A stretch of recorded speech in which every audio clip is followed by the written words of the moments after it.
The Lost World. Chapter 1. There are heroisms all round us. Mr. Hungerton, her father, really was the most tactless person upon earth. A fluffy, feathery, untidy cockatoo of a man, perfectly good-natured, but absolutely centered upon his own silly self. If anything could have driven me from Gladys, it would have been the thought of such a father-in-law. I am convinced that he really believed in his heart that I came round to the chestnuts 3 days a week for the pleasure of his company, and very especially to hear his views upon bimetallism, a subject upon which he was by way of being an authority. For an hour or more that evening, I listened to his monotonous chirrup about bad money driving out good, the token value of silver, the depreciation of the rupee, and the true standards of exchange. Suppose, he cried with feeble violence, that all the debts in the world were called up simultaneously, and immediate payment insisted upon, what under our present conditions would happen then? I gave the self-evident answer that I should be a ruined man, upon which he jumped from his chair, reproved me for my habitual levity, which made it impossible for him to discuss any reasonable subject in my presence, and bounced off out of the room to dress for a Masonic meeting. At last I was alone with Gladys, and the moment of fate had come. All that evening I had felt like the soldier who awaits the signal which will send him on a forlorn hope, hope of victory and fear of repulse alternating in his mind.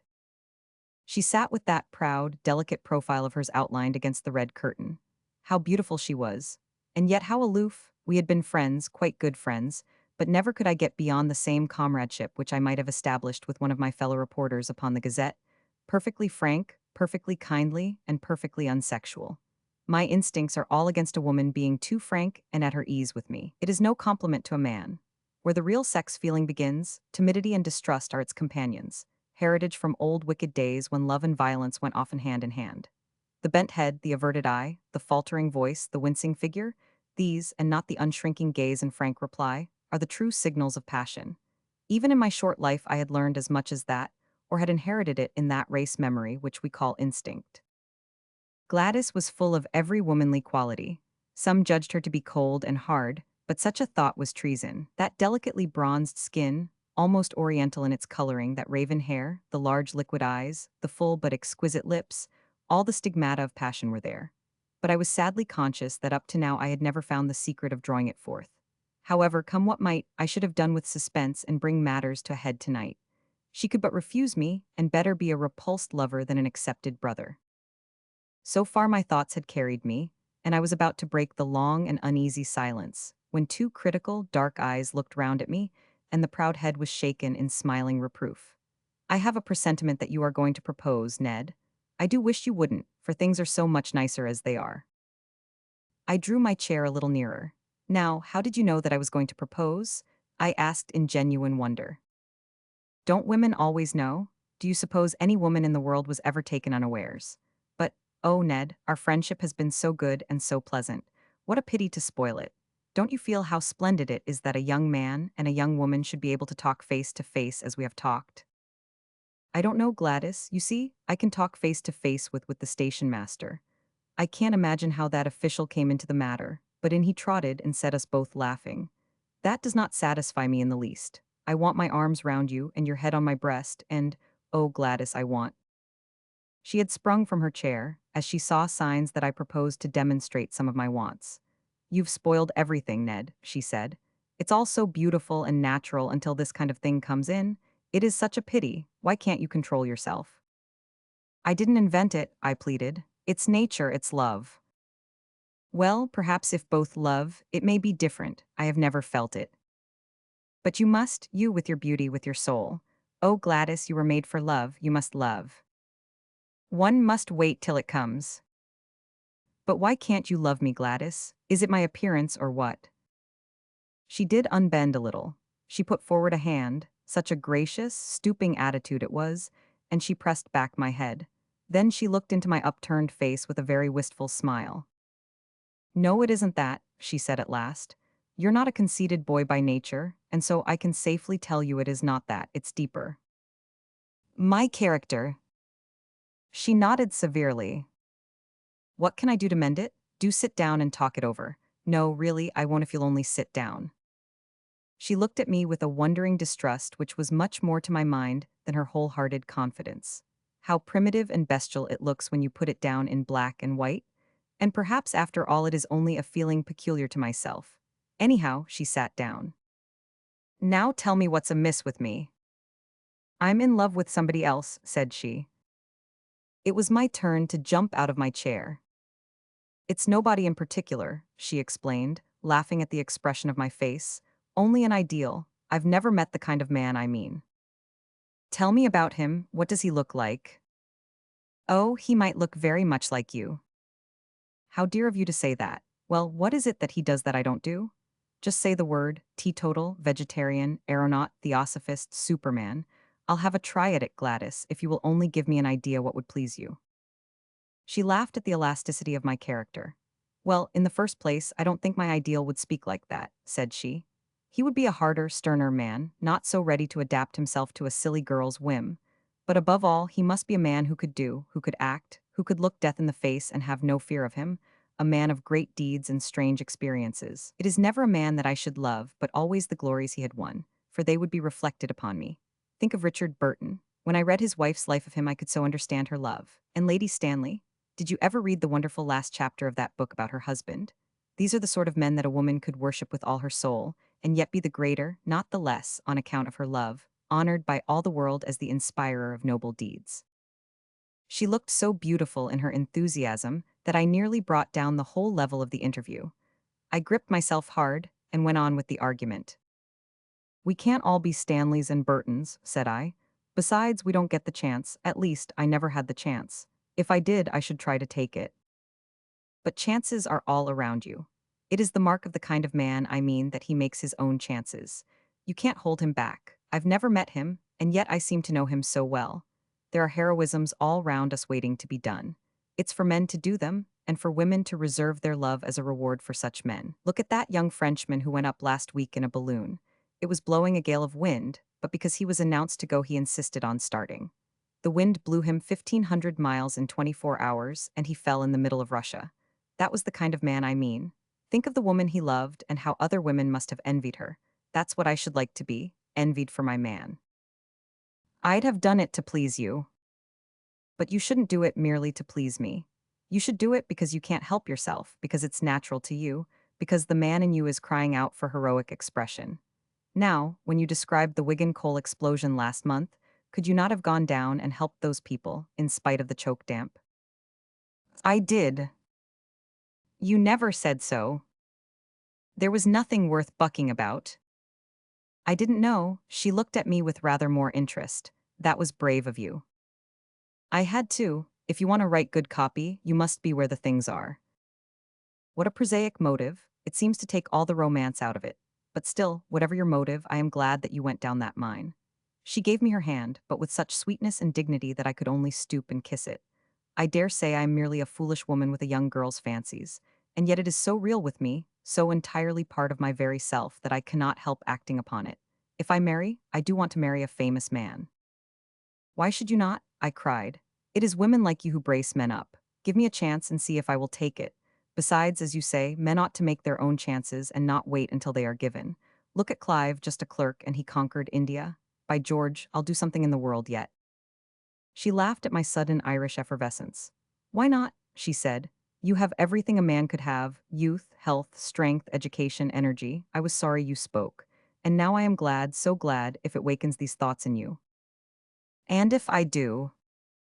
Her dear hand rested like warm velvet upon my lips. Not another word, sir. You should have been at the office for evening duty half an hour ago, only I hadn't the heart to remind you. Some day, perhaps, when you have won your place in the world, we shall talk it over again. And so it was that I found myself that foggy November evening pursuing the Camberwell tram, with my heart glowing within me, and with the eager determination that not another day should elapse before I should find some deed which was worthy of my lady. But who in all this wide world could ever have imagined the incredible shape which that deed was to take, or the strange steps by which I was led to the doing of it? And after all, this opening chapter will seem to the reader to have nothing to do with my narrative. And yet there would have been no narrative without it. For it is only when a man goes out into the world with the thought that there are heroisms all round him, and with the desire all alive in his heart to follow any which may come within sight of him, that he breaks away as I did from the life he knows, and ventures forth into the wonderful mystic twilight land, where the great adventures and the great rewards. Behold me then at the office of the Daily Gazette, on the staff of which I was a most insignificant unit, with the settled determination that very night, if possible, to find the quest which should be worthy of my Gladys. Was it hardness, was it selfishness, that she should ask me to risk my life for her own glorification? Such thoughts may come to middle age, but never to ardent 23 in the fever of his first love. Chapter 2. Try your luck with Professor Challenger. I always liked McArdle, the crabbed, old, round-backed, red-headed news editor, and I rather hoped that he liked me.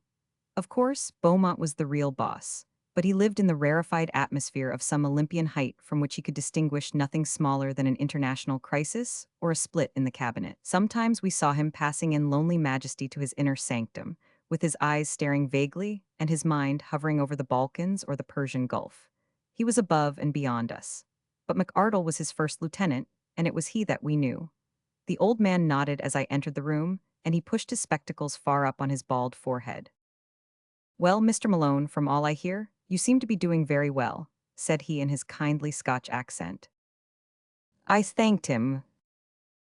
The colliery explosion was excellent, so was the Southwark fire. You have the true descriptive touch. What did you want to see me about? To ask a favor. He looked alarmed and his eyes shunned mine. Tut, tut, what is it? Do you think, sir, that you could possibly send me on some mission for the paper? I would do my best to put it through and get you some good copy. What sort of mission had you in your mind, Mr. Malone? Well, sir, anything that had adventure and danger in it, I really would do my very best. The more difficult it was, the better it would suit me. You seem very anxious to lose your life. To justify my life, sir. Dear me, Mr. Malone, this is very, very exalted. I'm afraid the day for this sort of thing is rather past. The expense of the special mission business hardly justifies the result, and of course, in any case it would only be an experienced man, with a name that would command public confidence who would get such an order. The big blank spaces in the map are all being filled in, and there's no room for romance anywhere. Wait a bit, though, he added with a sudden smile upon his face. Talking of the blank spaces of the map gives me an idea. What about exposing a fraud, a modern Munchausen, and making him ridiculous? You could show him up as the liar that he is. Man, it would be fine. How does it appeal to you? Anything, anywhere, I care nothing. McArdle was plunged in thought for some minutes. I wonder whether you could get on friendly, or at least on talking terms with the fellow, he said at last. You seem to have a sort of genius for establishing relations with people. Sympathy, I suppose, or animal magnetism, or youthful vitality, or something. I am conscious of it myself. You are very good, sir. So why should you not try your luck with Professor Challenger, of Enmore Park? I dare say I looked a little startled. Challenger, I cried. Professor Challenger, the famous zoologist, wasn't he the man who broke the skull of Blundell of the Telegraph? The news editor smiled grimly. Do you mind? Didn't you say it was adventures you were after? It is all in the way of business, sir, I answered. Exactly, I don't suppose he can always be so violent as that. I'm thinking that Blundell got him at the wrong moment, maybe, or in the wrong fashion. You may have better luck or more tact in handling him. There's something in your line there, I am sure, and the Gazette should work it. I really know nothing about him, said I. I only remember his name in connection with the police court proceedings for striking Blundell. I have a few notes for your guidance, Mr. Malone. I've had my eye on the professor for some little time. He took a paper from a drawer. Here is a summary of his record. I give it you briefly. Challenger George Edward, born, Largs N.B. 1863, Eduk, Largs Academy, Edinburgh University. British Museum Assistant, 1892. Assistant Keeper of Comparative Anthropology Department, 1893. Resigned after acrimonious correspondence same year. Winner of Crayston Medal for Zoological Research. Foreign member of, well, quite a lot of things, about 2 inches of small type. Societe Belge, American Academy of Sciences, La Plata, etc., etc. Ex-President Paleontological Society. Section H, British Association, so on, so on. Publications, some observations upon a series of Kalmuck skulls, outlines of vertebrate evolution, and numerous papers including the underlying fallacy of Weismannism, which caused heated discussion at the Zoological Congress of Vienna. Recreations, walking, alpine climbing. Address, Enmore Park, Kensington, W. There, take it with you. I've nothing more for you tonight.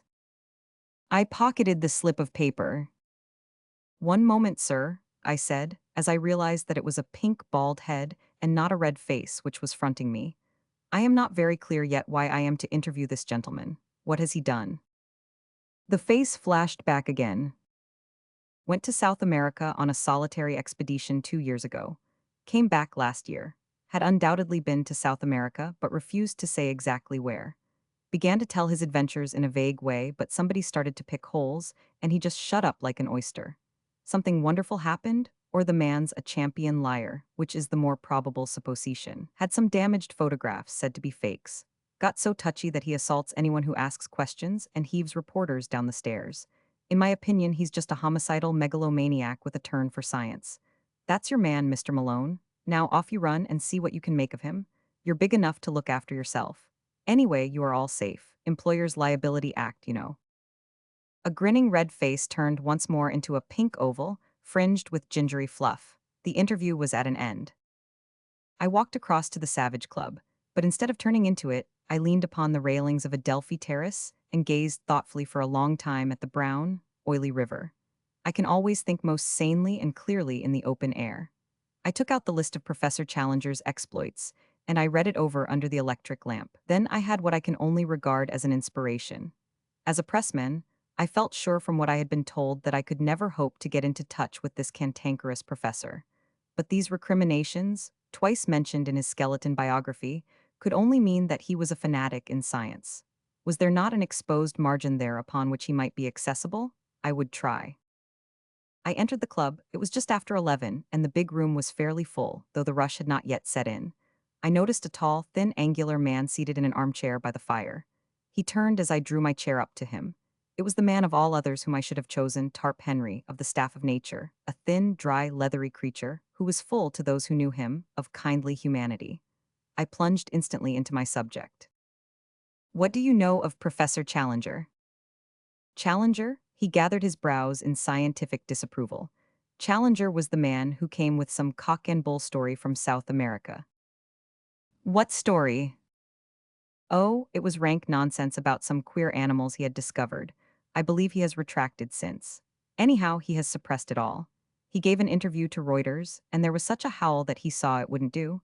It was a discreditable business. There were one or two folk who were inclined to take him seriously, but he soon choked them off. How? Well, by his insufferable rudeness and impossible behavior. There was poor old Wadley, of the Zoological Institute. Wadley sent a message. The president of the Zoological Institute presents his compliments to Professor Challenger and would take it as a personal favor if he would do them the honor to come to their next meeting. The answer was unprintable. You don't say. Well, a Bowdlerized version of it would run. Professor Challenger presents his compliments to the president of the Zoological Institute and would take it as a personal favor if he would go to the devil. Good Lord. Yes, I expect that's what old Wadley said. I remember his wail at the meeting, which began, in 50 years' experience of scientific intercourse. It quite broke the old man up. Anything more about Challenger? Well, I'm a bacteriologist, you know. I live in a 900 diameter microscope. I can hardly claim to take serious notice of anything that I can see with my naked eye. I'm a frontiersman from the extreme edge of the knowable, and I feel quite out of place when I leave my study and come into touch with all you great, rough, hulking creatures. I'm too detached to talk scandal, and yet at scientific conversationes I have heard something of Challenger, for he is one of those men whom nobody can ignore. He's as clever as they make 'em, a full-charged battery of force and vitality, but a quarrelsome, ill-conditioned faddist and unscrupulous at that. He had gone the length of faking some photographs over the South American business. You say he is a faddist. What is his particular fad? He has 1,000, but the latest is something about Weissman and evolution. He had a fearful row about it in Vienna, I believe. Can't you tell me the point? Not at the moment, but a translation of the proceedings exists. We have it filed at the office. Would you care to come? It's just what I want. I have to interview the fellow, and I need some lead up to him. It's really awfully good of you to give me a lift. I'll go with you now if it is not too late. Half an hour later, I was seated in the newspaper office with a huge tome in front of me, which had been opened at the article Weismann versus Darwin, with the subheading Spirited Protest at Vienna. Lively proceedings. My scientific education having been somewhat neglected, I was unable to follow the whole argument, but it was evident that the English professor had handled his subject in a very aggressive fashion and had thoroughly annoyed his continental colleagues. Protests, uproar, and general appeal to the chairman were three of the first brackets which caught my eye. Most of the matter might have been written in Chinese for any definite meaning that it conveyed to my brain. I wish you could translate it into English for me, I said pathetically to my helpmate. Well, it is a translation.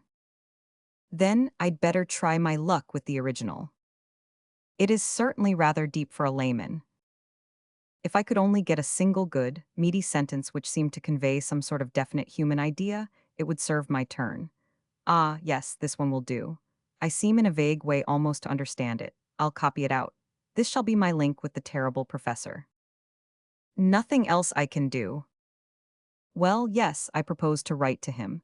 If I could frame the letter here and use your address, it would give atmosphere. We'll have the fellow round here making a row and breaking the furniture. No, no, you'll see the letter, nothing contentious, I assure you. Well, that's my chair and desk. You'll find paper there. I'd like to censor it before it goes. It took some doing, but I flatter myself that it wasn't such a bad job when it was finished. I read it aloud to the critical bacteriologist with some pride in my handiwork. Dear Professor Challenger, it said, as a humble student of nature, I have always taken the most profound interest in your speculations as to the differences between Darwin and Weismann. I have recently had occasion to refresh my memory by rereading. You infernal liar, murmured Tarp Henry. By rereading your masterly address at Vienna. That lucid and admirable statement seems to be the last word in the matter. There is one sentence in it, however, namely, I protest strongly against the insufferable and entirely dogmatic assertion that each separate id is a microcosm, possessed of an historical architecture, elaborated slowly through the series of generations. Have you no desire, in view of later research, to modify this statement? Do you not think that it is over-accentuated? With your permission, I would ask the favor of an interview, as I feel strongly upon the subject, and have certain suggestions which I could only elaborate in a personal conversation. With your consent, I trust to have the honor of calling at 11 o'clock the day after tomorrow, Wednesday morning. I remain, sir, with assurances of profound respect, yours very truly. Edward D. Malone. How's that? I asked triumphantly. Well, if your conscience can stand it. It has never failed me yet. But what do you mean to do? To get there, once I am in his room, I may see some opening. I may even go the length of open confession. If he is a sportsman, he will be tickled. Tickled indeed, he's much more likely to do the tickling.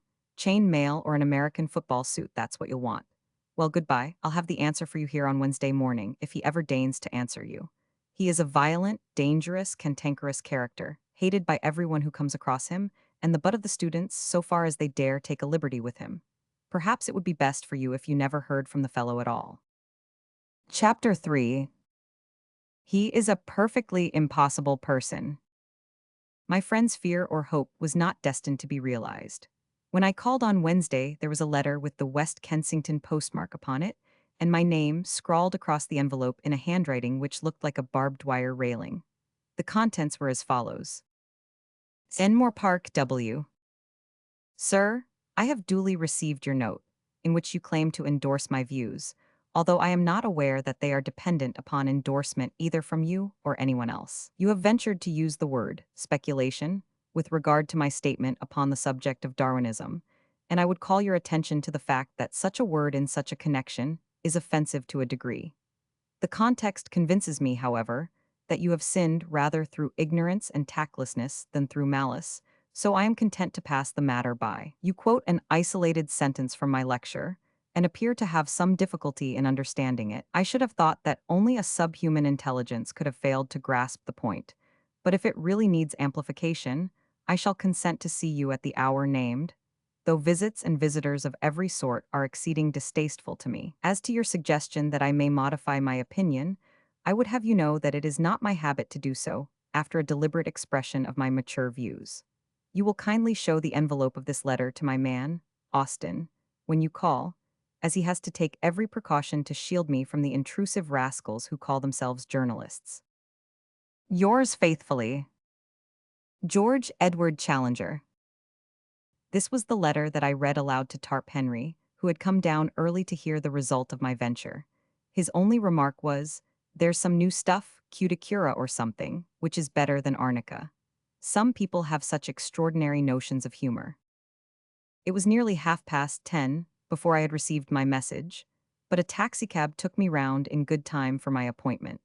It was an imposing porticoed house at which we stopped, and the heavily curtained windows gave every indication of wealth upon the part of this formidable professor. The door was opened by an odd, swarthy, dried-up person of uncertain age, with a dark pilot jacket and brown leather gaiters. I found afterwards that he was the chauffeur, who filled the gaps left by a succession of fugitive butlers. He looked me up and down with a searching light blue eye. "Expected," he asked. "An appointment." "Got your letter." I produced the envelope. "Right?" He seemed to be a person of few words. Following him down the passage, I was suddenly interrupted by a small woman who stepped out from what proved to be the dining room door.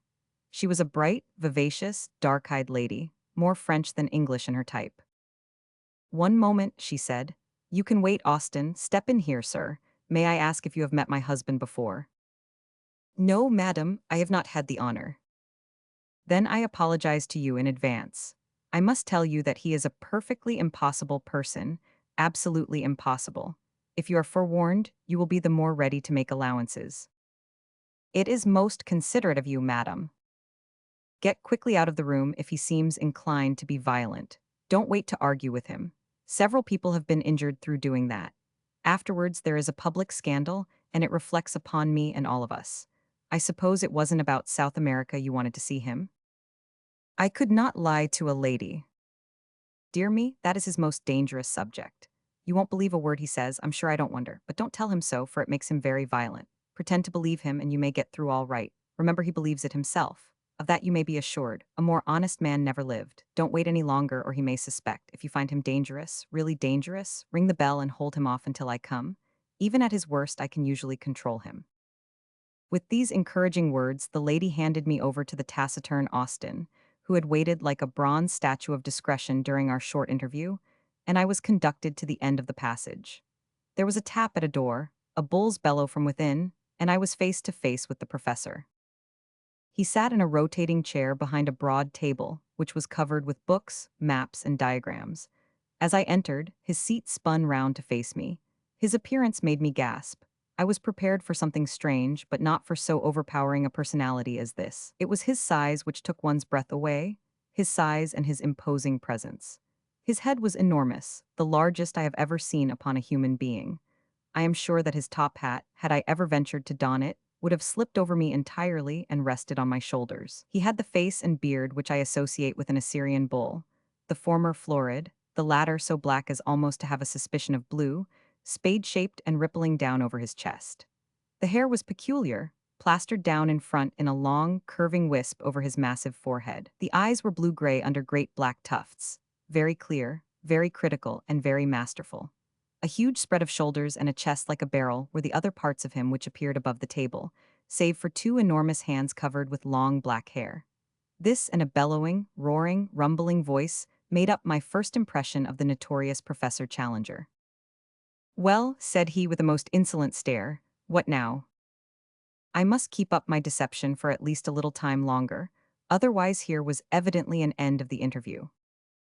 "You were good enough to give me an appointment, sir," said I humbly, producing his envelope.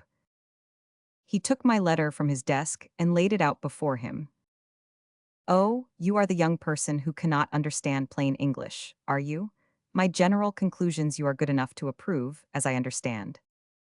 "Entirely, sir, entirely." I was very emphatic. "Dear me, that strengthens my position very much, does it not? Your age and appearance make your support doubly valuable. Well, at least you are better than that herd of swine in Vienna, whose gregarious grunt is, however, not more offensive than the isolated effort of the British hog." He glared at me as the present representative of the beast. They seem to have behaved abominably, said I. I assure you that I can fight my own battles and that I have no possible need of your sympathy. Put me alone, sir, and with my back to the wall. GEC is happiest then. Well, sir, let us do what we can to curtail this visit, which can hardly be agreeable to you and is inexpressibly irksome to me. You had, as I have been led to believe, some comments to make upon the proposition which I advanced in my thesis. There was a brutal directness about his methods which made evasion difficult. I must still make play and wait for a better opening. It had seemed simple enough at a distance. Oh, my Irish wits, could they not help me now when I needed help so sorely? He transfixed me with two sharp, steely eyes. Come, come, he rumbled. I am, of course, a mere student, said I, with a fatuous smile, hardly more, I might say, than an earnest inquirer. At the same time, it seemed to me that you were a little severe upon Weissman in this matter. Has not the general evidence since that date tended too well to strengthen his position? What evidence? He spoke with a menacing calm. Well, of course, I am aware that there is not any what you might call definite evidence. I alluded merely to the trend of modern thought and the general scientific point of view, if I might so express it. He leaned forward with great earnestness. I suppose you are aware, said he, checking off points upon his fingers, that the cranial index is a constant factor. Naturally, said I. And that telegony is still sub judice? Undoubtedly. And that the germ plasm is different from the parthenogenetic egg? Why, surely, I cried and gloried in my own audacity. But what does that prove? He asked in a gentle, persuasive voice. Ah, what indeed? I murmured. What does it prove? Shall I tell you? He cooed. Pray do. It proves, he roared with a sudden blast of fury, that you are the damnedest impostor in London. A vile, crawling journalist who has no more science than he has decency in his composition. He had sprung to his feet with a mad rage in his eyes. Even at that moment of tension, I found time for amazement at the discovery that he was quite a short man, his head not higher than my shoulder. A stunted Hercules whose tremendous vitality had all run to depth, breadth, and brain. Gibberish, he cried, leaning forward with his fingers on the table and his face projecting. That's what I have been talking to you, sir, scientific gibberish. Did you think you could match cunning with me, you with your walnut of a brain? You think you are omnipotent, you infernal scribblers, don't you? That your praise can make a man and your blame can break him? We must all bow to you and try to get a favorable word, must we? This man shall have a leg up, and this man shall have a dressing down. Creeping vermin, I know you. You've got out of your station. Time was when your ears were clipped. You've lost your sense of proportion. Swollen gas bags, I'll keep you in your proper place. Yes, sir, you haven't got over GEC. There's one man who is still your master. He warned you off, but if you will come, by the Lord you do it at your own risk. Forfeit, my good Mr. Malone, I claim forfeit.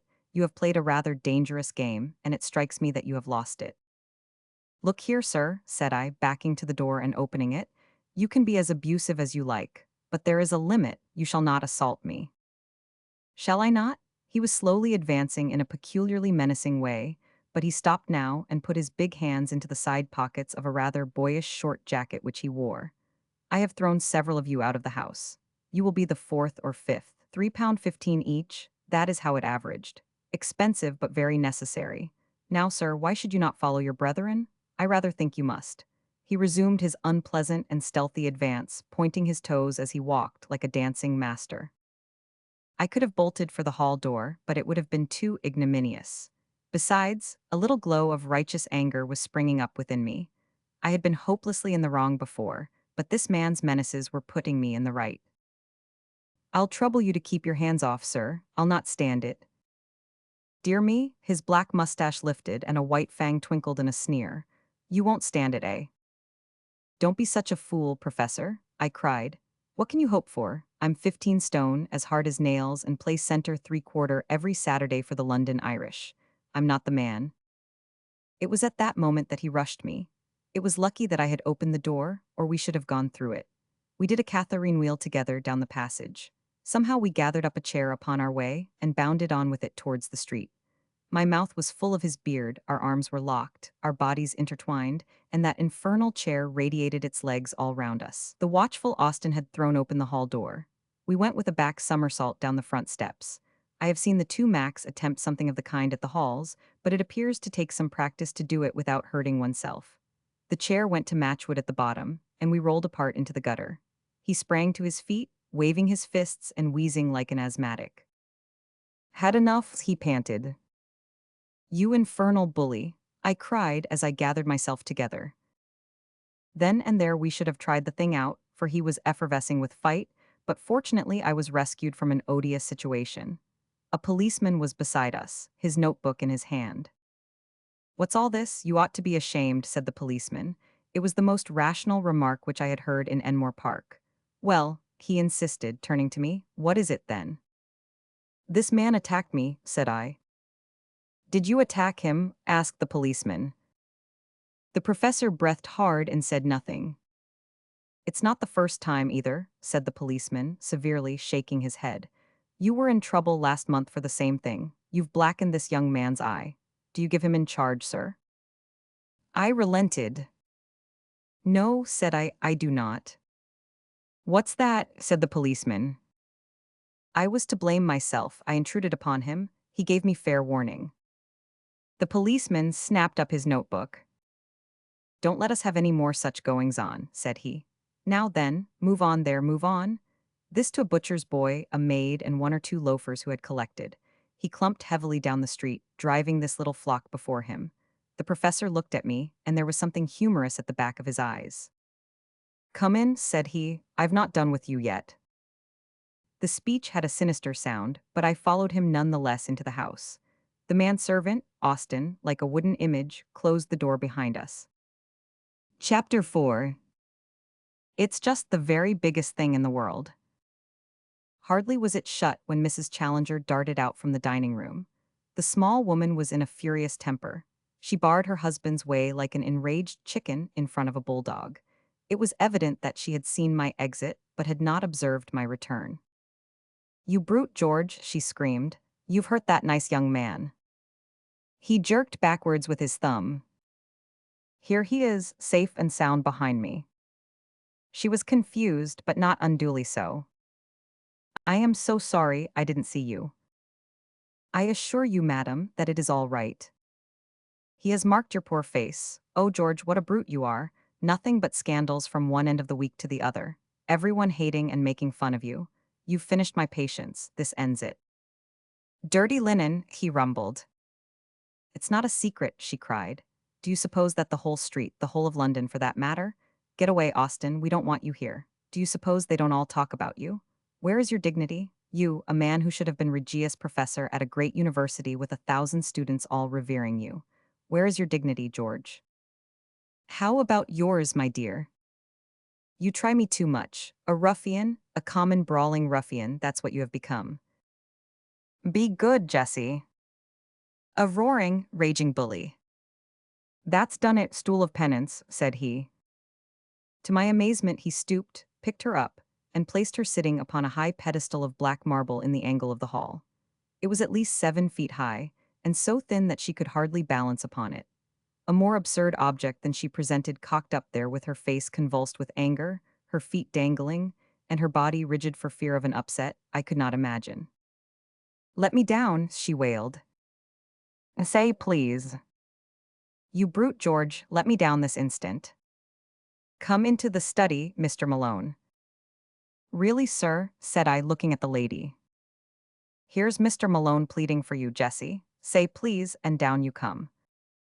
Oh, you brute, please, please. He took her down as if she had been a canary. You must behave yourself, dear. Mr. Malone is a pressman. He will have it all in his rag tomorrow and sell an extra dozen among our neighbors.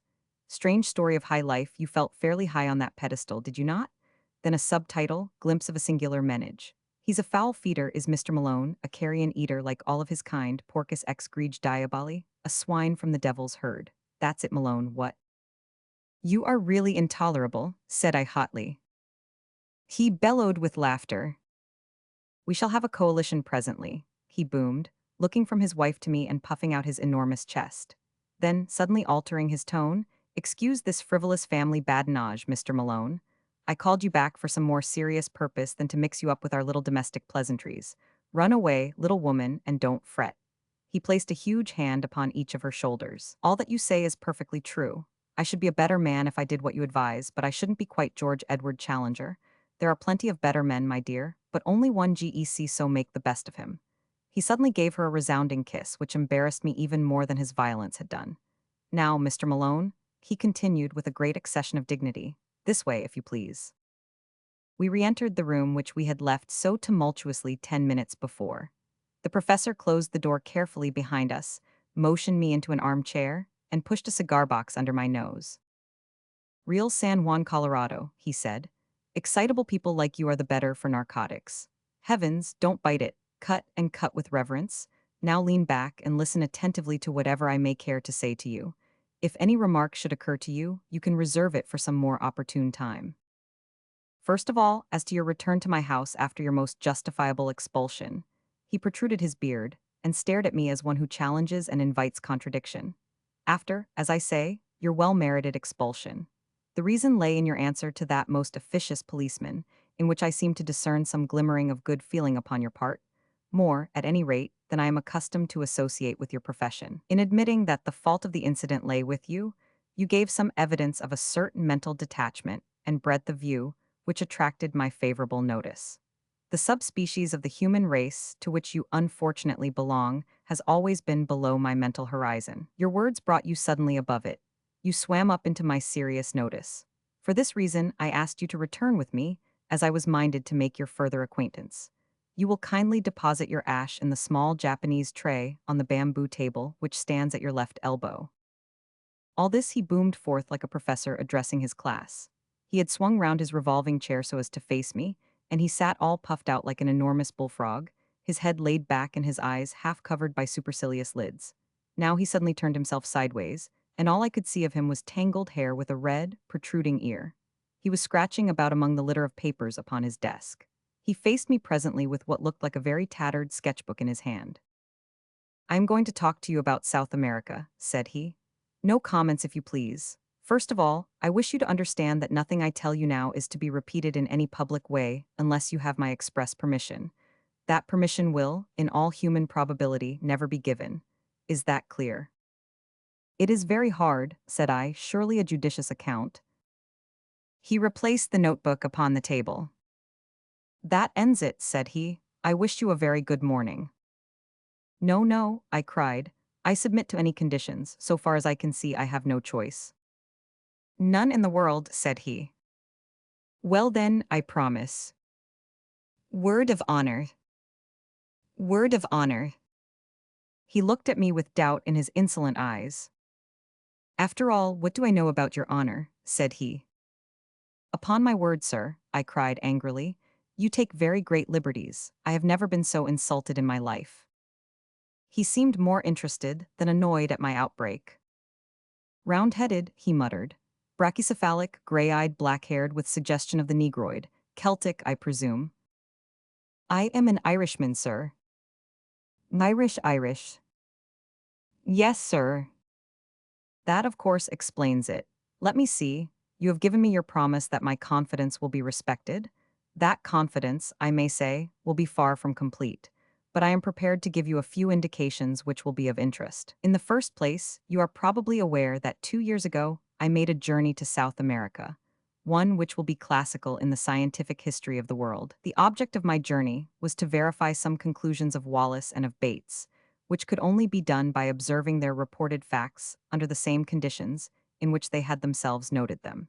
If my expedition had no other results, it would still have been noteworthy, but a curious incident occurred to me, while there which opened up an entirely fresh line of inquiry. You are aware, or probably, in this half-educated age, you are not aware, that the country round some parts of the Amazon is still only partially explored, and that a great number of tributaries, some of them entirely uncharted, run into the main river. It was my business to visit this little-known back country, and to examine its fauna, which furnished me with the materials for several chapters for that great and monumental work upon zoology, which will be my life's justification. I was returning, my work accomplished, when I had occasion to spend a night at a small Indian village at a point where a certain tributary, the name and position of which I withhold, opens into the main river. The natives were Cucama Indians, an amiable but degraded race, with mental powers hardly superior to the average Londoner. I had effected some cures among them upon my way up the river, and had impressed them considerably with my personality, so that I was not surprised to find myself eagerly awaited upon my return. I gathered from their signs that someone had urgent need of my medical services, and I followed the chief to one of his huts. When I entered, I found that the sufferer to whose aid I had been summoned had that instant expired. He was, to my surprise, no Indian but a white man. Indeed, I may say a very white man, for he was flaxen-haired and had some characteristics of an albino. He was clad in rags, was very emaciated, and bore every trace of prolonged hardship. So far as I could understand the account of the natives, he was a complete stranger to them, and had come upon their village through the woods alone and in the last stage of exhaustion. The man's knapsack lay beside the couch, and I examined the contents. His name was written upon a tab within it: Maple White, Lake Avenue, Detroit, Michigan. It is a name to which I am prepared always to lift my hat. It is not too much to say that it will rank level with my own when the final credit of this business comes to be apportioned. From the contents of the knapsack, it was evident that this man had been an artist and poet in search of effects. There were scraps of verse. I do not profess to be a judge of such things, but they appeared to me to be singularly wanting in merit. There were also some rather commonplace pictures of river scenery, a paint box, a box of colored chalks, some brushes, that curved bone which lies upon my inkstand, a volume of Baxter's Moths and Butterflies, a cheap revolver, and a few cartridges. Of personal equipment he either had none or he had lost it in his journey. Such were the total effects of this strange American bohemian. I was turning away from him when I observed that something projected from the front of his ragged jacket. It was this sketchbook, which was as dilapidated then as you see it now. Indeed, I can assure you that a first folio of Shakespeare could not be treated with greater reverence than this relic has been since it came into my possession. I hand it to you now, and I ask you to take it page by page and to examine the contents. He helped himself to a cigar and leaned back with a fiercely critical pair of eyes, taking note of the effect which this document would produce. I had opened the volume with some expectation of a revelation, though of what nature I could not imagine. The first page was disappointing, however, as it contained nothing but the picture of a very fat man in a pea jacket, with the legend, Jimmy Culver on the mail boat, written beneath it.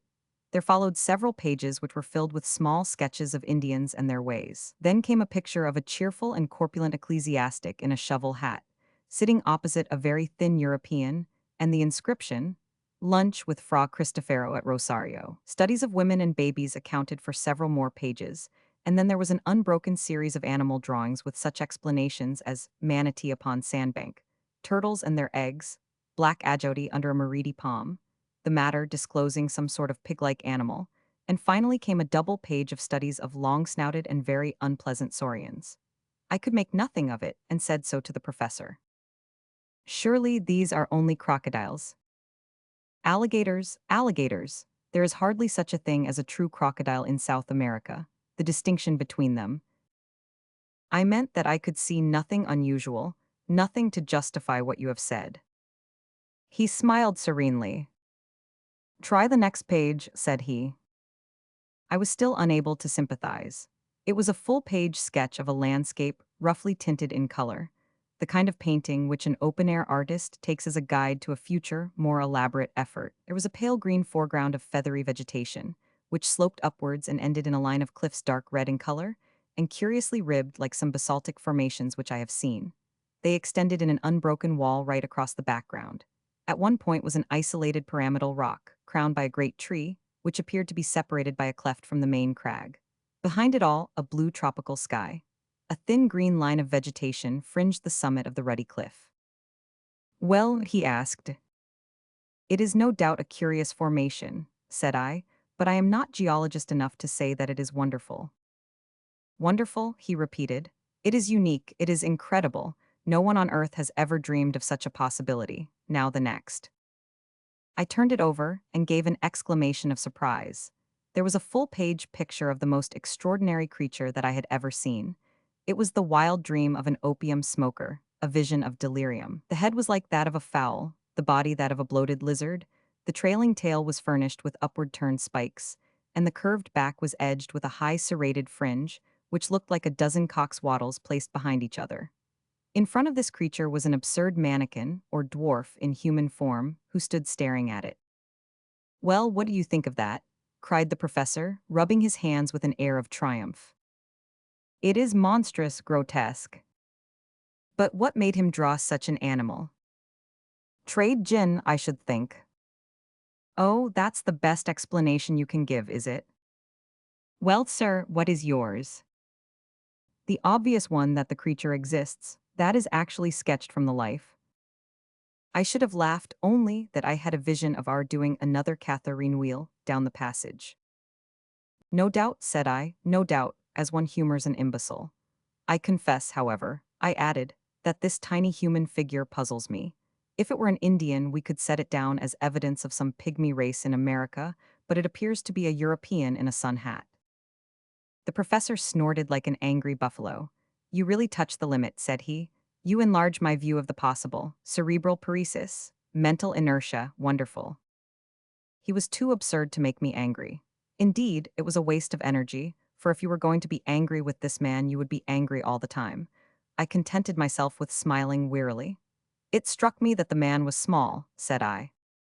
"Look here," he cried, leaning forward and dabbing a great hairy sausage of a finger onto the picture. "You see that plant behind the animal? I suppose you thought it was a dandelion or a Brussels sprout? What? Well, it is a vegetable ivory palm, and they run to about 50 or 60 feet. Don't you see that the man is put in for a purpose? He couldn't really have stood in front of that brute and lived to draw it. He sketched himself in to give a scale of heights. He was, we will say, over 5 feet high. The tree is 10 times bigger, which is what one would expect." "Good heavens," I cried. "Then you think the beast was, why, Charing Cross Station would hardly make a kennel for such a brute." "Apart from exaggeration, he is certainly a well-grown specimen," said the professor complacently. "But," I cried, "surely the whole experience of the human race is not to be set aside on account of a single sketch." I had turned over the leaves and ascertained that there was nothing more in the book. A single sketch by a wandering American artist who may have done it under hashish, or in the delirium of fever, or simply in order to gratify a freakish imagination. You can't, as a man of science, defend such a position as that. For answer, the professor took a book down from a shelf. "This is an excellent monograph by my gifted friend Ray Lankester," said he. "There is an illustration here which would interest you. Ah, yes, here it is. The inscription beneath it runs, 'Probable appearance in life of the Jurassic dinosaur Stegosaurus. The hind leg alone is twice as tall as a full-grown man.' Well, what do you make of that?" He handed me the open book. I started as I looked at the picture. In this reconstructed animal of a dead world, there was certainly a very great resemblance to the sketch of the unknown artist. "That is certainly remarkable," said I. "But you won't admit that it is final. Surely it might be a coincidence, or this American may have seen a picture of the kind and carried it in his memory. It would be likely to recur to a man in a delirium." "Very good," said the professor, indulgently. "We leave it at that. I will now ask you to look at this bone." He handed over the one which he had already described as part of the dead man's possessions. It was about 6 inches long, and thicker than my thumb, with some indications of dried cartilage at one end of it. "To what known creature does that bone belong?" asked the professor. I examined it with care, and tried to recall some half-forgotten knowledge. "It might be a very thick human collarbone," I said. My companion waved his hand in contemptuous deprecation. "The human collarbone is curved. This is straight. There is a groove upon its surface showing that a great tendon played across it, which could not be the case with a clavicle. Then I must confess that I don't know what it is. You need not be ashamed to expose your ignorance, for I don't suppose the whole South Kensington staff could give a name to it." He took a little bone the size of a bean out of a pillbox. "So far as I am a judge, this human bone is the analog of the one which you hold in your hand. That will give you some idea of the size of the creature. You will observe from the cartilage that this is no fossil specimen, but recent. What do you say to that?" "Surely in an elephant." He winced as if in pain. Don't talk of elephants in South America, even in these days of board schools." "Well," I interrupted, "any large South American animal, a tapir, for example." "You may take it, young man, that I am versed in the elements of my business. This is not a conceivable bone either of a tapir or of any other creature known to zoology. It belongs to a very large, a very strong, and, by all analogy, a very fierce animal which exists upon the face of the earth, but has not yet come under the notice of science. You are still unconvinced. I am at least deeply interested. Then your case is not hopeless. I feel that there is reason lurking in you somewhere, so we will patiently grope round for it. We will now leave the dead American and proceed with my narrative. You can imagine that I could hardly come away from the Amazon without probing deeper into the matter. There were indications as to the direction from which the dead traveler had come. Indian legends would alone have been my guide, for I found that rumors of a strange land were common among all the riverine tribes. You have heard, no doubt, of Kurupuri. Never. Kurupuri is the spirit of the woods, something terrible, something malevolent, something to be avoided. None can describe its shape or nature, but it is a word of terror along the Amazon. Now all tribes agree as to the direction in which Kurupuri lives. It was the same direction from which the American had come.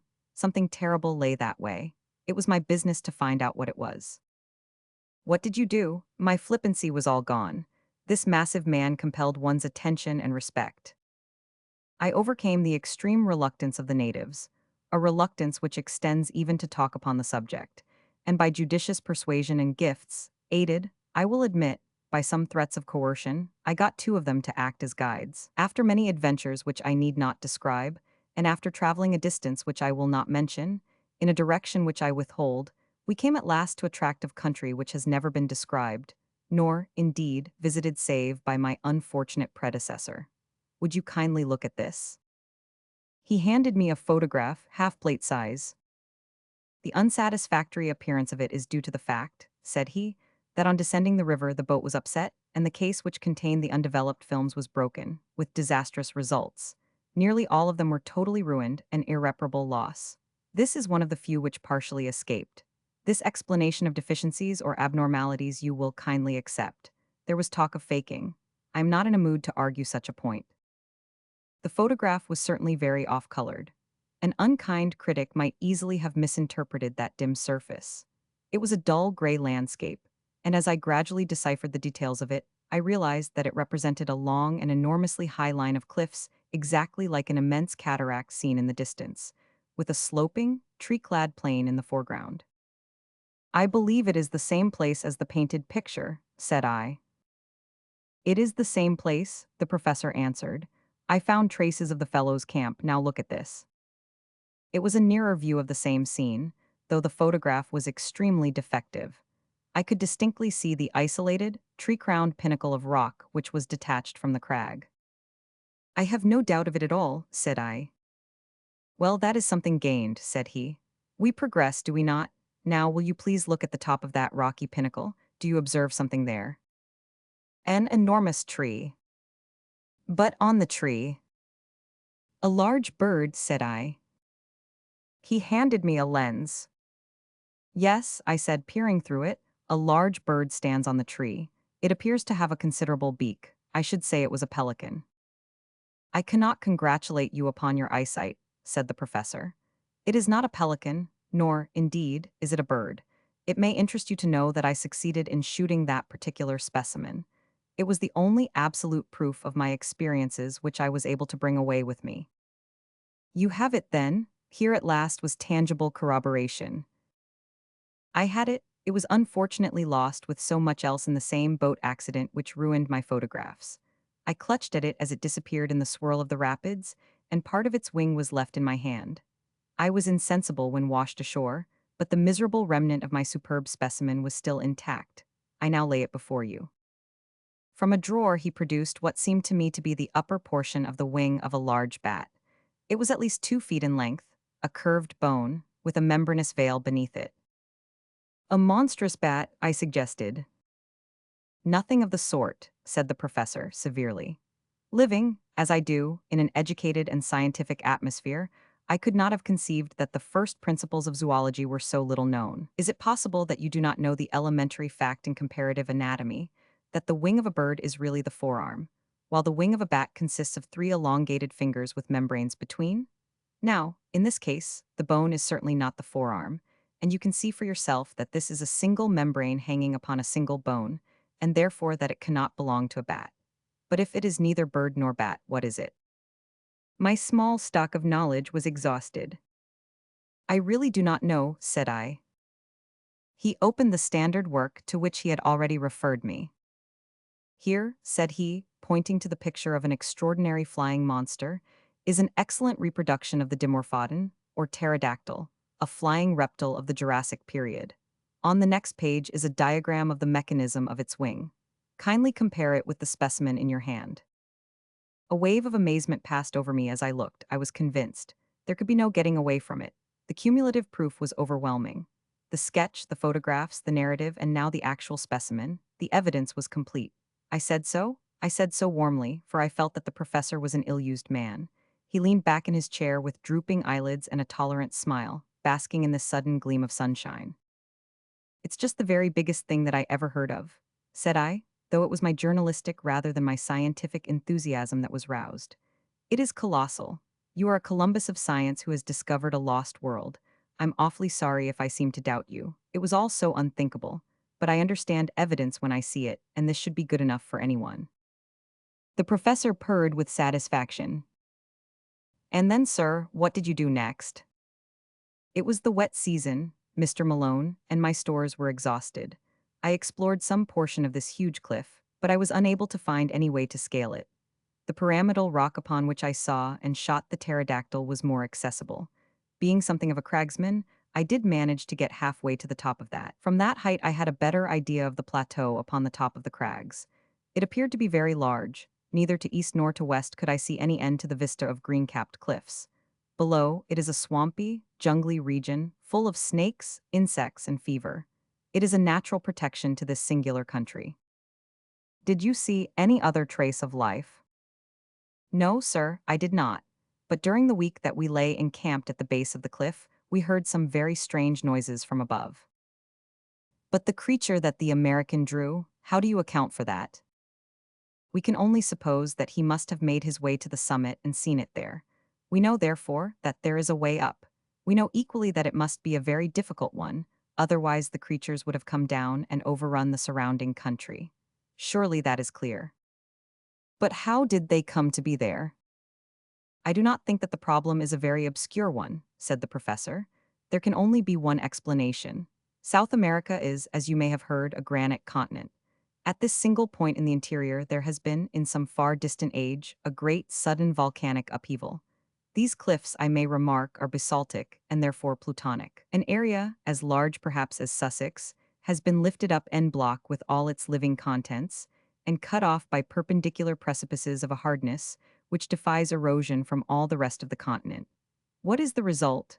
Why, the ordinary laws of nature are suspended. The various checks which influence the struggle for existence in the world at large are all neutralized or altered. Creatures survive which would otherwise disappear. You will observe that both the pterodactyl and the stegosaurus are Jurassic, and therefore of a great age in the order of life. They have been artificially conserved by those strange accidental conditions. But surely your evidence is conclusive. You have only to lay it before the proper authorities. So in my simplicity I had imagined, said the professor bitterly. I can only tell you that it was not so, that I was met at every turn by incredulity, born partly of stupidity and partly of jealousy. It is not my nature, sir, to cringe to any man, or to seek to prove a fact if my word has been doubted. After the first I have not condescended to show such corroborative proofs as I possess. The subject became hateful to me, I would not speak of it. When men like yourself, who represent the foolish curiosity of the public, came to disturb my privacy, I was unable to meet them with dignified reserve. By nature I am, I admit, somewhat fiery, and under provocation I am inclined to be violent. I fear you may have remarked it. I nursed my eye and was silent. My wife has frequently remonstrated with me upon the subject, and yet I fancy that any man of honor would feel the same. Tonight, however, I propose to give an extreme example of the control of the will over the emotions. I invite you to be present at the exhibition. He handed me a card from his desk. You will perceive that Mr. Percival Waldron, a naturalist of some popular repute, is announced to lecture at 8:30 at the Zoological Institute's hall upon the record of the ages. I have been specially invited to be present upon the platform, and to move a vote of thanks to the lecturer. While doing so, I shall make it my business, with infinite tact and delicacy, to throw out a few remarks which may arouse the interest of the audience, and cause some of them to desire to go more deeply into the matter. Nothing contentious, you understand, but only an indication that there are greater deeps beyond. I shall hold myself strongly in leash, and see whether by this self-restraint I attain a more favorable result. And I may come, as I asked eagerly. Why, surely, he answered cordially. He had an enormously massive, genial manner, which was almost as overpowering as his violence. His smile of benevolence was a wonderful thing, when his cheeks would suddenly bunch into two red apples between his half-closed eyes and his great black beard. By all means, come. It will be a comfort to me to know that I have one ally in the hall, however inefficient and ignorant of the subject he may be. I fancy there will be a large audience, for Waldron, though an absolute charlatan, has a considerable popular following. Now, Mr. Malone, I have given you rather more of my time than I had intended. The individual must not monopolize what is meant for the world. I shall be pleased to see you at the lecture tonight. In the meantime, you will understand that no public use is to be made of any of the material that I have given you. But Mr. McArdle, my news editor, you know, will want to know what I have done. Tell him what you like. You can say, among other things, that if he sends anyone else to intrude upon me, I shall call upon him with a riding whip. But I leave it to you that nothing of all this appears in print. Very good. Then the Zoological Institute's hall at 8:30 tonight. I had a last impression of red cheeks, blue rippling beard, and intolerant eyes as he waved me out of the room. Chapter 5. Question. What with the physical shocks incidental to my first interview with Professor Challenger, and the mental ones which accompanied the second, I was a somewhat demoralized journalist by the time I found myself in Enmore Park once more. In my aching head, the one thought was throbbing that there really was truth in this man's story, that it was of tremendous consequence, and that it would work up into inconceivable copy for the Gazette when I could obtain permission to use it. A taxicab was waiting at the end of the road, so I sprang into it and drove down to the office. McArdle was at his post as usual. Well, he cried expectantly, what may it run to? I'm thinking, young man, you have been in the wars. Don't tell me that he assaulted you. We had a little difference at first. What a man it is, what did you do? Well, he became more reasonable and we had a chat, but I got nothing out of him, nothing for publication. I'm not so sure about that. You got a black eye out of him and that's for publication. We can't have this reign of terror, Mr. Malone. We must bring the man to his bearings. I'll have a leader read on him tomorrow that will raise a blister. Just give me the material and I will engage to brand the fellow forever. Professor Munchausen, how's that for an inset headline? Sir John Manville Redivivus, Cagliostro, all the impostors and bullies in history. I'll show him up for the fraud he is. I wouldn't do that, sir. Why not? Because he is not a fraud at all. What? Roared McArdle. You don't mean to say you really believe this stuff of his about mammoths and mastodons and great sea serpents? Well, I don't know about that. I don't think he makes any claims of that kind, but I do believe he has got something new. Then for heaven's sake, man, write it up. I'm longing to, but all I know he gave me in confidence and on condition that I didn't. I condensed into a few sentences the professor's narrative. That's how it stands. McArdle looked deeply incredulous. Well, Mr. Malone, he said at last, about this scientific meeting tonight, there can be no privacy about that anyhow. I don't suppose any paper will want to report it, for Waldron has been reported already a dozen times, and no one is aware that Challenger will speak. We may get a scoop if we are lucky. You'll be there in any case, so you'll just give us a pretty full report. I'll keep space up to midnight. My day was a busy one, and I had an early dinner at the Savage Club with Tarp Henry, to whom I gave some account of my adventures. He listened with a skeptical smile on his gaunt face, and roared with laughter on hearing that the professor had convinced me. My dear chap, things don't happen like that in real life. People don't stumble upon enormous discoveries and then lose their evidence. Leave that to the novelists. The fellow is as full of tricks as the monkey house at the zoo. It's all bosh. But the American poet? He never existed. I saw his sketchbook. Challenger's sketchbook. You think he drew that animal? Of course he did, who else? Well then, the photographs. There was nothing in the photographs. By your own admission, you only saw a bird. A pterodactyl. That's what he says. He put the pterodactyl into your head.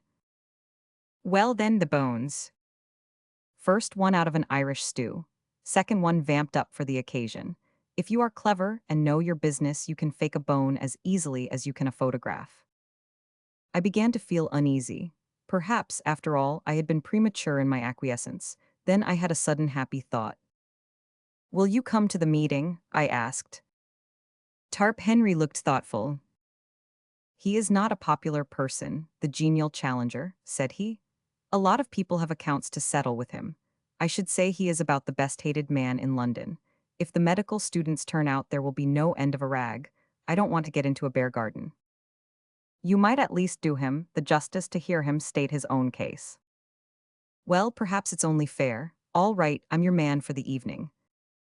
When we arrived at the hall, we found a much greater concourse than I had expected.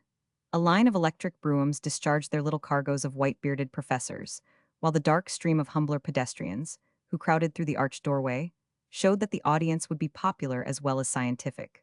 Indeed, it became evident to us as soon as we had taken our seats that a youthful and even boyish spirit was abroad in the gallery and the back portions of the hall. Looking behind me, I could see rows of faces of the familiar medical student type. Apparently, the great hospitals had each sent down their contingent.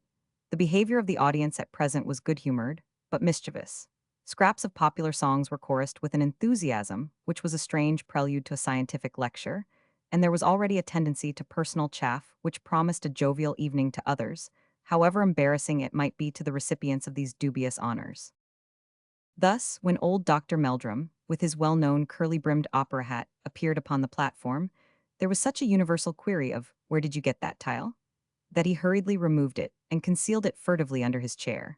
When gouty Professor Wadley limped down to his seat, there were general affectionate inquiries from all parts of the hall as to the exact state of his poor toe, which caused him obvious embarrassment. The greatest demonstration of all, however, was at the entrance of my new acquaintance, Professor Challenger, when he passed down to take his place at the extreme end of the front row of the platform. Such a yell of welcome broke forth when his black beard first protruded round the corner that I began to suspect Tarp Henry was right in his surmise, and that this assemblage was there not merely for the sake of the lecture, but because it had got rumored abroad that the famous professor would take part in the proceedings. There was some sympathetic laughter on his entrance among the front benches of well-dressed spectators, as though the demonstration of the students in this instance was not unwelcome to them. That greeting was, indeed, a frightful outburst of sound, the uproar of the carnivora cage, when the step of the bucket-bearing keeper is heard in the distance. There was an offensive tone in it, perhaps, and yet in the main it struck me as mere riotous outcry, the noisy reception of one who amused and interested them, rather than of one they disliked or despised. Challenger smiled with weary and tolerant contempt, as a kindly man would meet the yapping of a litter of puppies. He sat slowly down, blew out his chest, passed his hand caressingly down his beard, and looked with drooping eyelids and supercilious eyes at the crowded hall before him. The uproar of his advent had not yet died away when Professor Ronald Murray, the chairman, and Mr. Waldron, the lecturer, threaded their way to the front, and the proceedings began. Professor Murray will, I am sure, excuse me if I say that he has the common fault of most Englishmen of being inaudible. Why on earth people who have something to say which is worth hearing should not take the slight trouble to learn how to make it heard, is one of the strange mysteries of modern life. Their methods are as reasonable as to try to pour some precious stuff from the spring to the reservoir through a non-conducting pipe, which could by the least effort be opened. Professor Murray made several profound remarks to his white tie and to the water carafe upon the table, with a humorous, twinkling aside to the silver candlestick upon his right. Then he sat down, and Mr. Waldron, the famous popular lecturer, rose amid a general murmur of applause. He was a stern, gaunt man, with a harsh voice and an aggressive manner, but he had the merit of knowing how to assimilate the ideas of other men, and to pass them on in a way which was intelligible and even interesting to the lay public, with a happy knack of being funny about the most unlikely objects, so that the precession of the equinox or the formation of a vertebrate became a highly humorous process as treated by him. It was a bird's-eye view of creation, as interpreted by science, which, in language always clear and sometimes picturesque, he unfolded before us. He told us of the globe, a huge mass of flaming gas flaring through the heavens. Then he pictured the solidification, the cooling, the wrinkling which formed the mountains, the steam which turned to water, the slow preparation of the stage upon which was to be played the inexplicable drama of life. On the origin of life itself he was discreetly vague. That the germs of it could hardly have survived the original roasting was, he declared, fairly certain. Therefore it had come later. Had it built itself out of the cooling, inorganic elements of the globe? Very likely. Had the germs of it arrived from outside upon a meteor?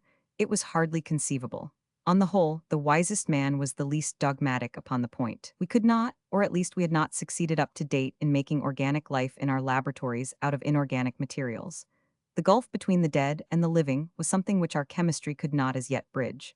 But there was a higher and subtler chemistry of nature, which, working with great forces over long epochs, might well produce results which were impossible for us.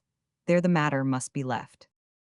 This brought the lecturer to the great ladder of animal life, beginning low down in mollusks and feeble sea creatures, then up rung by rung through reptiles and fishes, till at last we came to a kangarooette, a creature which brought forth its young alive, the direct ancestor of all mammals and presumably, therefore, of everyone in the audience. No, no, from a skeptical student in the back row. If the young gentleman in the red tie who cried, no, no, and who presumably claimed to have been hatched out of an egg, would wait upon him after the lecture, he would be glad to see such a curiosity. Laughter. It was strange to think that the climax of all the age-long process of nature had been the creation of that gentleman in the red tie. But had the process stopped? Was this gentleman to be taken as the final type, the be-all and end-all of development? He hoped that he would not hurt the feelings of the gentleman in the red tie if he maintained that, whatever virtues that gentleman might possess in private life, still the vast processes of the universe were not fully justified if they were to end entirely in his production. Evolution was not a spent force, but one still working, and even greater achievements were in store. Having thus, amid a general titter, played very prettily with his interrupter, the lecturer went back to his picture of the past, the drying of the seas, the emergence of the sandbank, the sluggish, viscous life which lay upon their margins, the overcrowded lagoons, the tendency of the sea creatures to take refuge upon the mudflats, the abundance of food awaiting them, their consequent enormous growth. Hence, ladies and gentlemen, he added, that frightful brood of saurians which still affright our eyes when seen in the Wealden or in the Solenhofen slates, but which were fortunately extinct long before the first appearance of mankind upon this planet. Question, boomed a voice from the platform. Mr. Waldron was a strict disciplinarian with a gift of acid humor, as exemplified upon the gentleman with the red tie, which made it perilous to interrupt him. But this interjection appeared to him so absurd that he was at a loss how to deal with it. So looks the Shakespearean who is confronted by a rancid Baconian, or the astronomer who is assailed by a flat-earth fanatic. He paused for a moment, and then, raising his voice, repeated slowly the words, which were extinct before the coming of man. Question, boomed the voice once more. Waldron looked with amazement along the line of professors upon the platform until his eyes fell upon the figure of Challenger, who leaned back in his chair with closed eyes and an amused expression, as if he were smiling in his sleep. I see, said Waldron with a shrug. It is my friend Professor Challenger, and amid laughter he renewed his lecture as if this was a final explanation and no more need be said. But the incident was far from being closed. Whatever path the lecturer took amid the wilds of the past seemed invariably to lead him to some assertion as to extinct or prehistoric life, which instantly brought the same bull's bellow from the professor. The audience began to anticipate it and to roar with delight when it came. The packed benches of students joined in, and every time Challenger's beard opened, before any sound could come forth, there was a yell of question, from 100 voices and an answering counter-cry of order, and shame, from as many more. Waldron, though a hardened lecturer and a strong man, became rattled. He hesitated, stammered, repeated himself, got snarled in a long sentence, and finally turned furiously upon the cause of his troubles. This is really intolerable, he cried, glaring across the platform. I must ask you, Professor Challenger, to cease these ignorant and unmannerly interruptions. There was a hush over the hall, the students rigid with delight at seeing the high gods on Olympus quarreling among themselves. Challenger levered his bulky figure slowly out of his chair. I must in turn ask you, Mr. Waldron, he said, to cease to make assertions which are not in strict accordance with scientific fact. The words unloosed a tempest. Shame, shame, give him a hearing, put him out, shove him off the platform. Fair play emerged from a general roar of amusement or execration. The chairman was on his feet, flapping both his hands and bleating excitedly. Professor Challenger, personal views later, were the solid peaks above his clouds of inaudible mutter. The interrupter bowed, smiled, stroked his beard, and relapsed into his chair. Waldron, very flushed and warlike, continued his observations. Now and then, as he made an assertion, he shot a venomous glance at his opponent, who seemed to be slumbering deeply, with the same broad, happy smile upon his face. At last the lecture came to an end. I am inclined to think that it was a premature one, as the peroration was hurried and disconnected. The thread of the argument had been rudely broken, and the audience was restless and expectant. Waldron sat down, and, after a cheer-up from the chairman, Professor Challenger rose and advanced to the edge of the platform. In the interests of my paper, I took down his speech verbatim. "Ladies and gentlemen," he began, amid a sustained interruption from the back. "I beg pardon, ladies, gentlemen, and children. I must apologize. I had inadvertently omitted a considerable section of this audience." Tumult, during which the professor stood with one hand raised and his enormous head nodding sympathetically, as if he were bestowing a pontifical blessing upon the crowd. I have been selected to move a vote of thanks to Mr. Waldron for the very picturesque and imaginative address to which we have just listened. There are points in it with which I disagree, and it has been my duty to indicate them as they arose, but, nonetheless, Mr. Waldron has accomplished his object well, that object being to give a simple and interesting account of what he conceives to have been the history of our planet. Popular lectures are the easiest to listen to, but Mr. Waldron, here he beamed and blinked at the lecturer, will excuse me when I say that they are necessarily both superficial and misleading, since they have to be graded to the comprehension of an ignorant audience. Ironical cheering. Popular lecturers are in their nature parasitic. Angry gesture of protest from Mr. Waldron. They exploit for fame or cash the work which has been done by their indigent and unknown brethren. One smallest new fact obtained in the laboratory, one brick built into the temple of science, far outweighs any second-hand exposition which passes an idle hour, but can leave no useful result behind it. I put forward this obvious reflection, not out of any desire to disparage Mr. Waldron in particular, but that you may not lose your sense of proportion and mistake the acolyte for the high priest. At this point, Mr. Waldron whispered to the chairman, who half rose and said something severely to his water carafe. But enough of this. Loud and prolonged cheers. Let me pass to some subject of wider interest. What is the particular point upon which I, as an original investigator, have challenged our lecturer's accuracy? It is upon the permanence of certain types of animal life upon the earth. I do not speak upon this subject as an amateur, nor, I may add, as a popular lecturer, but I speak as one whose scientific conscience compels him to adhere closely to facts, when I say that Mr. Waldron is very wrong in supposing that because he has never himself seen a so-called prehistoric animal, therefore these creatures no longer exist. They are indeed, as he has said, our ancestors, but they are, if I may use the expression, our contemporary ancestors, who can still be found with all their hideous and formidable characteristics, if one has but the energy and hardihood to seek their haunts. Creatures which were supposed to be Jurassic, monsters who would hunt down and devour our largest and fiercest mammals, still exist. Cries of Bosh, prove it, how do you know? Question, how do I know, you ask me? I know because I have visited their secret haunts. I know because I have seen some of them. Applause, uproar, and a voice, liar. Am I a liar? General hearty and noisy assent. Did I hear someone say that I was a liar? Will the person who called me a liar kindly stand up that I may know him? A voice, here he is, sir. And an inoffensive little person in spectacles, struggling violently, was held up among a group of students. Did you venture to call me a liar? No, sir, no, shouted the accused and disappeared like a jack-in-the-box. If any person in this hall dares to doubt my veracity, I shall be glad to have a few words with him after the lecture. Liar, who said that? Again the inoffensive one, plunging desperately, was elevated high into the air. If I come down among you, general chorus of come, love, come, which interrupted the proceedings for some moments, while the chairman, standing up and waving both his arms, seemed to be conducting the music. The professor, with his face flushed, his nostrils dilated, and his beard bristling, was now in a proper berserk mood. Every great discoverer has been met with the same incredulity, the sure brand of a generation of fools. When great facts are laid before you, you have not the intuition, the imagination which would help you to understand them. You can only throw mud at the men who have risked their lives to open new fields to science. You persecute the prophets, Galileo, Darwin, and I? Prolonged cheering and complete interruption. All this is from my hurried notes taken at the time, which give little notion of the absolute chaos to which the assembly had by this time been reduced. So terrific was the uproar that several ladies had already beaten a hurried retreat. Grave and reverend seniors seemed to have caught the prevailing spirit as badly as the students, and I saw white-bearded men rising and shaking their fists at the obdurate professor. The whole great audience seethed and simmered like a boiling pot. The professor took a step forward and raised both his hands. There was something so big and arresting and virile in the man that the clatter and shouting died gradually away before his commanding gesture and his masterful eyes. He seemed to have a definite message. They hushed to hear it. "I will not detain you," he said.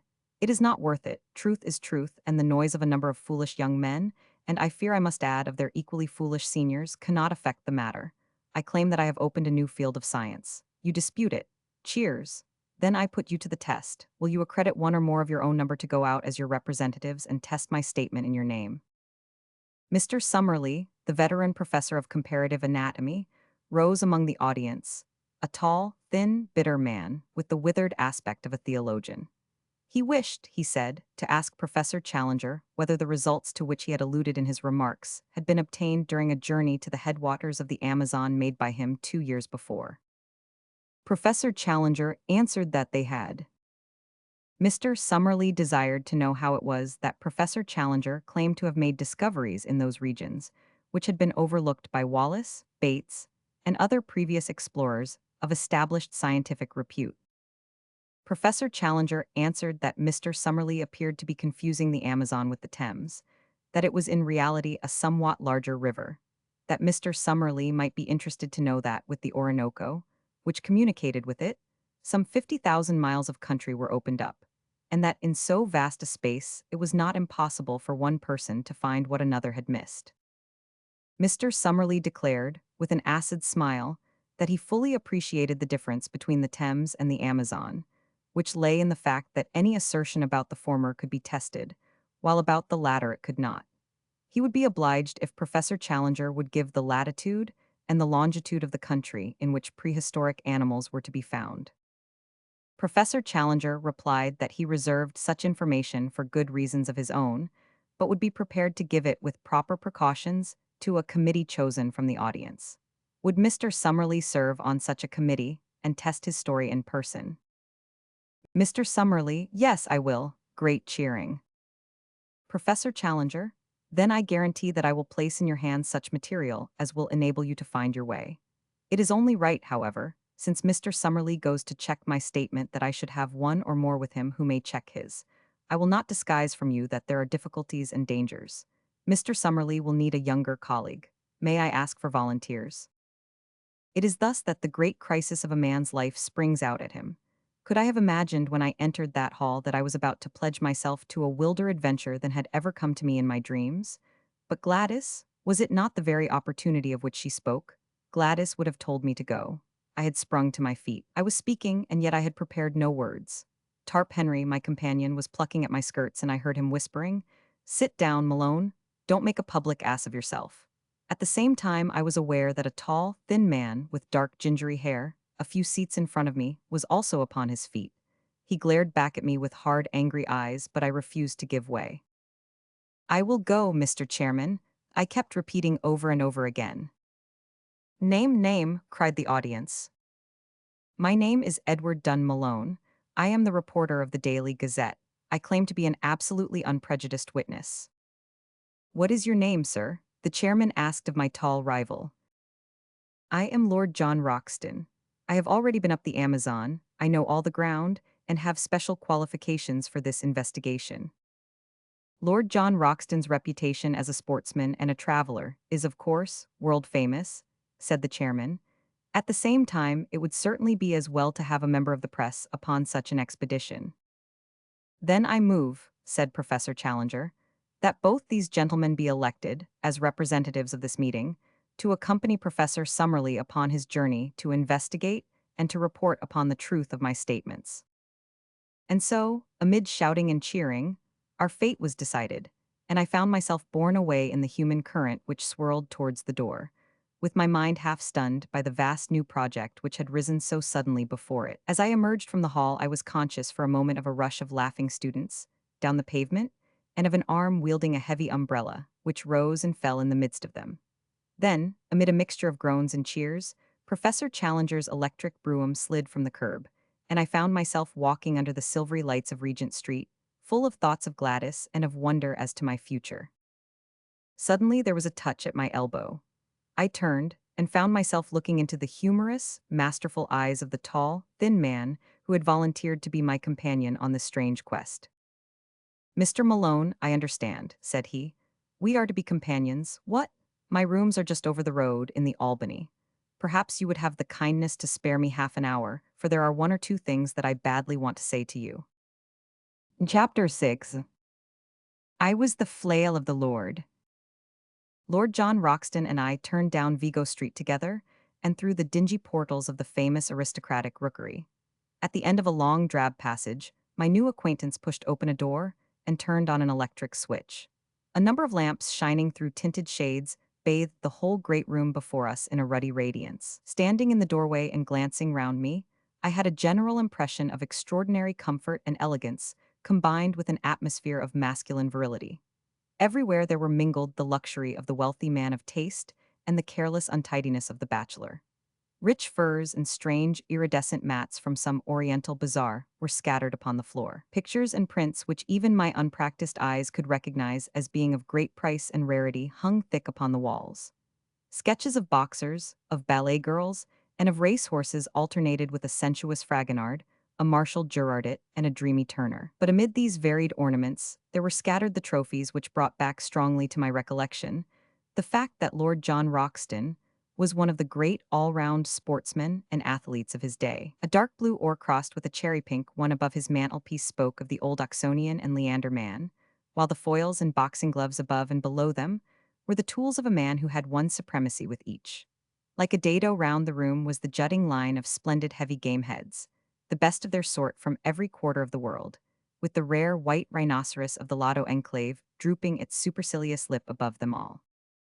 In the center of the rich red carpet was a black and gold Louis Quinze table, a lovely antique, now sacrilegiously desecrated with marks of glasses and the scars of cigar stumps. On it stood a silver tray of smokables and a burnished spirit stand, from which and an adjacent siphon my silent host proceeded to charge two high glasses. Having indicated an armchair to me and placed my refreshment near it, he handed me a long, smooth Havana. Then, seating himself opposite to me, he looked at me long and fixedly with his strange, twinkling, reckless eyes of a cold light blue, the color of a glacier lake. Through the thin haze of my cigar smoke, I noted the details of a face which was already familiar to me from many photographs. The strongly curved nose, the hollow, worn cheeks, the dark, ruddy hair, thin at the top, the crisp, virile mustaches, the small, aggressive tuft upon his projecting chin. Something there was of Napoleon Roman III, something of Don Quixote, and yet again something which was the essence of the English country gentleman, the keen, alert, open-air lover of dogs and of horses. His skin was of a rich flower-pot red from sun and wind. His eyebrows were tufted and overhanging, which gave those naturally cold eyes an almost ferocious aspect, an impression which was increased by his strong and furrowed brow. In figure he was spare, but very strongly built. Indeed, he had often proved that there were few men in England capable of such sustained exertions. His height was a little over 6 feet, but he seemed shorter on account of a peculiar rounding of the shoulders. Such was the famous Lord John Roxton, as he sat opposite to me, biting hard upon his cigar and watching me steadily in a long and embarrassing silence. "Well," said he at last, "we've gone and done it, young fella my lad." This curious phrase he pronounced as if it were all one word, young fella me lad. "Yes, we've taken a jump, you and me. I suppose now, when you went into that room there was no such notion in your head, what?" "No thought of it." "The same here, no thought of it. And here we are, up to our necks in the tureen. Why, I've only been back 3 weeks from Uganda and taken a place in Scotland and signed the lease and all. Pretty goings on, what? How does it hit you?" "Well, it is all in the main line of my business. I am a journalist on the Gazette." "Of course, you said so when you took it on. By the way, I've got a small job for you if you'll help me." "With pleasure." "Don't mind talking a risk, do you?" "What is the risk?" "Well, it's Ballinger, he's the risk. You've heard of him." "No." "Why, young fellow, where have you lived? Sir John Ballinger is the best gentleman jock in the North Country. I could hold him on the flat at my best, but over jumps he's my master. Well, it's an open secret that when he's out of trainin', he drinks hard, stricken and average, he calls it. He got delirium on Tuesday and has been ragin' like a devil ever since. His room is above this. The doctors say that it is all up with the old dear unless some food is got into him. But as he lies in bed with a revolver on his coverlet and swears he will put 6 of the best through anyone that comes near him, there's been a bit of a strike among the serving men. He's a hard nail, is Jack, and a dead shot, too, but you can't leave a grand national winner to die like that. What? What do you mean to do, then? I asked. Well, my idea was that you and I could rush him. He may be Dawson, and at the worst he can only wing one of us, and the other should have him. If we can get his bolster cover around his arms and then phone up a stomach pump, we'll give the old dear the supper of his life. It was a rather desperate business to come suddenly into one's day's work. I don't think that I am a particularly brave man. I have an Irish imagination which makes the unknown and the untried more terrible than they are. On the other hand, I was brought up with a horror of cowardice and with a terror of such a stigma. I dare say that I could throw myself over a precipice, like the Hun in the history books, if my courage to do it were questioned, and yet it would surely be pride and fear, rather than courage, which would be my inspiration. Therefore, although every nerve in my body shrank from the whiskey-maddened figure which I pictured in the room above, I still answered, in as careless a voice as I could command, that I was ready to go. Some further remark of Lord Roxton's about the danger only made me irritable. Talking won't make it any better, said I. Come on. I rose from my chair and he from his. Then, with a little confidential chuckle of laughter, he patted me 2 or 3 times on the chest, finally pushing me back into my chair. All right, Sonny, my lad, you'll do, said he. I looked up in surprise. I saw after Jack Ballinger myself this mornin'. He blew a hole in the skirt of my kimono, bless his shaky old hand, but we got a jacket on him, and he's to be all right in a week. I say, young fella, I hope you don't mind. What? You see, between you and me, close-styled, I look on this South American business as a mighty serious thing, and if I have a pal with me, I want a man I can bank on. So I sized you down, and I'm bound to say that you came well out of it. You see, it's all up to you and me, for this old Summerlee man will want dry nursin' from the first. By the way, are you by any chance the Malone who is expected to get his rugby cap for Ireland? A reserve, perhaps? I thought I remembered your face. Why, I was there when you got that try against Richmond, as fine a swervin' run as I saw the whole season. I never miss a rugby match if I can help it, for it is the manliest game we have left. Well, I didn't ask you in here just to talk sport. We've got to fix our business. Here are the sailins on the first page of the Times. There's a booth boat for Para next Wednesday week, and if the professor and you can work it, I think we should take it. What? Very good, I'll fix it with him. What about your outfit? My paper will see to that. Can you shoot? About average territorial standard. Good Lord, as bad as that? It's the last thing you young fellas think of learnin'. You're all bees without stings so far as lookin' after the hive goes. You'll look silly some these days when someone comes along and sneaks the honey. But you'll need to hold your gun straight in South America, for, unless our friend the professor is a madman or a liar, we may see some queer things before we get back. What gun have you? He crossed to an oaken cupboard, and as he threw it open, I caught a glimpse of glistening rows of parallel barrels, like the pipes of an organ. I'll see what I can spare you out of my own battery, said he. One by one, he took out a succession of beautiful rifles, opening and shutting them with a snap and a clang, and then patting them as he put them back into the rack as tenderly as a mother would fondle her children. This is a Bland's 577 Axate Express, said he. I got that big fellow with it. He glanced up at the white rhinoceros. 10 more yards and he would have added me to his collection. On that conical bullet his one chance hangs, tease the weak one's advantage fair. Hope you know your Gordon, for he's the poet of the horse and the gun and the man that handles both. Now, here's a useful tool. 470, telescopic sight, double ejector, point blank up to 350. That's the rifle I used against the Peruvian slave drivers 3 years ago. I was the flail of the Lord up in those parts, I may tell you, though you won't find it in any blue book. There are times, young fella, when every one of us must make a stand for human right and justice, or you never feel clean again. That's why I made a little war on my own. Declared it myself, waged it myself, ended it myself. Each of those nicks is for a slave murderer. A good row of them? What? That big one is for Pedro Lopez, the king of them all, that I killed in a backwater of the Putumayo River. Now, here's something that would do for you. He took out a beautiful brown and silver rifle. Well rubbered at the stock, sharply sighted, 5 cartridges to the clip. You can trust your life to that. He handed it to me and closed the door of his oak cabinet. By the way, he continued, coming back to his chair, what do you know of this Professor Challenger? I never saw him till today. Well, neither did I. It's funny we should both sail under sealed orders from a man we don't know. He seemed an uppish old bird. His brothers of science don't seem too fond of him, either. How came you to take an interest in the affair? I told him shortly my experiences of the morning, and he listened intently. Then he drew out a map of South America and laid it on the table. I believe every single word he said to you was the truth, said he earnestly. And mind you, I have something to go on when I speak like that. South America is a place I love, and I think, if you take it right through from Darien to Fuego, it's the grandest, richest, most wonderful bit of earth upon this planet. People don't know it yet and don't realize what it may become. I've been up and down it from end to end and had 2 dry seasons in those very parts, as I told you when I spoke of the war I made on the slave dealers. Well, when I was up there, I heard some yarns of the same kind, traditions of Indians and the like, but with something behind them, no doubt. The more you knew of that country, young fella, the more you would understand that anything was possible. Anything. There are just some narrow water lanes along which folk travel, and outside that it is all darkness. Now, down here in the Maddo Grand, he swept his cigar over a part of the map, or up in this corner where 3 countries meet, nothing would surprise me. As that chap said tonight, there are 50,000 miles of waterway runnin' through a forest that is very near the size of Europe. You and I could be as far away from each other as Scotland is from Constantinople, and yet each of us be in the same great Brazilian forest. Man has just made a track here and a scrape there in the maze. Why, the river rises and falls the best part of 40 feet, and half the country is a morass that you can't pass over. Why shouldn't something new and wonderful lie in such a country? And why shouldn't we be the men to find it out? Besides, he added, his queer, gaunt face shining with delight, there's a sportin' risk in every mile of it. I'm like an old golf ball, I've had all the white paint knocked off me long ago.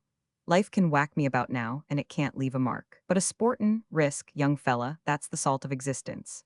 Then it's worth livin' again. We're all gettin' a deal too soft and dull and comfy.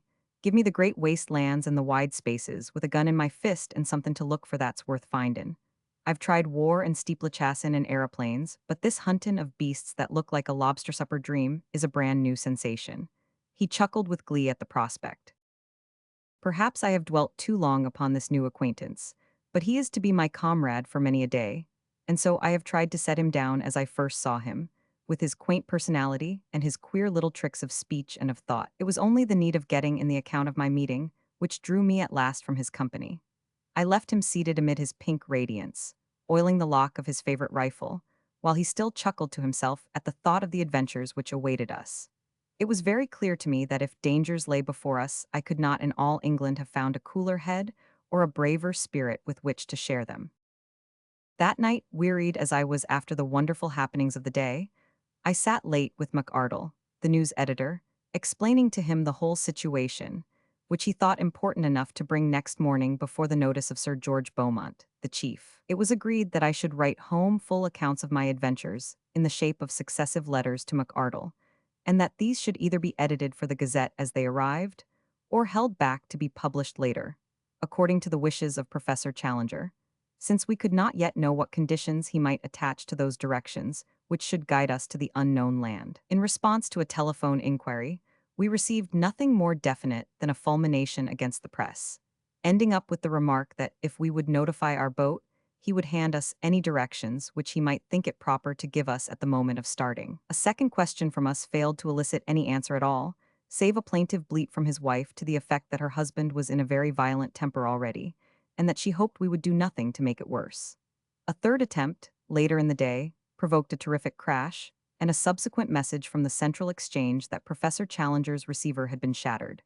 After that, we abandoned all attempt at communication. And now, my patient readers, I can address you directly no longer. From now onwards, if, indeed, any continuation of this narrative should ever reach you, it can only be through the paper which I represent. In the hands of the editor, I leave this account of the events which have led up to one of the most remarkable expeditions of all time, so that, if I never return to England, there shall be some record as to how the affair came about. I am writing these last lines in the saloon of the Booth liner Francisca, and they will go back by the pilot to the keeping of Mr. McArdle. Let me draw one last picture before I close the notebook, a picture which is the last memory of the old country which I bear away with me. It is a wet, foggy morning in the late spring. A thin, cold rain is falling. 3 shining mackintoshed figures are walking down the quay, making for the gangplank of the great liner from which the Blue Peter is flying. In front of them, a porter pushes a trolley piled high with trunks, wraps, and gun cases. Professor Summerlee, a long, melancholy figure, walks with dragging steps and drooping head, as one who is already profoundly sorry for himself. Lord John Roxton steps briskly, and his thin, eager face beams forth between his hunting cap and his muffler. As for myself, I am glad to have got the bustling days of preparation and the pangs of leave-taking behind me, and I have no doubt that I show it in my bearing. Suddenly, just as we reach the vessel, there is a shout behind us. It is Professor Challenger who had promised to see us off. He runs after us, a puffing, red-faced, irascible figure. "No, thank you," says he. "I should much prefer not to go aboard. I have only a few words to say to you, and they can very well be said where we are. I beg you not to imagine that I am in any way indebted to you for making this journey. I would have you to understand that it is a matter of perfect indifference to me, and I refuse to entertain the most remote sense of personal obligation. Truth is truth, and nothing which you can report can affect it in any way, though it may excite the emotions and allay the curiosity of a number of very ineffectual people. My directions for your instruction and guidance are in this sealed envelope. You will open it when you reach a town upon the Amazon, which is called Manaus, but not until the date and hour which is marked upon the outside. Have I made myself clear? I leave the strict observance of my conditions entirely to your honor. No, Mr. Malone, I will place no restriction upon your correspondence, since the ventilation of the facts is the object of your journey, but I demand that you shall give no particulars as to your exact destination, and that nothing be actually published until your return. Goodbye, sir. You have done something to mitigate my feelings for the loathsome profession to which you unhappily belong. Goodbye, Lord John.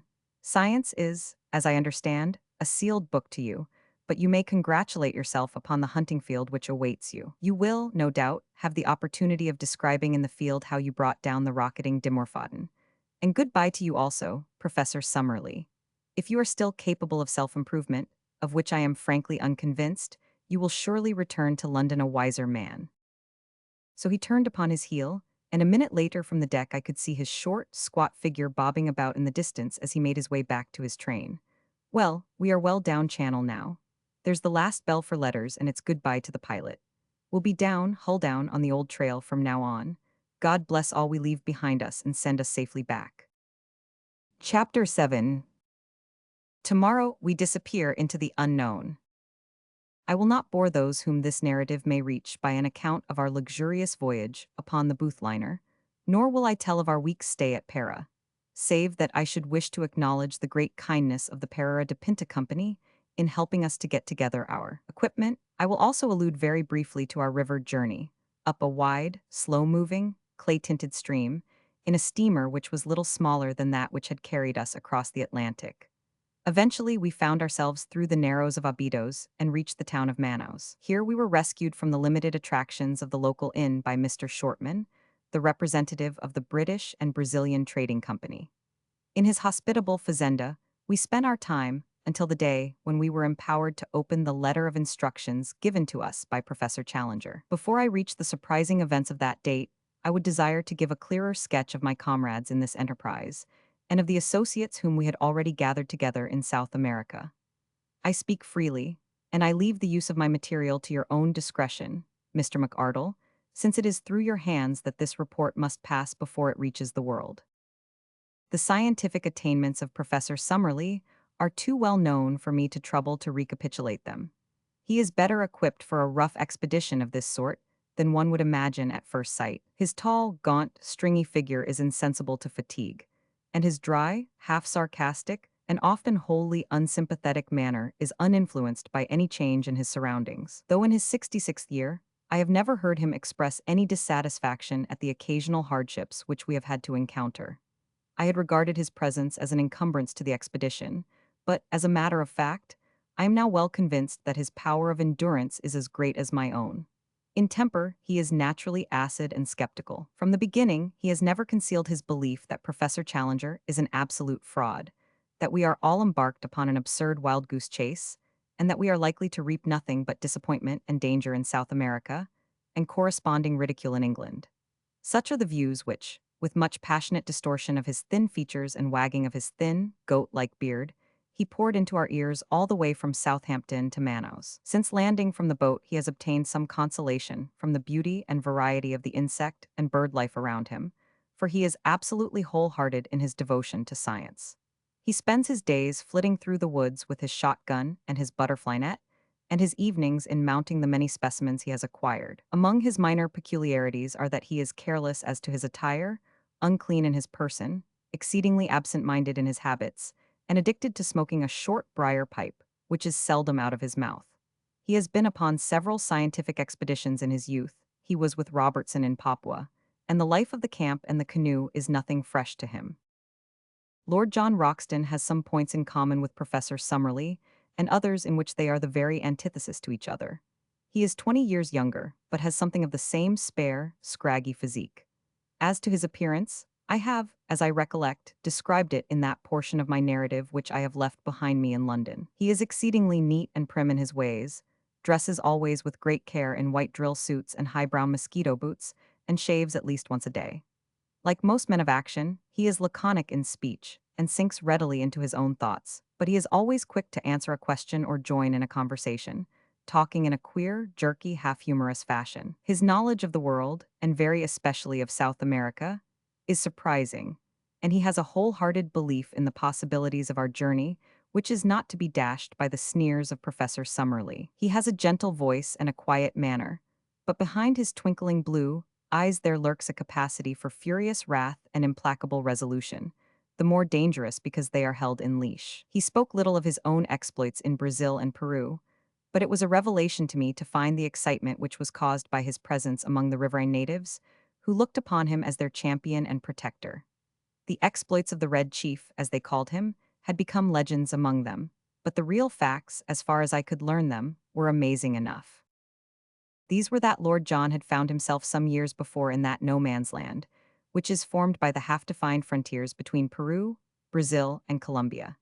In this great district the wild rubber tree flourishes, and has become, as in the Congo, a curse to the natives which can only be compared to their forced labor under the Spaniards, upon the old silver mines of Darien. A handful of villainous half-breeds dominated the country, armed such Indians as would support them, and turned the rest into slaves, terrorizing them with the most inhuman tortures in order to force them to gather the India rubber, which was then floated down the river to Para. Lord John Roxton expostulated on behalf of the wretched victims, and received nothing but threats and insults for his pains.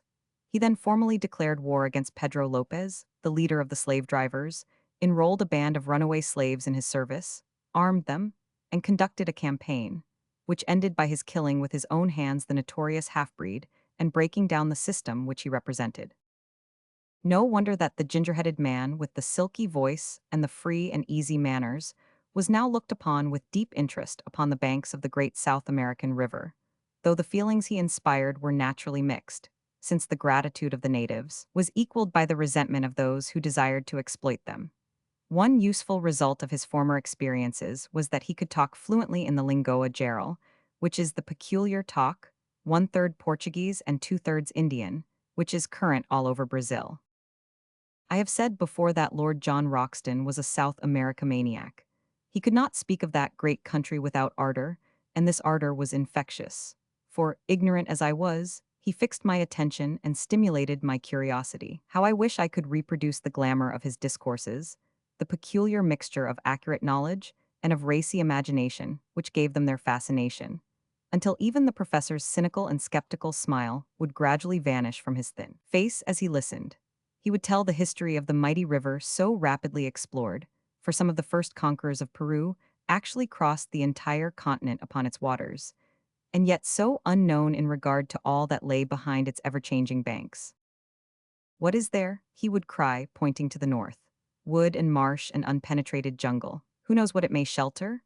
And there to the south? A wilderness of swampy forest where no white man has ever been. The unknown is up against us on every side. Outside the narrow lines of the rivers, what does anyone know? Who will say what is possible in such a country? Why should old man Challenger not be right?" At which direct defiance the stubborn sneer would reappear upon Professor Summerlee's face, and he would sit, shaking his sardonic head in unsympathetic silence, behind the cloud of his briar-root pipe. So much, for the moment, for my two white companions, whose characters and limitations will be further exposed, as surely as my own, as this narrative proceeds. But already we have enrolled certain retainers who may play no small part in what is to come. The first is a gigantic Negro named Zambo, who is a black Hercules, as willing as any horse, and about as intelligent. Him we enlisted at Para, on the recommendation of the steamship company, on whose vessels he had learned to speak a halting English. It was at Para also that we engaged Gomez and Manuel, two half-breeds from up the river, just come down with a cargo of redwood. They were swarthy fellows, bearded and fierce, as active and wiry as panthers. Both of them had spent their lives in those upper waters of the Amazon which we were about to explore, and it was this recommendation which had caused Lord John to engage them.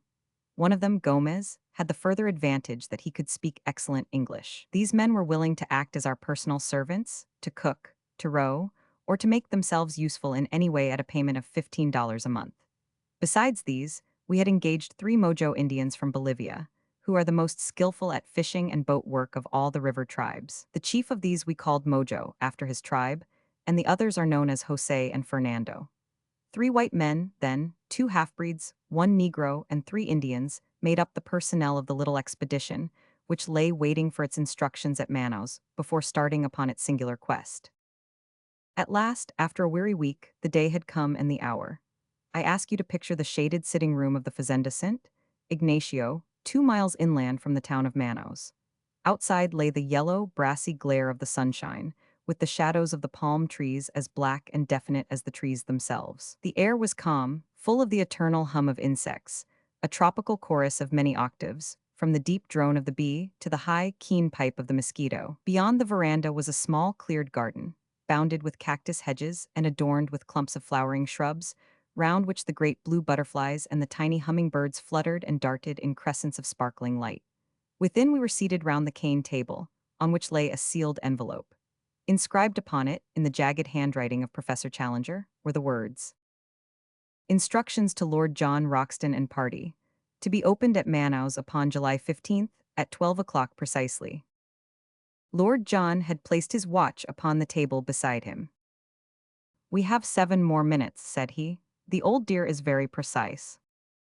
Professor Summerlee gave an acid smile as he picked up the envelope in his gaunt hand. "What can it possibly matter whether we open it now or in 7 minutes?" said he. "It is all part and parcel of the same system of quackery and nonsense, for which I regret to say that the writer is notorious." "Oh, come, we must play the game according to rules," said Lord John. "It's old man Challenger's show, and we are here by his good will, so it would be rotten bad form if we didn't follow his instructions to the letter." "Pretty business it is," cried the professor bitterly. "It struck me as preposterous in London, but I'm bound to say that it seems even more so upon closer acquaintance. I don't know what is inside this envelope, but unless it is something pretty definite, I shall be much tempted to take the next downriver boat and catch the Bolivia at Para. After all, I have some more responsible work in the world than to run about disproving the assertions of a lunatic. Now, Roxton, surely it is time." "Time it is," said Lord John. "You can blow the whistle." He took up the envelope and cut it with his penknife. From it he drew a folded sheet of paper. This he carefully opened out and flattened on the table. It was a blank sheet. He turned it over. Again it was blank. We looked at each other in a bewildered silence, which was broken by a discordant burst of derisive laughter from Professor Summerlee. "It is an open admission," he cried. "What more do you want? The fellow is a self-confessed humbug. We have only to return home and report him as the brazen impostor that he is." "Invisible ink," I suggested.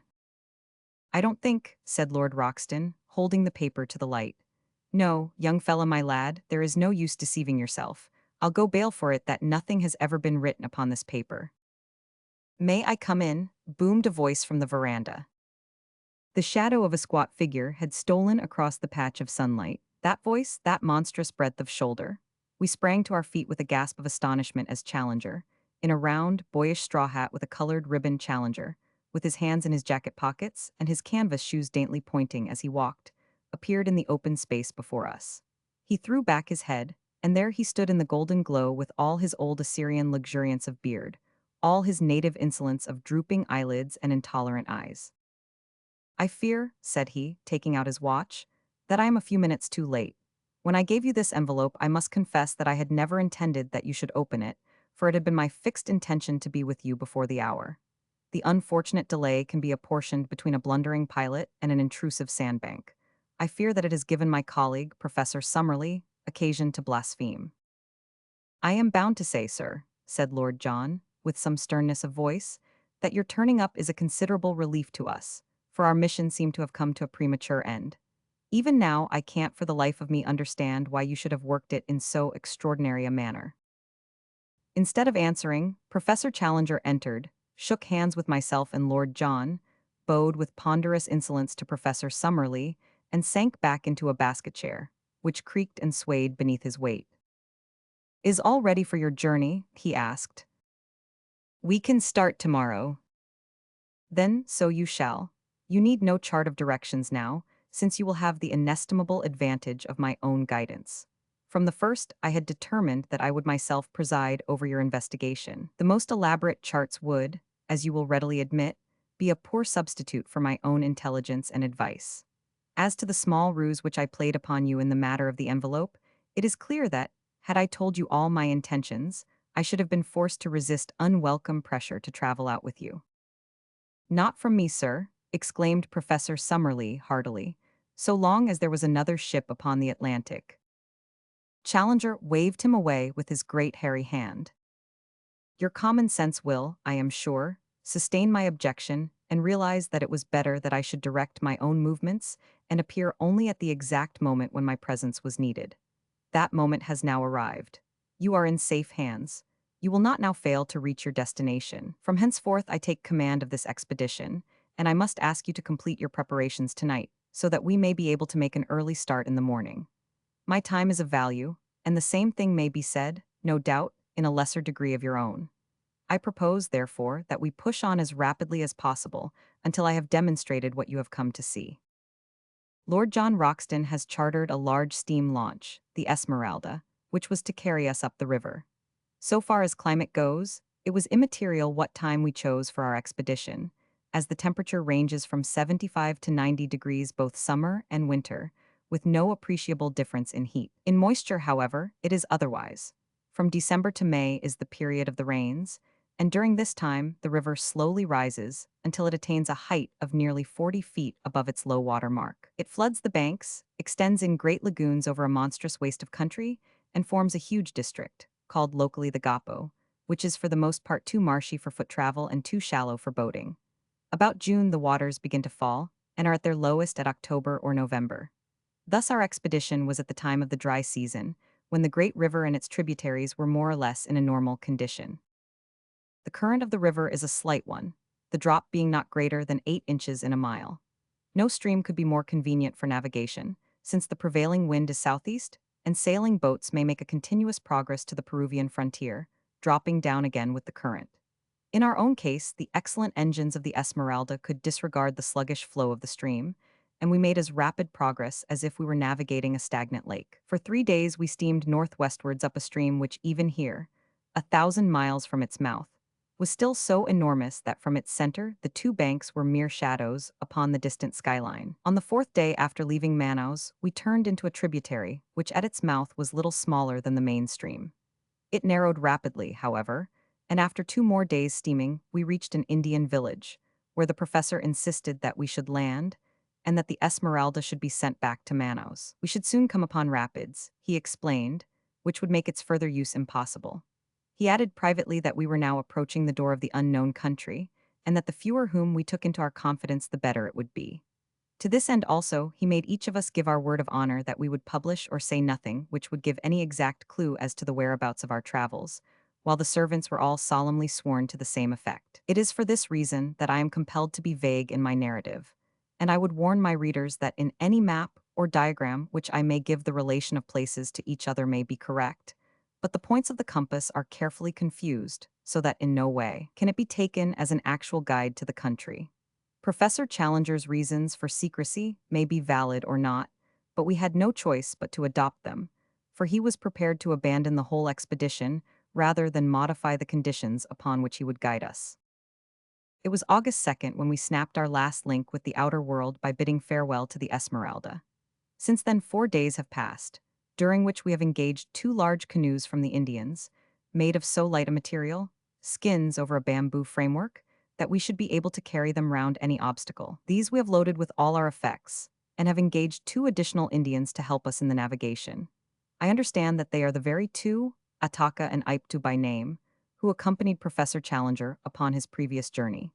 They appeared to be terrified at the prospect of repeating it, but the chief has patriarchal powers in these countries, and if the bargain is good in his eyes, the clansman has little choice in the matter.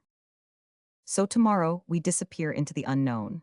This account I am transmitting down the river by canoe, and it may be our last word to those who are interested in our fate. I have, according to our arrangement, addressed it to you, my dear Mr. McArdle, and I leave it to your discretion to delete, alter, or do what you like with it. From the assurance of Professor Challenger's manner, and in spite of the continued skepticism of Professor Summerlee, I have no doubt that our leader will make good his statement, and that we are really on the eve of some most remarkable experiences. Chapter 8.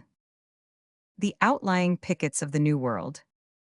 Our friends at home may well rejoice with us, for we are at our goal, and up to a point at least, we have shown that the statement of Professor Challenger can be verified.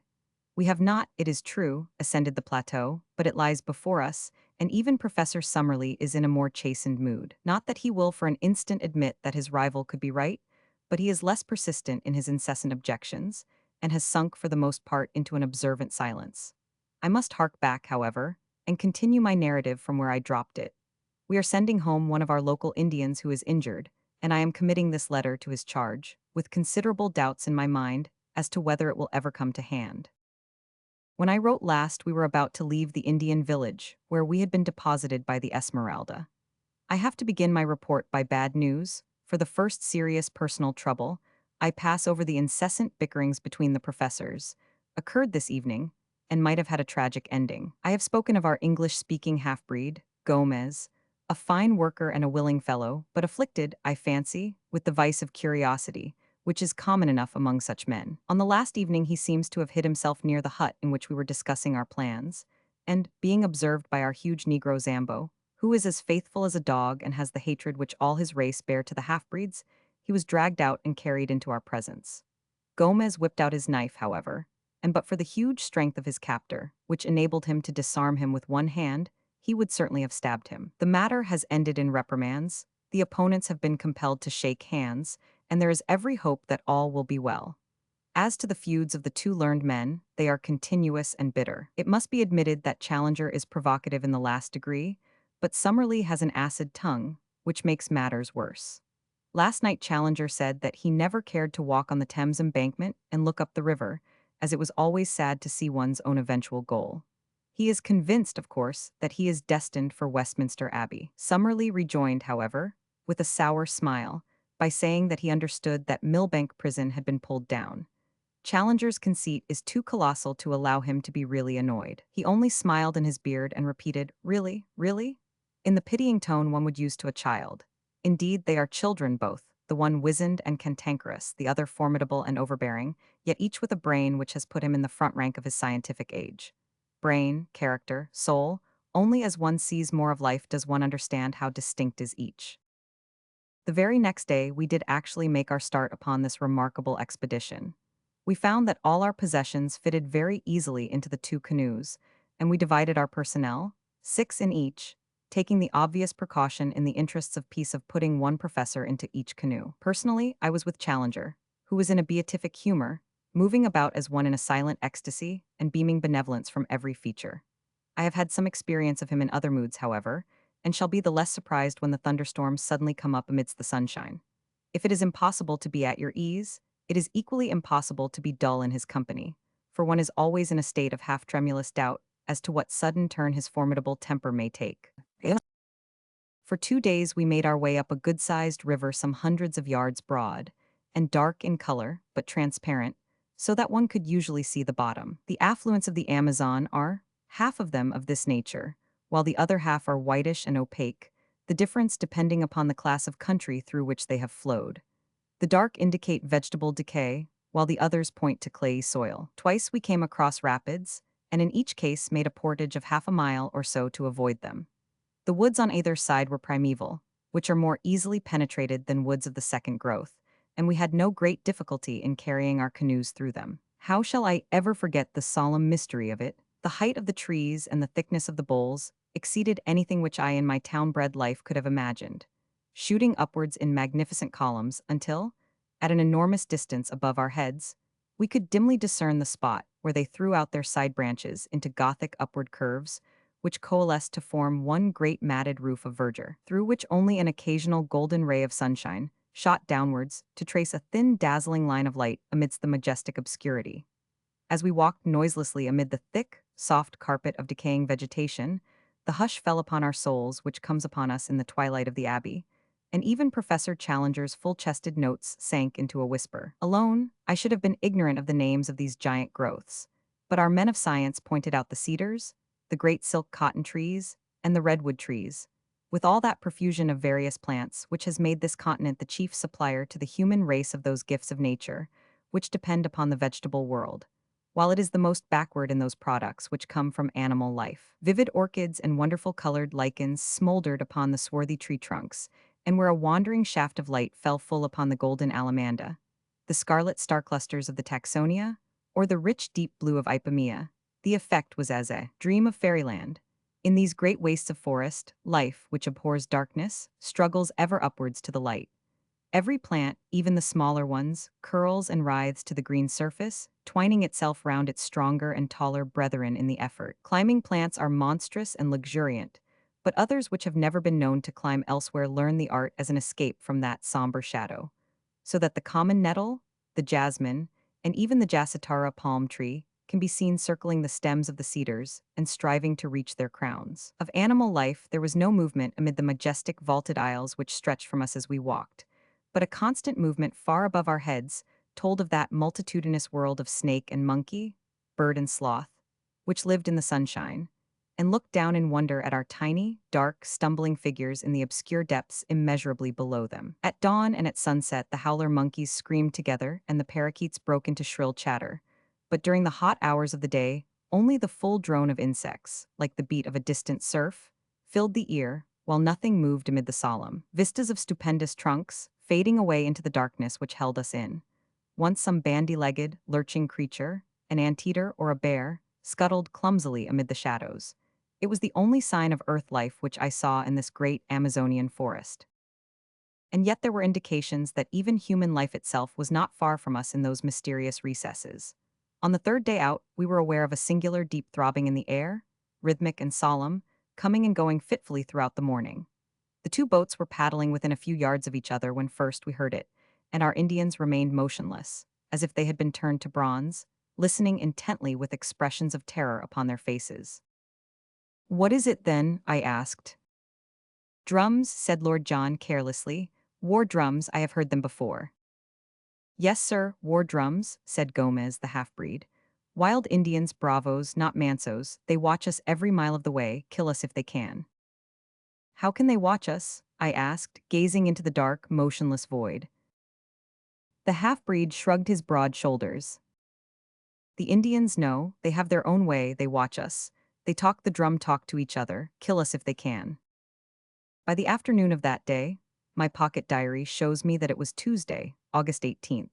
At least 6 or 7 drums were throbbing from various points. Sometimes they beat quickly, sometimes slowly, sometimes in obvious question and answer, one far to the east breaking out in a high staccato rattle and being followed after a pause by a deep roll from the north. There was something indescribably nerve-shaking and menacing in that constant mutter, which seemed to shape itself into the very syllables of the half-breed, endlessly repeated, "We will kill you if we can. We will kill you if we can." No one ever moved in the silent woods. All the peace and soothing of quiet nature lay in that dark curtain of vegetation, but away from behind there came ever the one message from our fellow man. "We will kill you if we can," said the men in the east. "We will kill you if we can," said the men in the north. All day the drums rumbled and whispered, while their menace reflected itself in the faces of our colored companions. Even the hardy, swaggering half-breed seemed cowed. I learned, however, that day once for all that both Summerlee and Challenger possessed that highest type of bravery, the bravery of the scientific mind. Theirs was the spirit which upheld Darwin among the gauchos of the Argentine, or Wallace among the headhunters of Malaya. It is decreed by a merciful nature that the human brain cannot think of two things simultaneously, so that if it be steeped in curiosity as to science, it has no room for merely personal considerations. All day amid that incessant and mysterious menace, our two professors watched every bird upon the wing, and every shrub upon the bank, with many a sharp, wordy contention, when the snarl of Summerlee came quick upon the deep growl of Challenger, but with no more sense of danger, and no more reference to drum-beating Indians, than if they were seated together in the smoking room of the Royal Society's Club in St. James's Street. Once only did they condescend to discuss them. Maranhah or Amajuaca cannibals, said Challenger, jerking his thumb towards the reverberating wood. No doubt, sir, Summerlee answered. Like all such tribes, I shall expect to find them of polysynthetic speech and of Mongolian type. Polysynthetic certainly, said Challenger, indulgently. I am not aware that any other type of language exists in this continent, and I have notes of more than 100. The Mongolian theory I regard with deep suspicion. I should have thought that even a limited knowledge of comparative anatomy would have helped to verify it, said Summerlee, bitterly. Challenger thrust out his aggressive chin until he was all beard and hat trim. No doubt, sir, a limited knowledge would have that effect. When one's knowledge is exhaustive, one comes to other conclusions. They glared at each other in mutual defiance while all round rose the distant whisper, we will kill you if we can. That night we moored our canoes with heavy stones for anchors in the center of the stream, and made every preparation for a possible attack. Nothing came, however, and with the dawn we pushed upon our way, the drum beating dying out behind us. About 3 o'clock in the afternoon, we came to a very steep rapid, more than a mile long, the very one in which Professor Challenger had suffered disaster upon his first journey. I confess that the sight of it consoled me, for it was really the first direct corroboration, slight as it was, of the truth of his story. The Indians carried first our canoes and then our stores through the brushwood, which is very thick at this point, while we four whites, our rifles on our shoulders, walked between them and any danger coming from the woods. Before evening, we had successfully passed the rapids and made our way some 10 miles above them, where we anchored for the night. At this point, I reckoned that we had come not less than 100 miles up the tributary from the main stream. It was in the early forenoon of the next day that we made the great departure. Since dawn, Professor Challenger had been acutely uneasy, continually scanning each bank of the river. Suddenly, he gave an exclamation of satisfaction and pointed to a single tree, which projected at a peculiar angle over the side of the stream. What do you make of that? He asked. It is surely an acai palm, said Summerlee. Exactly, it was an acai palm which I took for my landmark. The secret opening is half a mile onwards upon the other side of the river. There is no break in the trees. That is the wonder and the mystery of it. There where you see light green rushes instead of dark green undergrowth, there between the great cottonwoods, that is my private gate into the unknown. Push through, and you will understand. It was indeed a wonderful place. Having reached the spot marked by a line of light green rushes, we poled out 2 canoes through them for some hundreds of yards, and eventually emerged into a placid and shallow stream, running clear and transparent over a sandy bottom. It may have been 20 yards across, and was banked in on each side by most luxuriant vegetation. No one who had not observed that, for a short distance reeds had taken the place of shrubs, could possibly have guessed the existence of such a stream or dreamed of the fairyland beyond.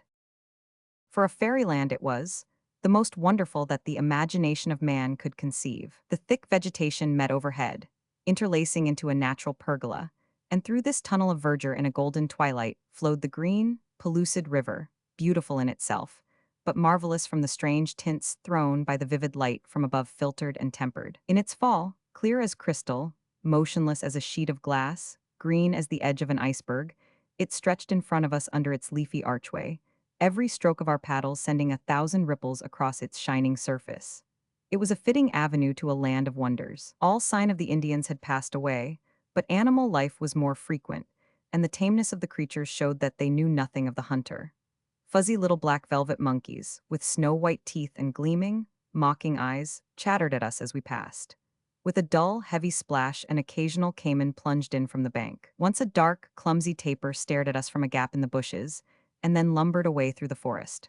Once, too, the yellow, sinuous form of a great puma whisked amid the brushwood, and its green, baleful eyes glared hatred at us over its tawny shoulder. Bird life was abundant, especially the wading birds, stork, heron, and ibis gathering in little groups, blue, scarlet, and white, upon every log which jutted from the bank, while beneath us the crystal water was alive with fish of every shape and color. For 3 days, we made our way up this tunnel of hazy green sunshine. On the longer stretches, one could hardly tell as one looked ahead where the distant green water ended and the distant green archway began. The deep peace of this strange waterway was unbroken by any sign of man. "No Indian here, too much afraid," Curupuri said Gomez. "Curupuri is the spirit of the woods," Lord John explained. "It's a name for any kind of devil. The poor beggars think that there is something fearsome in this direction, and therefore they avoid it." On the third day, it became evident that our journey in the canoes could not last much longer, for the stream was rapidly growing more shallow. Twice in as many hours we stuck upon the bottom. Finally, we pulled the boats up among the brushwood and spent the night on the bank of the river. In the morning, Lord John and I made our way for a couple of miles through the forest, keeping parallel with the stream. But as it grew ever shallower, we returned and reported what Professor Challenger had already suspected, that we had reached the highest point to which the canoes could be brought. We drew them up, therefore, and concealed them among the bushes, blazing a tree with our axes so that we should find them again. Then we distributed the various burdens among us: guns, ammunition, food, a tent, blankets, and the rest, and shouldering our packages, we set forth upon the more laborious stage of our journey. An unfortunate quarrel between our pepperpots marked the outset of our new stage. Challenger had from the moment of joining us issued directions to the whole party, much to the evident discontent of Summerlee. Now, upon his assigning some duty to his fellow professor, it was only the carrying of an aneroid barometer. The matter suddenly came to a head. "May I ask, sir," said Summerlee, with vicious calm, "in what capacity you take it upon yourself to issue these orders?" Challenger glared and bristled. "I do it, Professor Summerlee, as leader of this expedition." "I am compelled to tell you, sir, that I do not recognize you in that capacity." "Indeed," Challenger bowed with unwieldy sarcasm, "perhaps you would define my exact position." "Yes, sir, you are a man whose veracity is upon trial, and this committee is here to try it. You walk, sir, with your judges." "Dear me," said Challenger, seating himself on the side of one of the canoes. "In that case you will, of course, go on your way, and I will follow at my leisure. If I am not the leader, you cannot expect me to lead." Thank heaven that there were two sane men, Lord John Roxton and myself, to prevent the petulance and folly of our learned professors from sending us back empty-handed to London. Such arguing and pleading and explaining before we could get them mollified. Then at last Summerlee, with his sneer and his pipe, would move forwards, and Challenger would come rolling and grumbling after. By some good fortune, we discovered about this time that both our savants had the very poorest opinion of Dr. Illingworth of Edinburgh. Thenceforward, that was our one safety, and every strained situation was relieved by our introducing the name of the Scotch zoologist, when both our professors would form a temporary alliance and friendship in their detestation and abuse of this common rival. Advancing in single file along the bank of the stream, we soon found that it narrowed down to a mere brook, and finally that it lost itself in a great green morass of sponge-like mosses, into which we sank up to our knees. The place was horribly haunted by clouds of mosquitoes and every form of flying pest, so we were glad to find solid ground again and to make a circuit among the trees, which enabled us to outflank this pestilent morass, which droned like an organ in the distance, so loud was it with insect life. On the second day after leaving our canoes, we found that the whole character of the country changed. Our road was persistently upwards, and as we ascended, the woods became thinner and lost their tropical luxuriance. The huge trees of the alluvial Amazonian plain gave place to the phoenix and cocoa palms, growing in scattered clumps, with thick brushwood between. In the damper hollows, the Mauritia palms threw out their graceful drooping fronds. We traveled entirely by compass, and once or twice there were differences of opinion between Challenger and the two Indians, when, to quote the professor's indignant words, the whole party agreed to trust the fallacious instincts of undeveloped savages rather than the highest product of modern European culture. That we were justified in doing so was shown upon the third day, when Challenger admitted that he recognized several landmarks of his former journey, and in one spot we actually came upon 4 fire-blackened stones, which must have marked a camping place. The road still ascended, and we crossed a rock-studded slope which took 2 days to traverse. The vegetation had again changed, and only the vegetable ivory tree remained, with a great profusion of wonderful orchids, among which I learned to recognize the rare Nuttinia vexillaria and the glorious pink and scarlet blossoms of Cattleya and Odontoglossum. Occasional brooks with pebbly bottoms and fern-draped banks gurgled down the shallow gorges in the hill, and offered good camping grounds every evening on the banks of some rock-studded pool, where swarms of little blue-backed fish, about the size and shape of English trout, gave us a delicious supper. On the ninth day after leaving the canoes, having done, as I reckon, about 120 miles, we began to emerge from the trees, which had grown smaller until they were mere shrubs. Their place was taken by an immense wilderness of bamboo, which grew so thickly that we could only penetrate it by cutting a pathway with the machetes and billhooks of the Indians. It took us a long day, traveling from 7 in the morning till 8 at night, with only 2 breaks of 1 hour each, to get through this obstacle. Anything more monotonous and wearying could not be imagined, for, even at the most open places, I could not see more than 10 or 12 yards, while usually my vision was limited to the back of Lord John's cotton jacket in front of me, and to the yellow wall within a foot of me on either side. From above came one thin knife edge of sunshine, and 15 feet over our heads one saw the tops of the reeds swaying against the deep blue sky. I do not know what kind of creatures inhabit such a thicket, but several times we heard the plunging of large, heavy animals quite close to us. From their sounds, Lord John judged them to be some form of wild cattle. Just as night fell, we cleared the belt of bamboos, and at once formed our camp, exhausted by the interminable day.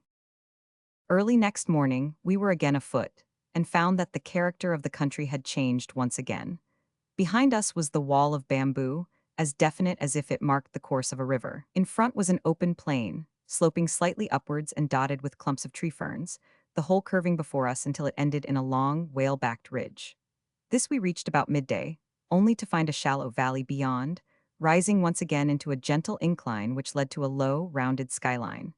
It was here, while we crossed the first of these hills, that an incident occurred which may or may not have been important. Professor Challenger, who with the 2 local Indians was in the van of the party, stopped suddenly and pointed excitedly to the right. As he did so, we saw, at the distance of a mile or so, something which appeared to be a huge gray bird flap slowly up from the ground and skim smoothly off, flying very low and straight, until it was lost among the tree ferns. "Did you see it?" cried Challenger in exultation. "Summerlee, did you see it?" His colleague was staring at the spot where the creature had disappeared. "What do you claim that it was?" he asked. "To the best of my belief, a pterodactyl." Summerlee burst into derisive laughter. "A fiddlestick," said he. "It was a stork if ever I saw one." Challenger was too furious to speak. He simply swung his pack upon his back and continued upon his march. Lord John came abreast of me, however, and his face was more grave than was his wont. He had his Zeiss glasses in his hand.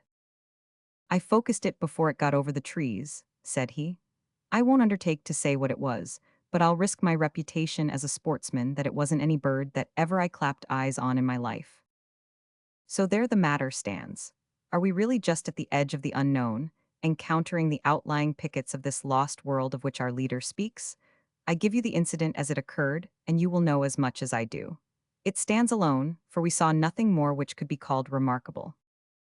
And now, my readers, if ever I have any, I have brought you up the broad river, and through the screen of rushes, and down the green tunnel, and up the long slope of palm trees, and through the bamboo brake, and across the plain of tree ferns. At last our destination lay in full sight of us. When we had crossed the second ridge, we saw before us an irregular, palm-studded plain, and then the line of high red cliffs which I have seen in the picture. There it lies, even as I write, and there can be no question that it is the same. At the nearest point, it is about 7 miles from our present camp, and it curves away, stretching as far as I can see. Challenger struts about like a prize peacock, and Summerlee is silent but still skeptical. Another day should bring some of our doubts to an end. Meanwhile, as Jose, whose arm was pierced by a broken bamboo, insists upon returning, I send this letter back in his charge, and only hope that it may eventually come to hand. I will write again as the occasion serves. I have enclosed with this a rough chart of our journey, which may have the effect of making the account rather easier to understand. Chapter 9. Who could have foreseen it? A dreadful thing has happened to us. Who could have foreseen it? I cannot foresee any end to our troubles. It may be that we are condemned to spend our whole lives in this strange, inaccessible place. I am still so confused that I can hardly think clearly of the facts of the present or of the chances of the future. To my astounded senses, the one seems most terrible and the other as black as night. No men have ever found themselves in a worse position, nor is there any use in disclosing to you our exact geographical situation and asking our friends for a relief party. Even if they could send one, our fate will in all human probability be decided long before it could arrive in South America. We are, in truth, as far from any human aid as if we were in the moon. If we are to win through, it is only our own qualities which can save us. I have as companions three remarkable men, men of great brain power and of unshaken courage. Their lies are one and only hope. It is only when I look upon the untroubled faces of my comrades that I see some glimmer through the darkness. Outwardly, I trust that I appear as unconcerned as they. Inwardly, I am filled with apprehension. Let me give you, with as much detail as I can, the sequence of events which have led us to this catastrophe. When I finished my last letter, I stated that we were within 7 miles from an enormous line of ruddy cliffs, which encircled, beyond all doubt, the plateau of which Professor Challenger spoke. Their height, as we approached them, seemed to me in some places to be greater than he had stated, running up in parts to at least 1,000 feet, and they were curiously striated in a manner which is, I believe, characteristic of basaltic upheavals. Something of the sort is to be seen in Salisbury Crags at Edinburgh. The summit showed every sign of a luxuriant vegetation, with bushes near the edge, and farther back many high trees. There was no indication of any life that we could see. That night we pitched our camp immediately under the cliff, a most wild and desolate spot. The crags above us were not merely perpendicular, but curved outwards at the top, so that ascent was out of the question. Close to us was the high, thin pinnacle of rock which I believe I mentioned earlier in this narrative. It is like a broad red church spire, the top of it being level with the plateau, but a great chasm gaping between. On the summit of it there grew one high tree.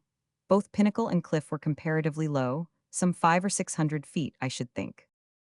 It was on that, said Professor Challenger, pointing to this tree, that the pterodactyl was perched. I climbed halfway up the rock before I shot him. I am inclined to think that a good mountaineer like myself could ascend the rock to the top, though he would, of course, be no nearer to the plateau when he had done so.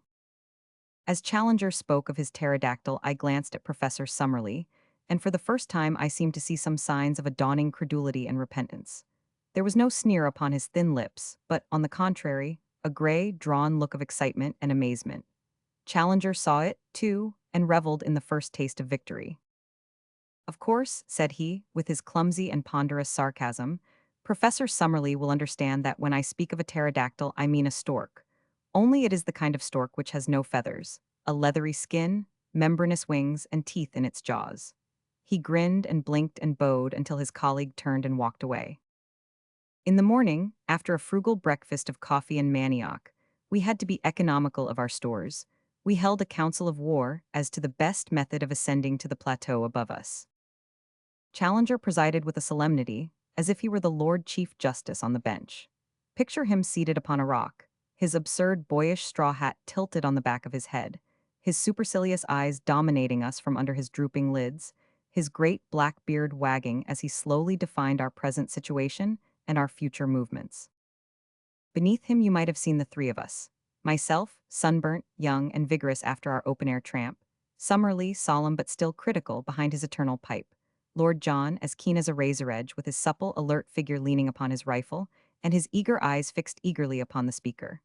Behind us were grouped the two swarthy half-breeds and the little knot of Indians, while in front and above us towered those huge, ruddy ribs of rocks which kept us from our goal.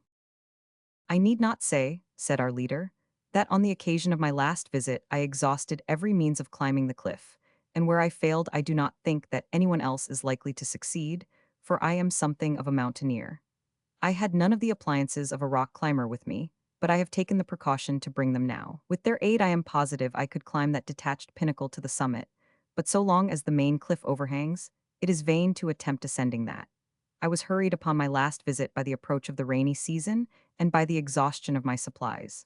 These considerations limited my time, and I can only claim that I have surveyed about 6 miles of the cliff to the east of us, finding no possible way up. What then shall we now do? There seems to be only one reasonable course, said Professor Summerlee. If you have explored the east, we should travel along the base of the cliff to the west and seek for a practicable point for our ascent. That's it, said Lord John. The odds are that this plateau is of no great size, and we shall travel round it until we either find an easy way up it, or come back to the point from which we started. I have already explained to our young friend here, said Challenger. He has a way of alluding to me as if I were a school child 10 years old, that it is quite impossible that there should be an easy way up anywhere, for the simple reason that if there were, the summit would not be isolated, and those conditions would not obtain which have affected so singular an interference with the general laws of survival. Yet I admit that there may very well be places where an expert human climber may reach the summit, and yet a cumbrous and heavy animal be unable to descend. It is certain that there is a point where an ascent is possible. How do you know that, sir? Asked Summerlee sharply. Because my predecessor, the American Maple White, actually made such an ascent. How otherwise could he have seen the monster which he sketched in his notebook? There you reason somewhat ahead of the proved facts, said the stubborn Summerlee. I admit your plateau because I have seen it, but I have not as yet satisfied myself that it contains any form of life whatever. What you admit, sir, or what you do not admit, is really of inconceivably small importance. I am glad to perceive that the plateau itself has actually obtruded itself upon your intelligence. He glanced up at it, and then, to our amazement, he sprang from his rock and, seizing Summerlee by the neck, he tilted his face into the air. Now, sir, he shouted, hoarse with excitement, do I help you to realize that the plateau contains some animal life?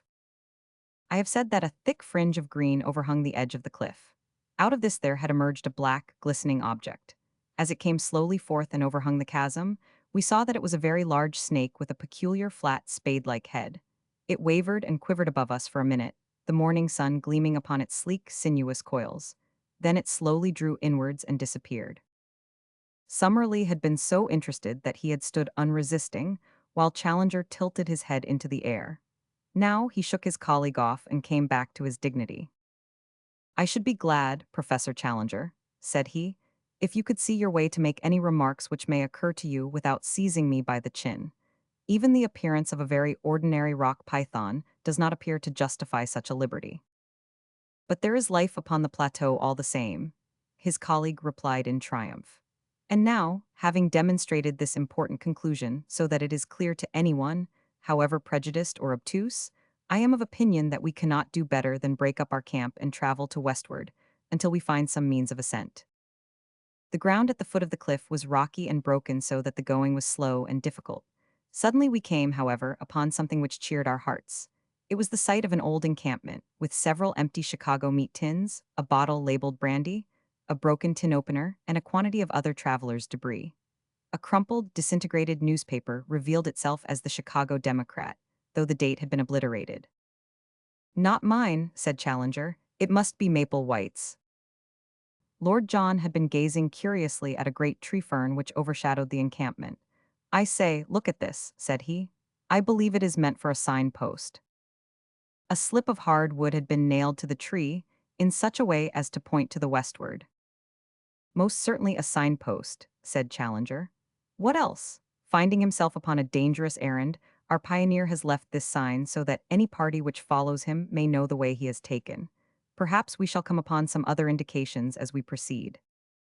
We did indeed, but they were of a terrible and most unexpected nature. Immediately beneath the cliff there grew a considerable patch of high bamboo, like that which we had traversed in our journey. Many of these stems were 20 feet high, with sharp, strong tops, so that even as they stood they made formidable spears. We were passing along the edge of this cover when my eye was caught by the gleam of something white within it. Thrusting in my head between the stems, I found myself gazing at a fleshless skull. The whole skeleton was there, but the skull had detached itself and lay some feet nearer to the open. With a few blows from the machetes of our Indians, we cleared the spot, and were able to study the details of this old tragedy. Only a few shreds of clothes could still be distinguished, but there were the remains of boots upon the bony feet, and it was very clear that the dead man was a European. A gold watch by Hudson of New York, and a chain which held a stylographic pen, lay among the bones. There was also a silver cigarette case with J.C. from A.E.S. upon the lid. The state of the metal seemed to show that the catastrophe had occurred no great time before. Who can he be? Asked Lord John. Poor devil, every bone in his body seems to be broken. And the bamboo grows through his smashed ribs, said Summerlee. It is a fast-growing plant, but it is surely inconceivable that this body could have been here while the canes grew to be 20 feet in length. As to the man's identity, said Professor Challenger, I have no doubt whatever upon that point. As I made my way up the river before I reached you at the fazenda, I instituted very particular inquiries about Maple White. At Para they knew nothing. Fortunately, I had a definite clue, for there was a particular picture in his sketchbook which showed him taking lunch with a certain ecclesiastic at Rosario. This priest I was able to find, and though he proved a very argumentative fellow, who took it absurdly amiss that I should point out to him the corrosive effect which modern science must have upon his beliefs, he nonetheless gave me some positive information. Maple White passed Rosario 4 years ago, or 2 years before I saw his dead body. He was not alone at the time, but there was a friend, an American named James Culver, who remained in the boat and did not meet this ecclesiastic. I think, therefore, that there can be no doubt that we are now looking upon the remains of this James Culver. Nor, said Lord John, is there much doubt as to how he met his death. He has fallen or been chucked from the top, and so been impaled. How else could he come by his broken bones, and how could he have been stuck through by these canes with their points so high above our heads? A hush came over us as we stood round these shattered remains and realized the truth of Lord John Roxton's words. The beetling head of the cliff projected over the canebrake. Undoubtedly he had fallen from above. But had he fallen? Had it been an accident? Or, already ominous and terrible possibilities began to form round that unknown land.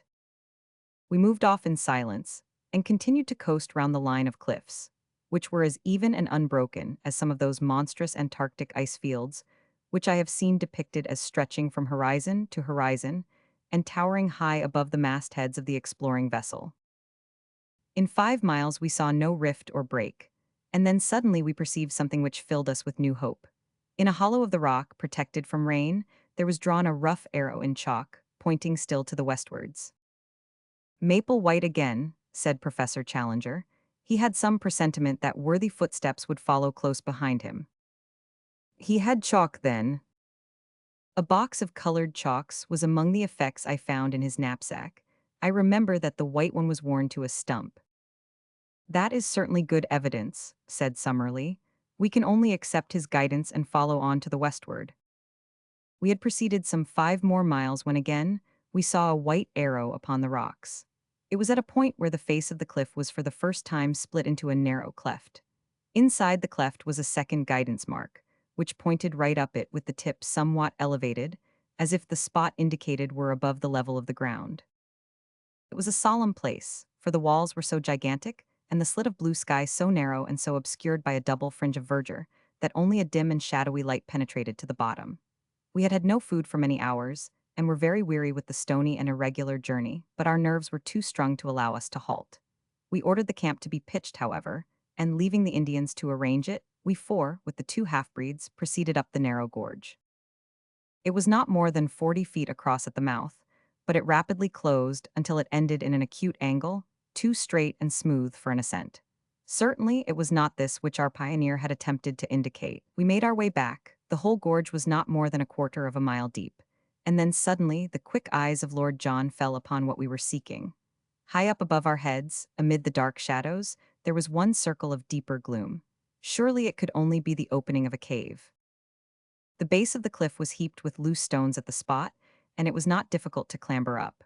When we reached it, all doubt was removed. Not only was it an opening into the rock, but on the side of it there was marked once again the sign of the arrow. Here was the point, and this the means by which Maple White and his ill-fated comrade had made their ascent. We were too excited to return to the camp, but must make our first exploration at once. Lord John had an electric torch in his knapsack, and this had to serve us as light. He advanced, throwing his little clear circlet of yellow radiance before him, while in single file we followed at his heels. The cave had evidently been water-worn, the sides being smooth and the floor covered with rounded stones. It was of such a size that a single man could just fit through by stooping. For 50 yards it ran almost straight into the rock, and then it ascended at an angle of 45. Presently this incline became even steeper, and we found ourselves climbing upon hands and knees among loose rubble which slid from beneath us. Suddenly an exclamation broke from Lord Roxton. "It's blocked," said he. Clustering behind him, we saw in the yellow field of light a wall of broken basalt which extended to the ceiling. "The roof has fallen in." In vain, we dragged out some of the pieces. The only effect was that the larger ones became detached and threatened to roll down the gradient and crush us. It was evident that the obstacle was far beyond any efforts which we could make to remove it. The road by which Maple White had ascended was no longer available. Too much cast down to speak, we stumbled down the dark tunnel and made our way back to the camp. One incident occurred, however, before we left the gorge, which is of importance in view of what came afterwards. We had gathered in a little group at the bottom of the chasm, some 40 feet beneath the mouth of the cave, when a huge rock rolled suddenly downwards and shot past us with tremendous force. It was the narrowest escape for one or all of us. We could not ourselves see whence the rock had come, but our half-breed servants who were still at the opening of the cave said that it had flown past them, and must therefore have fallen from the summit. Looking upwards, we could see no sign of movement above us amidst the green jungle which topped the cliff. There could be little doubt, however, that the stone was aimed at us, so the incident surely pointed to humanity, and malevolent humanity, upon the plateau. We withdrew hurriedly from the chasm, our minds full of this new development and its bearing upon our plans. The situation was difficult enough before, but if the obstructions of nature were increased by the deliberate opposition of man, then our case was indeed a hopeless one. And yet, as we looked up at that beautiful fringe of verdure, only a few hundreds of feet above our heads, there was not one of us who could conceive the idea of returning to London until we had explored it to its depths. On discussing the situation, we determined that our best course was to continue to coast round the plateau in the hope of finding some other means of reaching the top. The line of cliffs, which had decreased considerably in height, had already begun to trend from west to north, and if we could take this as representing the arc of a circle, the whole circumference could not be very great. At the worst, then, we should be back in a few days at our starting point. We made a march that day which totaled some 22 miles, without any change in our prospects. I may mention that our aneroid shows us that, in the continual incline which we have ascended since we abandoned our canoes, we have risen to no less than 3,000 feet above sea level. Hence there is a considerable change both in the temperature and in the vegetation. We have shaken off some of that horrible insect life which is the bane of tropical travel. A few palms still survive, and many tree ferns, but the Amazonian trees have been all left behind. It was pleasant to see the convolvulus, the passion flower, and the begonia, all reminding me of home, here among these inhospitable rocks. There was a red begonia just the same color as one that is kept in a pot in the window of a certain villa in Streatham, but I am drifting into private reminiscence. That night, I am still speaking of the first day of our circumnavigation of the plateau. A great experience awaited us, and one which forever set at rest any doubt which we could have had as to the wonders so near us. You will realize as you read it, my dear Mr. McArdle, and possibly for the first time, that the paper has not sent me on a wild goose chase, and that there is inconceivably fine copy waiting for the world whenever we have the professor's leave to make use of it. I shall not dare to publish these articles unless I can bring back my proofs to England, or I shall be hailed as the journalistic Munchausen of all time. I have no doubt that you feel the same way yourself, and that you would not care to stake the whole credit of the Gazette upon this adventure, until we can meet the chorus of criticism and skepticism, which such articles must of necessity elicit. So this wonderful incident, which would make such a headline for the old paper, must still wait its turn in the editorial drawer. And yet it was all over in a flash, and there was no sequel to it, save in our own convictions. What occurred was this. Lord John had shot an ajote, which is a small, pig-like animal, and half of it having been given to the Indians, we were cooking the other half upon our fire. There is a chill in the air after dark, and we had all drawn close to the blaze. The night was moonless, but there were some stars, and one could see for a little distance across the plain. Well, suddenly out of the darkness, out of the night, there swooped something with a swish like an aeroplane. The whole group of us were covered for an instant by a canopy of leathery wings, and I had a momentary vision of a long, snake-like neck, a fierce, red, greedy eye, and a great snapping beak, filled, to my amazement, with little gleaming teeth. The next instant it was gone, and so was our dinner. A huge black shadow, 20 feet across, skimmed up into the air. For an instant the monster wings blotted out the stars, and then it vanished over the brow of the cliff above us. We all sat in amazed silence round the fire, like the heroes of Virgil when the harpies came down upon them. It was Summerlee who was the first to speak. "Professor Challenger," said he, in a solemn voice which quavered with emotion, "I owe you an apology. Sir, I am very much in the wrong, and I beg that you will forget what is past." It was handsomely said, and the two men for the first time shook hands. So much we have gained by this clear vision of our first pterodactyl. It was worth a stolen supper to bring two such men together. But if prehistoric life existed upon the plateau, it was not superabundant, for we had no further glimpse of it during the next 3 days. During this time, we traversed a barren and forbidding country, which alternated between stony desert and desolate marshes full of many wildfowl, upon the north and east of the cliffs. From that direction, the place is really inaccessible, and were it not for a hardish ledge which runs at the very base of the precipice, we should have had to turn back. Many times we were up to our waists in the slime and blubber of an old, semi-tropical swamp. To make matters worse, the place seemed to be a favorite breeding place of the Jaracaca snake, the most venomous and aggressive in South America. Again and again, these horrible creatures came writhing and springing towards us across the surface of this putrid bog, and it was only by keeping our shotguns forever ready that we could feel safe from them. One funnel-shaped depression in the morass, of a livid green in color from some lichen which festered in it, will always remain as a nightmare memory in my mind. It seems to have been a special nest of these vermins, and the slopes were alive with them, all writhing in our direction, for it is a peculiarity of the Jaracaca that he will always attack man at first sight. There were too many for us to shoot, so we fairly took to our heels and ran until we were exhausted. I shall always remember as we looked back how far behind we could see the heads and necks of our horrible pursuers, rising and falling amid the reeds. Jaracaca Swamp, we named it in the map which we are constructing. The cliffs upon the farther side had lost their ruddy tint, being chocolate brown in color. The vegetation was more scattered along the top of them, and they had sunk to 300 or 400 feet in height, but in no place did we find any point where they could be ascended. If anything, they were more impossible than at the first point where we had met them. Their absolute steepness is indicated in the photograph which I took over the stony desert. Surely, said I, as we discussed the situation, the rain must find its way down somehow. There are bound to be water channels in the rocks. Our young friend has glimpses of lucidity, said Professor Challenger, patting me upon the shoulder. The rain must go somewhere, I repeated. He keeps a firm grip upon actuality. The only drawback is that we have conclusively proved by ocular demonstration that there are no water channels down the rocks. Where then does it go? I persisted. I think it may be fairly assumed that if it does not come outwards, it must run inwards. Then there is a lake in the center. So I should suppose. It is more than likely that the lake may be an old crater, said Summerlee. The whole formation is, of course, highly volcanic. But however that may be, I should expect to find the surface of the plateau slope inwards with a considerable sheet of water in the center, which may drain off, by some subterranean channel, into the marshes of the Jaracaca swamp. Or evaporation might preserve an equilibrium, remarked Challenger, and the two learned men wandered off into one of their usual scientific arguments, which were as comprehensible as Chinese to the layman.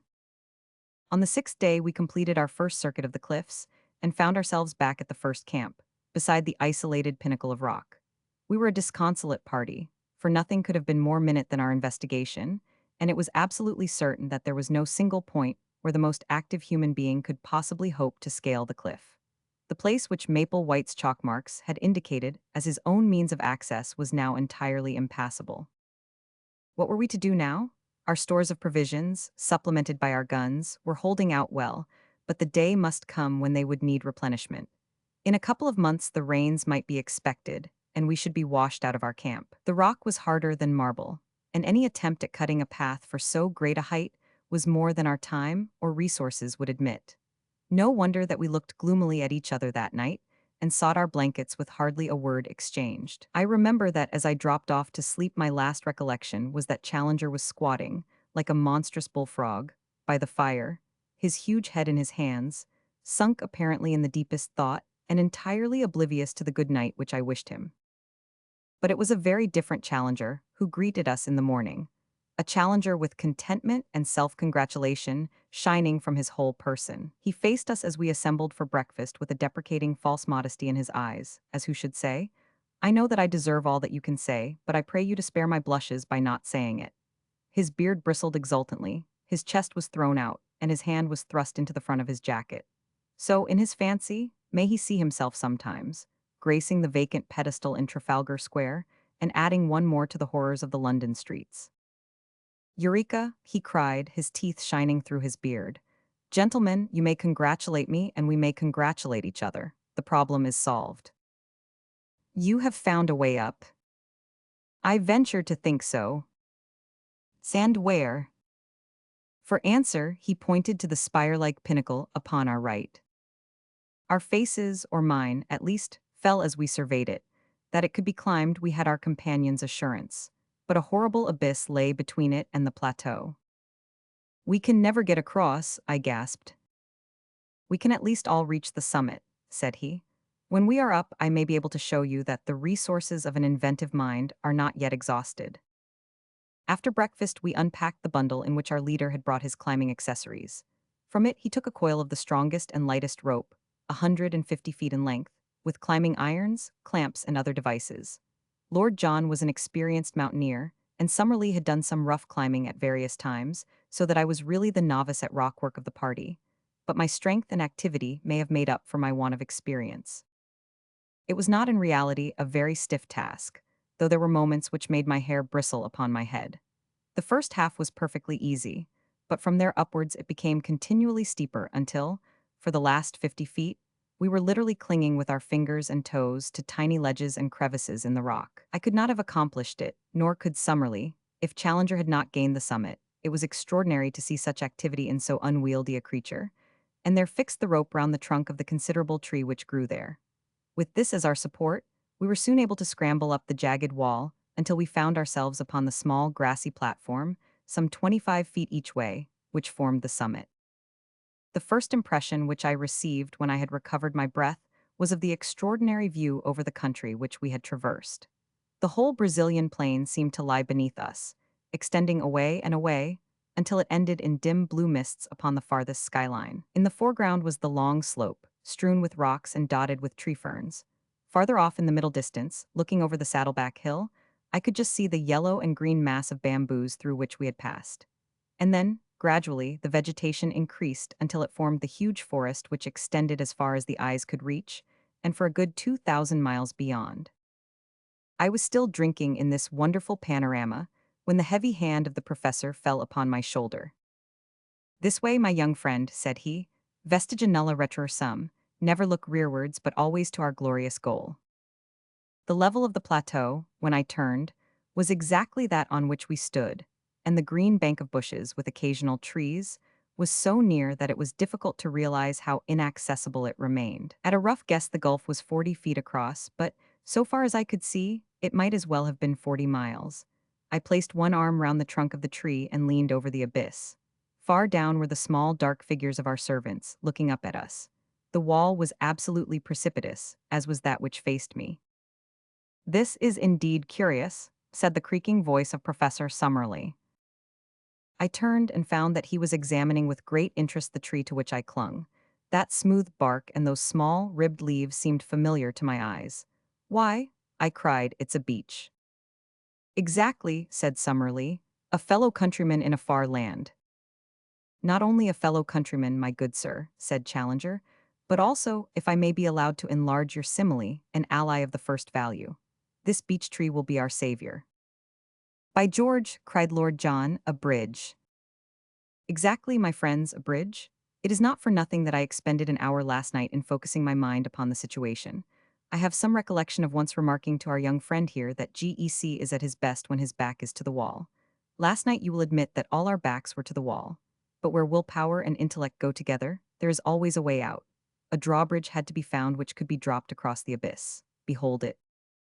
It was certainly a brilliant idea. The tree was a good 60 feet in height, and if it only fell the right way, it would easily cross the chasm. Challenger had slung the camp axe over his shoulder when he ascended. Now he handed it to me. "Our young friend has the thews and sinews," said he. "I think he will be the most useful at this task. I must beg, however, that you will kindly refrain from thinking for yourself, and that you will do exactly what you are told." Under his direction, I cut such gashes in the sides of the trees as would ensure that it should fall as we desired. It had already a strong, natural tilt in the direction of the plateau, so that the matter was not difficult. Finally, I set to work in earnest upon the trunk, taking turn and turn with Lord John. In a little over an hour, there was a loud crack. The tree swayed forward and then crashed over, burying its branches among the bushes on the farther side. The severed trunk rolled to the very edge of our platform, and for one terrible second we all thought it was over. It balanced itself, however, a few inches from the edge, and there was our bridge to the unknown. All of us, without a word, shook hands with Professor Challenger, who raised his straw hat and bowed deeply to each in turn. "I claim the honor," said he, "to be the first to cross to the unknown land, a fitting subject, no doubt, for some future historical painting." He had approached the bridge when Lord John laid his hand upon his coat. "My dear chap," said he, "I really cannot allow it." "Cannot allow it, sir?" The head went back and the beard forward. "When it is a matter of science, don't you know, I follow your lead because you are by way of Bain, a man of science. But it's up to you to follow me when you come into my department." "Your department, sir?" "We all have our professions, and Solderin is mine. We are, according to my ideas, invadin' a new country, which may or may not be chock full of enemies of sorts. To barge blindly into it for want of a little common sense and patience isn't my notion of management." The remonstrance was too reasonable to be disregarded. Challenger tossed his head and shrugged his heavy shoulders. "Well, sir, what do you propose?" "For all I know, there may be a tribe of cannibals waitin' for lunchtime among those very bushes," said Lord John, looking across the bridge. "It's better to learn wisdom before you get into a cookin' pot, so we will content ourselves with hoppin', that there is no trouble waitin' for us, and at the same time we will act as if there were. Malone and I will go down again, therefore, and we will fetch up the 4 rifles, together with Gomez and the other. One man can then go across, and the rest will cover him with guns, until he sees that it is safe for the whole crowd to come along." Challenger sat down upon the cut stump and groaned his impatience. But Summerlee and I were of one mind that Lord John was our leader when such practical details were in question. The climb was a more simple thing now that the rope dangled down the face of the worst part of the ascent. Within an hour, we had brought up the rifles and a shotgun. The half-breeds had ascended also, and under Lord John's orders, they had carried up a bale of provisions in case our first exploration should be a long one. We had each bandoliers of cartridges. "Now, Challenger, if you really insist upon being the first man in," said Lord John, when every preparation was complete. "I am much indebted to you for your gracious permission," said the angry professor, "for never was a man so intolerant of every form of authority. Since you are good enough to allow it, I shall most certainly take it upon myself to act as pioneer upon this occasion." Seating himself with a leg overhanging the abyss on each side, and his hatchet slung upon his back, Challenger hopped his way across the trunk and was soon at the other side. He clambered up and waved his arms in the air. "At last," he cried, "at last." I gazed anxiously at him, with a vague expectation that some terrible fate would dart at him from the curtain of green behind him. But all was quiet, save that a strange, many-colored bird flew up from under his feet and vanished among the trees. Summerlee was the second. His wiry energy is wonderful in so frail a frame. He insisted upon having 2 rifles slung upon his back, so that both professors were armed when he had made his transit. I came next and tried hard not to look down into the horrible gulf over which I was passing. Summerlee held out the butt end of his rifle, and an instant later I was able to grasp his hand. As to Lord John, he walked across, actually walked without support. He must have nerves of iron. And there we were, the 4 of us, upon the dreamland, the lost world of Maple White. To all of us it seemed the moment of our supreme triumph. Who could have guessed that it was the prelude to our supreme disaster? Let me say in a few words how the crushing blow fell upon us. We had turned away from the edge, and had penetrated about 50 yards of close brushwood, when there came a frightful rending crash from behind us. With one impulse we rushed back the way that we had come. The bridge was gone. Far down at the base of the cliff I saw, as I looked over, a tangled mass of branches and splintered trunk. It was our beech tree. Had the edge of the platform crumbled and let it through? For a moment this explanation was in all our minds. The next, from the farther side of the rocky pinnacle before us, a swarthy face, the face of Gomez the half-breed, was slowly protruded. Yes, it was Gomez, but no longer the Gomez of the demure smile and the mask-like expression. Here was a face with flashing eyes and distorted features, a face convulsed with hatred and with the mad joy of gratified revenge. "Lord Roxton," he shouted, "Lord John Roxton." "Well," said our companion, "here I am." A shriek of laughter came across the abyss. "Yes, there you are, you English dog, and there you will remain. I have waited, and now has come my chance. You found it hard to get up, you will find it harder to get down. You cursed fools, you are trapped, every one of you. We were too astounded to speak. We could only stand there staring in amazement. A great broken bough upon the grass showed, whence he had gained his leverage to tilt over our bridge. The face had vanished, but presently it was up again, more frantic than before. We nearly killed you with a stone at the cave, he cried. But this is better, it is slower and more terrible. Your bones will whiten up there, and none will know where you lie or come to cover them. As you lie dying, think of Lopez, whom you shot 5 years ago on the Putumayo River. I am his brother, and come what will, I will die happy now, for his memory has been avenged. A furious hand was shaken at us, and then all was quiet. Had the half-breed simply wrought his vengeance and then escaped, all might have been well with him. It was that foolish, irresistible Latin impulse to be dramatic which brought his own downfall. Roxton, the man who had earned himself the name of the flail of the Lord through 3 countries, was not one who could be safely taunted. The half-breed was descending on the farther side of the pinnacle, but before he could reach the ground Lord John had run along the edge of the plateau and gained a point from which he could see his man. There was a single crack of his rifle, and though we saw nothing, we heard the scream and then the distant thud of the falling body. Roxton came back to us with a face of granite. I have been a blind simpleton, said he, bitterly. It's my folly that has brought you all into this trouble. I should have remembered that these people have long memories for blood feuds, and have been more upon my guard. What about the other one? It took 2 of them to lever that tree over the edge. I could have shot him, but I let him go. He may have had no part in it. Perhaps it would have been better if I had killed him, for he must, as you say, have lent a hand. Now that we had the clue to his action, each of us could cast back and remember some sinister act upon the part of the half-breed, his constant desire to know our plans, his arrest outside our tent when he was overhearing them, the furtive looks of hatred which from time to time one or other of us had surprised. We were still discussing it, endeavoring to adjust our minds to these new conditions, when a singular scene in the plain below arrested our attention. A man in white clothes, who could only be the surviving half-breed, was running as one does run when death is the pacemaker. Behind him, only a few yards in his rear, bounded the huge ebony figure of Zambo, our devoted Negro. Even as we looked, he sprang upon the back of the fugitive and flung his arms round his neck. They rolled on the ground together. An instant afterwards Zambo rose, looked at the prostrate man, and then, waving his hand joyously to us, came running in our direction. The white figure lay motionless in the middle of the great plain. Our 2 traitors had been destroyed, but the mischief that they had done lived after them. By no possible means could we get back to the pinnacle. We had been natives of the world, now we were natives of the plateau. The 2 things were separate and apart. There was the plain which led to the canoes. Yonder, beyond the violet, hazy horizon, was the stream which led back to civilization. But the link between was missing. No human ingenuity could suggest a means of bridging the chasm which yawned between ourselves and our past lives.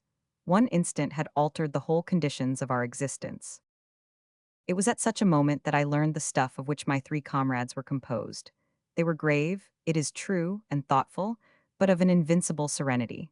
For the moment we could only sit among the bushes in patience and wait the coming of Zambo. Presently his honest black face topped the rocks, and his Herculean figure emerged upon the top of the pinnacle.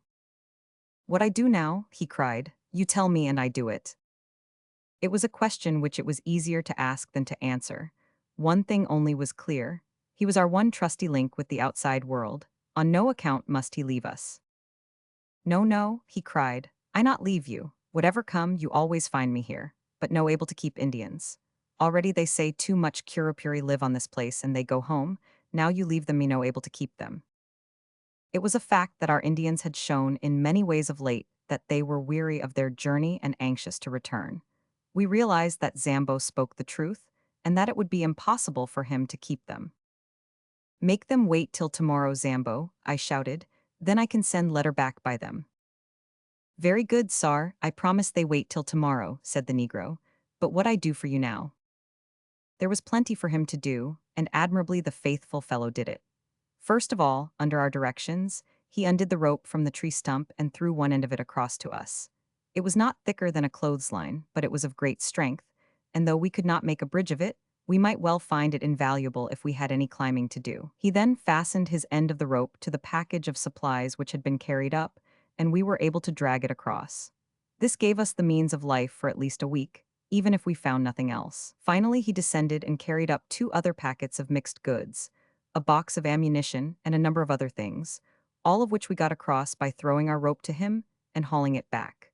It was evening when he at last climbed down, with a final assurance that he would keep the Indians till next morning. And so it is that I have spent nearly the whole of this, our first night, upon the plateau, writing up our experiences, by the light of a single candle lantern. We supped and camped at the very edge of the cliff, quenching our thirst with 2 bottles of Apollinaris which were in one of the cases. It is vital to us to find water, but I think even Lord John himself had had adventures enough for one day, and none of us felt inclined to make the first push into the unknown. We forbore to light a fire or to make any unnecessary sound. Tomorrow, or today rather, for it is already dawn as I write, we shall make our first venture into this strange land. When I shall be able to write again, or if I ever shall write again, I know not. Meanwhile, I can see that the Indians are still in their place, and I am sure that the faithful Zambo will be here presently to get my letter. I only trust that it will come to hand. P.S. The more I think, the more desperate does our position seem. I see no possible hope of our return. If there were a high tree near the edge of the plateau, we might drop a return bridge across, but there is none within 50 yards. Our united strength could not carry a trunk which would serve our purpose. The rope, of course, is far too short that we could descend by it. No, our position is hopeless, hopeless. Chapter 10. The most wonderful things have happened. The most wonderful things have happened, and are continually happening to us. All the paper that I possess consists of 5 old notebooks and a lot of scraps, and I have only the one stylographic pencil. But so long as I can move my hand, I will continue to set down our experiences and impressions. For, since we are the only men of the whole human race to see such things, it is of enormous importance that I should record them whilst they are fresh in my memory, and before that fate which seems to be constantly impending does actually overtake us. Whether Zambo can at last take these letters to the river, or whether I shall myself in some miraculous way carry them back with me, or, finally, whether some daring explorer, coming upon our tracks with the advantage, perhaps, of a perfected monoplane, should find this bundle of manuscript. In any case, I can see that what I am writing is destined to immortality as a classic of true adventure. On the morning after our being trapped upon the plateau by the villainous Gomez, we began a new stage in our experiences. The first incident in it was not such as to give me a very favorable opinion of the place to which we had wandered. As I roused myself from a short nap after day had dawned, my eyes fell upon a most singular appearance upon my own leg. My trouser had slipped up, exposing a few inches of my skin above my sock. On this there rested a large, purplish grape. Astonished at the sight, I leaned forward to pick it off, when, to my horror, it burst between my finger and thumb, squirting blood in every direction. My cry of disgust had brought the 2 professors to my side. "Most interesting," said Summerlee, bending over my shin. "An enormous blood tick, as yet, I believe, unclassified."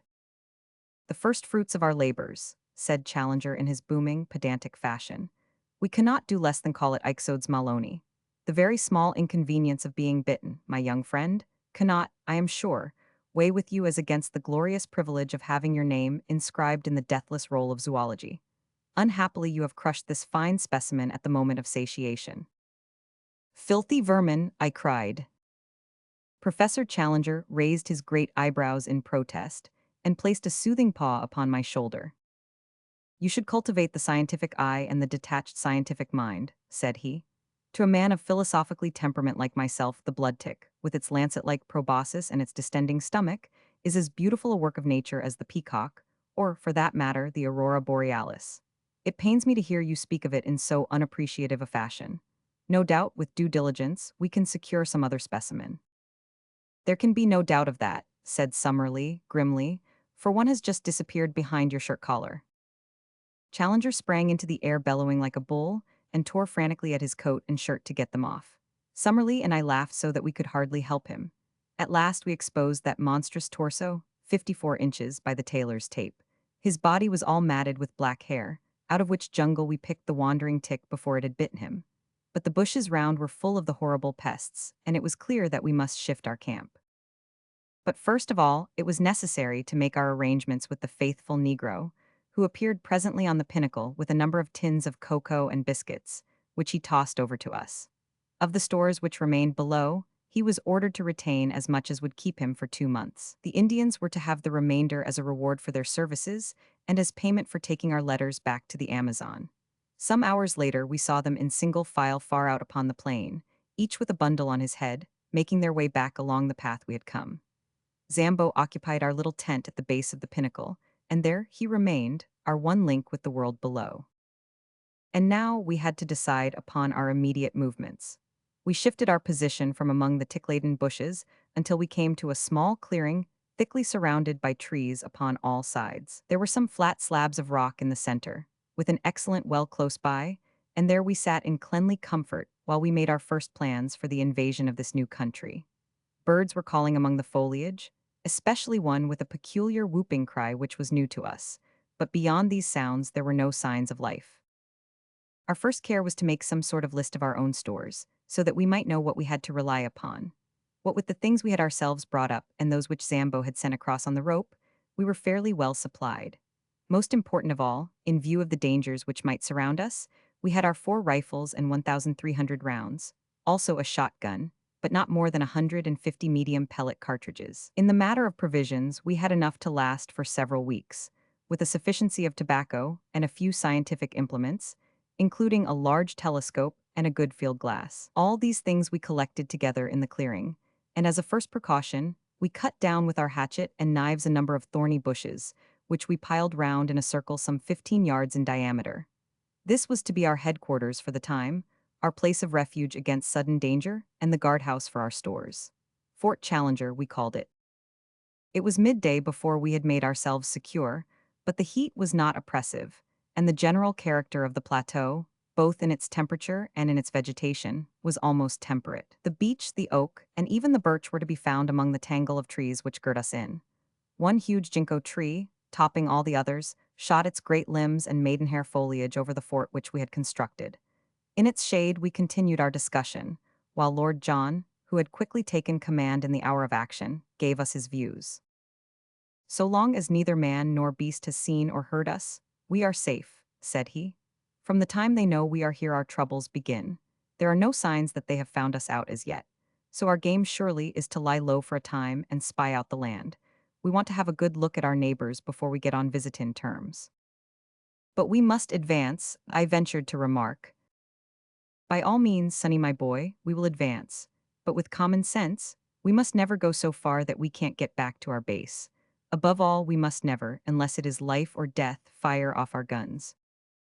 "But you fired yesterday," said Summerlee.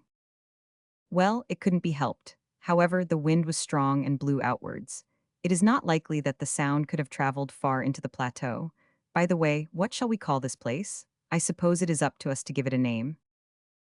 There were several suggestions, more or less happy, but Challenger's was final. "It can only have one name," said he. "It is called after the pioneer who discovered it. It is Maple White Land." Maple White Land it became, and so it is named in that chart which has become my special task. So it will, I trust, appear in the Atlas of the future. The peaceful penetration of Maple White Land was the pressing subject before us. We had the evidence of our own eyes that the place was inhabited by some unknown creatures, and there was that of Maple White's sketchbook to show that more dreadful and more dangerous monsters might still appear, that there might also prove to be human occupants, and that they were of a malevolent character, was suggested by the skeleton impaled upon the bamboos, which could not have got there had it not been dropped from above. Our situation, stranded without possibility of escape in such a land, was clearly full of danger, and our reasons endorsed every measure of caution which Lord John's experience could suggest.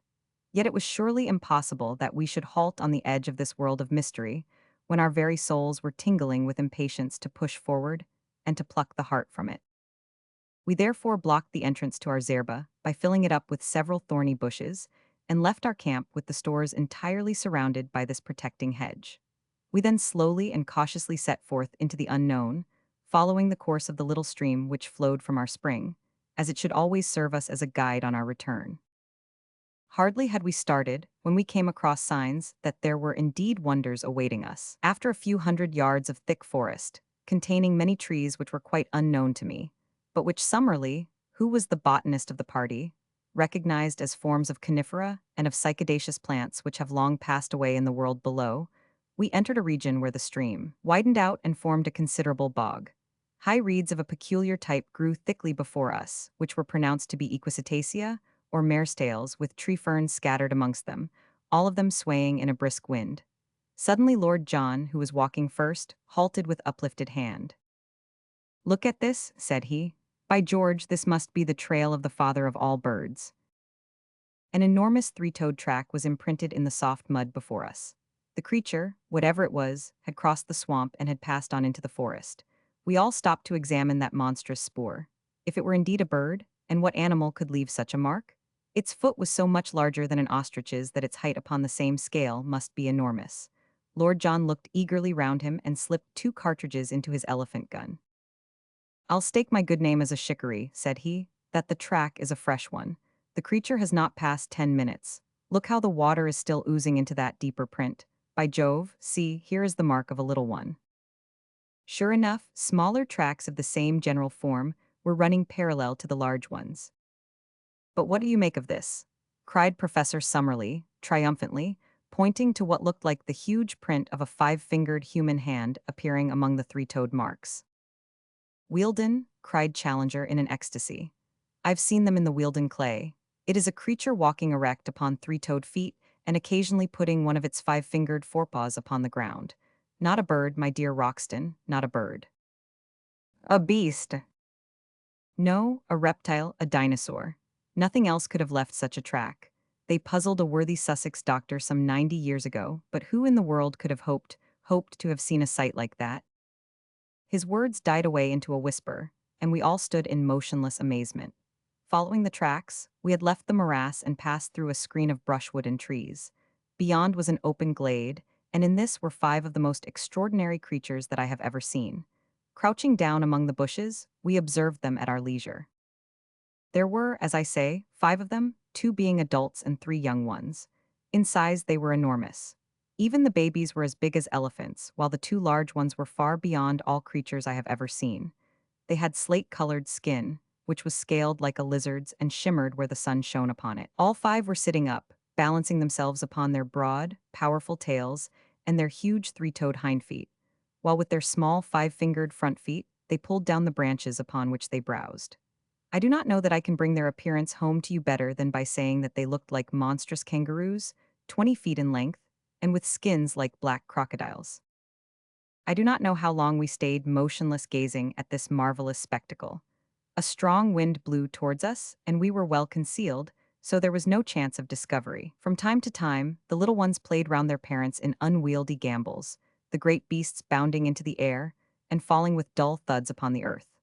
The strength of the parents seemed to be limitless, for one of them, having some difficulty in reaching a bunch of foliage which grew upon a considerable-sized tree, put his 4 legs round the trunk and tore it down as if it had been a sapling. The action seemed, as I thought, to show not only the great development of its muscles, but also the small one of its brain, for the whole weight came crashing down upon the top of it, and it uttered a series of shrill yelps to show that, big as it was, there was a limit to what it could endure. The incident made it think, apparently, that the neighborhood was dangerous, for it slowly lurched off through the wood, followed by its mate and its 3 enormous infants.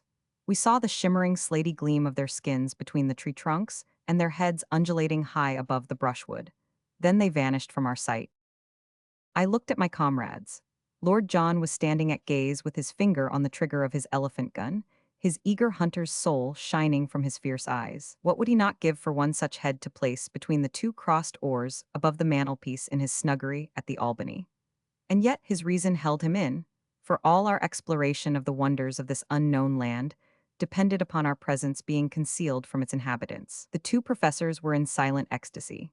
In their excitement they had unconsciously seized each other by the hand, and stood like 2 little children in the presence of a marvel, Challenger's cheeks bunched up into a seraphic smile, and Summerlee's sardonic face softening for the moment into wonder and reverence. "Nunc dimittis," he cried at last, "what will they say in England of this?" "My dear Summerlee, I will tell you with great confidence exactly what they will say in England," said Challenger. "They will say that you are an infernal liar and a scientific charlatan, exactly as you and others said of me. In the face of photographs, Faked, summarily, clumsily faked. In the face of specimens. Ah, there we may have them. Malone and his filthy Fleet Street crew may be all yelping our praises yet. August the 28th, the day we saw 5 live iguanodons in a glade of maple white land. Put it down in your diary, my young friend, and send it to your rag. And be ready to get the toe end of the editorial boot in return, said Lord John. Things look a bit different from the latitude of London, young fella my lad. There's many a man who never tells his adventures, for he can't hope to be believed. Who's to blame them? For this will seem a bit of a dream to ourselves in a month or two. What did you say they were? Iguanodons, said Summerlee. You'll find their footmarks all over the Hastings sands, in Kent and in Sussex. The south of England was alive with them when there was plenty of good lush green stuff to keep them going. Conditions have changed, and the beasts died. Here it seems that the conditions have not changed, and the beasts have lived. If ever we get out of this alive, I must have a head with me, said Lord John. Lord, how some of that Somaliland Uganda crowd would turn a beautiful pea green if they saw it. I don't know what you chaps think, but it strikes me that we are on mighty thin ice all this time. I had the same feeling of mystery and danger around us. In the gloom of the trees, there seemed a constant menace, and as we looked up into their shadowy foliage, vague terrors crept into one's heart. It is true that these monstrous creatures which we had seen were lumbering, inoffensive brutes which were unlikely to hurt anyone. But in this world of wonders, what other survivals might there not be? What fierce, active horrors ready to pounce upon us from their lair among the rocks or brushwood? I knew little of prehistoric life, but I had a clear remembrance of one book which I had read in which it spoke of creatures who would live upon our lions and tigers as a cat lives upon mice. What if these also were to be found in the woods of Maple White Land? It was destined that on this very morning, our first in the new country, we were to find out what strange hazards lay around us.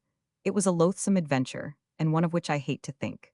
If, as Lord John said, the glade of the iguanodons will remain with us as a dream, then surely the swamp of the pterodactyls will forever be our nightmare. Let me set down exactly what occurred. We passed very slowly through the woods, partly because Lord Roxton acted as scout before he would let us advance, and partly because at every second step one or other of our professors would fall, with a cry of wonder, before some flower or insect which presented him with a new type. We may have traveled 2 or 3 miles in all, keeping to the right of the line of the stream, when we came upon a considerable opening in the trees. A belt of brushwood led up to a tangle of rocks. The whole plateau was strewn with boulders. We were walking slowly towards these rocks, among bushes which reached over our waists, when we became aware of a strange, low gabbling and whistling sound, which filled the air with a constant clamor, and appeared to come from some spot immediately before us. Lord John held up his hand as a signal for us to stop, and he made his way swiftly, stooping and running, to the line of rocks. We saw him peep over them and give a gesture of amazement. Then he stood staring as if forgetting us, so utterly entranced was he by what he saw. Finally, he waved us to come on, holding up his hand as a signal for caution. His whole bearing made me feel that something wonderful but dangerous lay before us. Creeping to his side, we looked over the rocks. The place into which we gazed was a pit, and may, in the early days, have been one of the smaller volcanic blowholes of the plateau. It was bowl-shaped, and at the bottom, some hundreds of yards from where we lay, were pools of green-scummed, stagnant water, fringed with bulrushes. It was a weird place in itself, but its occupants made it seem like a scene from the Seven Circles of Dante. The place was a rookery of pterodactyls. There were hundreds of them congregated within view. All the bottom area around the water edge was alive with their young ones, and with hideous mothers brooding upon their leathery, yellowish eggs. From this crawling, flapping mass of obscene reptilian life came the shocking clamor which filled the air, and the mephitic, horrible, musty odor which turned us sick. But above, perched each upon its own stone, tall, gray, and withered, more like dead and dried specimens than actual living creatures, sat the horrible males, absolutely motionless save for the rolling of their red eyes or an occasional snap of their rat-trap beaks as a dragonfly went past them. Their huge, membranous wings were closed by folding their forearms, so that they sat like gigantic old women, wrapped in hideous web-colored shawls, and with their ferocious heads protruding above them. Large and small, not less than 1,000 of these filthy creatures lay in the hollow before us. Our professors would gladly have stayed there all day, so entranced were they by this opportunity of studying the life of a prehistoric age. They pointed out the fish and dead birds lying about among the rocks as proving the nature of the food of these creatures, and I heard them congratulating each other on having cleared up the point why the bones of this flying dragon are found in such great numbers in certain well-defined areas, as in the Cambridge Greensand, since it was now seen that, like penguins, they lived in gregarious fashion. Finally, however, Challenger, bent upon proving some point which Summerlee had contested, thrust his head over the rock and nearly brought destruction upon us all. In an instant the nearest male gave a shrill, whistling cry, and flapped its 20-foot span of leathery wings as it soared up into the air.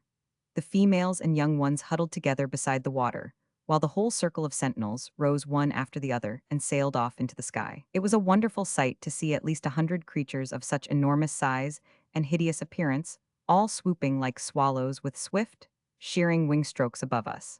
But soon we realized that it was not one on which we could afford to linger. At first the great brutes flew round in a huge ring, as if to make sure what the exact extent of the danger might be. Then, the flight grew lower and the circle narrower, until they were whizzing round and round us, the dry, rustling flap of their huge slate-colored wings filling the air with a volume of sound that made me think of Hendon Aerodrome upon a race day. "Make for the wood and keep together," cried Lord John, clubbing his rifle. "The brutes mean mischief." The moment we attempted to retreat, the circle closed in upon us, until the tips of the wings of those nearest to us nearly touched our faces. We beat at them with the stocks of our guns, but there was nothing solid or vulnerable to strike. Then suddenly out of the whizzing, slate-colored circle a long neck shot out, and a fierce beak made a thrust at us. Another and another followed. Summerlee gave a cry and put his hand to his face, from which the blood was streaming. I felt a prod at the back of my neck and turned dizzy with the shock. Challenger fell, and as I stooped to pick him up I was again struck from behind and dropped on the top of him. At the same instant I heard the crash of Lord John's elephant gun, and, looking up, saw one of the creatures with a broken wing struggling upon the ground, spitting and gurgling at us with a wide-opened beak and bloodshot, goggled eyes, like some devil in a medieval picture. Its comrades had flown higher at the sudden sound and were circling above our heads. "Now," cried Lord John, "now for our lives." We staggered through the brushwood, and even as we reached the trees the harpies were on us again. Summerlee was knocked down, but we tore him up and rushed among the trunks. Once there we were safe, for those huge wings had no space for their sweep beneath the branches. As we limped homewards, sadly mauled and discomfited, we saw them for a long time flying at a great height against the deep blue sky above our heads, soaring round and round, no bigger than wood pigeons, with their eyes no doubt still following our progress. At last, however, as we reached the thicker woods they gave up the chase, and we saw them no more. "A most interesting and convincing experience," said Challenger, as we halted beside the brook and he bathed a swollen knee. "We are exceptionally well informed, Summerlee, as to the habits of the enraged pterodactyl." Summerlee was wiping the blood from a cut in his forehead, while I was tying up a nasty stab in the muscle of the neck. Lord John had the shoulder of his coat torn away, but the creature's teeth had only grazed the flesh. "It is worth noting," Challenger continued, "that our young friend has received an undoubted stab, while Lord John's coat could only have been torn by a bite. In my own case, I was beaten about the head by their wings, so we have had a remarkable exhibition of their various methods of offense." "It has been touch and go for our lives," said Lord John, gravely, "and I could not think of a more rotten sort of death than to be outed by such filthy vermin. I was sorry to fire my rifle, but, by Jove, there was no great choice." "We should not be here if you hadn't," said I with conviction. "It may do no harm," said he. "Among these woods there must be many loud cracks from splitting or falling trees which would be just like the sound of a gun. But now, if you are of my opinion, we have had thrills enough for one day, and had best get back to the surgical box at the camp for some carbolic. Who knows what venom these beasts may have in their hideous jaws?" But surely no men ever had just such a day since the world began. Some fresh surprise was ever in store for us. When, following the course of our brook, we at last reached our glade and saw the thorny barricade of our camp, we thought that our adventures were at an end. But we had something more to think of before we could rest. The gate of Fort Challenger had been untouched, the walls were unbroken, and yet it had been visited by some strange and powerful creature in our absence. No footmark showed a trace of its nature, and only the overhanging branch of the enormous ginkgo tree suggested how it might have come and gone. But of its malevolent strength, there was ample evidence in the condition of our stores. They were strewn at random all over the ground, and one tin of meat had been crushed into pieces so as to extract the contents. A case of cartridges had been shattered into matchwood, and one of the brass shells lay shredded into pieces beside it. Again, the feeling of vague horror came upon our souls, and we gazed round with frightened eyes at the dark shadows which lay around us, in all of which some fearsome shape might be lurking. How good it was when we were hailed by the voice of Zambo, and, going to the edge of the plateau, saw him sitting grinning at us upon the top of the opposite pinnacle. "All well, Massa Challenger, all well," he cried. "Me stay here, no fear, you always find me when you want." His honest black face, and the immense view before us, which carried us halfway back to the affluent of the Amazon, helped us to remember that we really were upon this earth in the 20th century, and had not by some magic been conveyed to some raw planet in its earliest and wildest state. How difficult it was to realize that the violet line upon the far horizon was well advanced to that great river upon which huge steamers ran, and folk talked of the small affairs of life, while we, marooned among the creatures of a bygone age, could but gaze towards it and yearn for all that it meant. One other memory remains with me of this wonderful day, and with it I will close this letter. The two professors, their tempers aggravated no doubt by their injuries, had fallen out as to whether our assailants were of the genus pterodactylus or dimorphodon, and high words had ensued. To avoid their wrangling, I moved some little way apart, and was seated smoking upon the trunk of a fallen tree, when Lord John strolled over in my direction. "I say, Malone," said he, "do you remember that place where those beasts were?" "Very clearly." "A sort of volcanic pit, was it not?" "Exactly," said I. "Did you notice the soil?" "Rocks." "But round the water, where the reeds were?" "It was a bluish soil, it looked like clay." "Exactly, a volcanic tube full of blue clay." "What of that?" I asked. "Oh, nothing, nothing," said he, and strolled back to where the voices of the contending men of science rose in a prolonged duet, the high, strident note of Summerlee rising and falling to the sonorous bass of Challenger. I should have thought no more of Lord John's remark were it not that once again that night I heard him mutter to himself, "Blue clay, clay in a volcanic tube." They were the last words I heard before I dropped into an exhausted sleep. Chapter 11. For once I was the hero.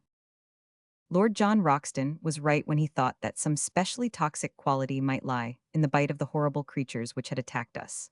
On the morning after our first adventure upon the plateau, both Summerlee and I were in great pain and fever, while Challenger's knee was so bruised that he could hardly limp. We kept to our camp all day, therefore, Lord John busying himself, with such help as we could give him, in raising the height and thickness of the thorny walls which were our only defense.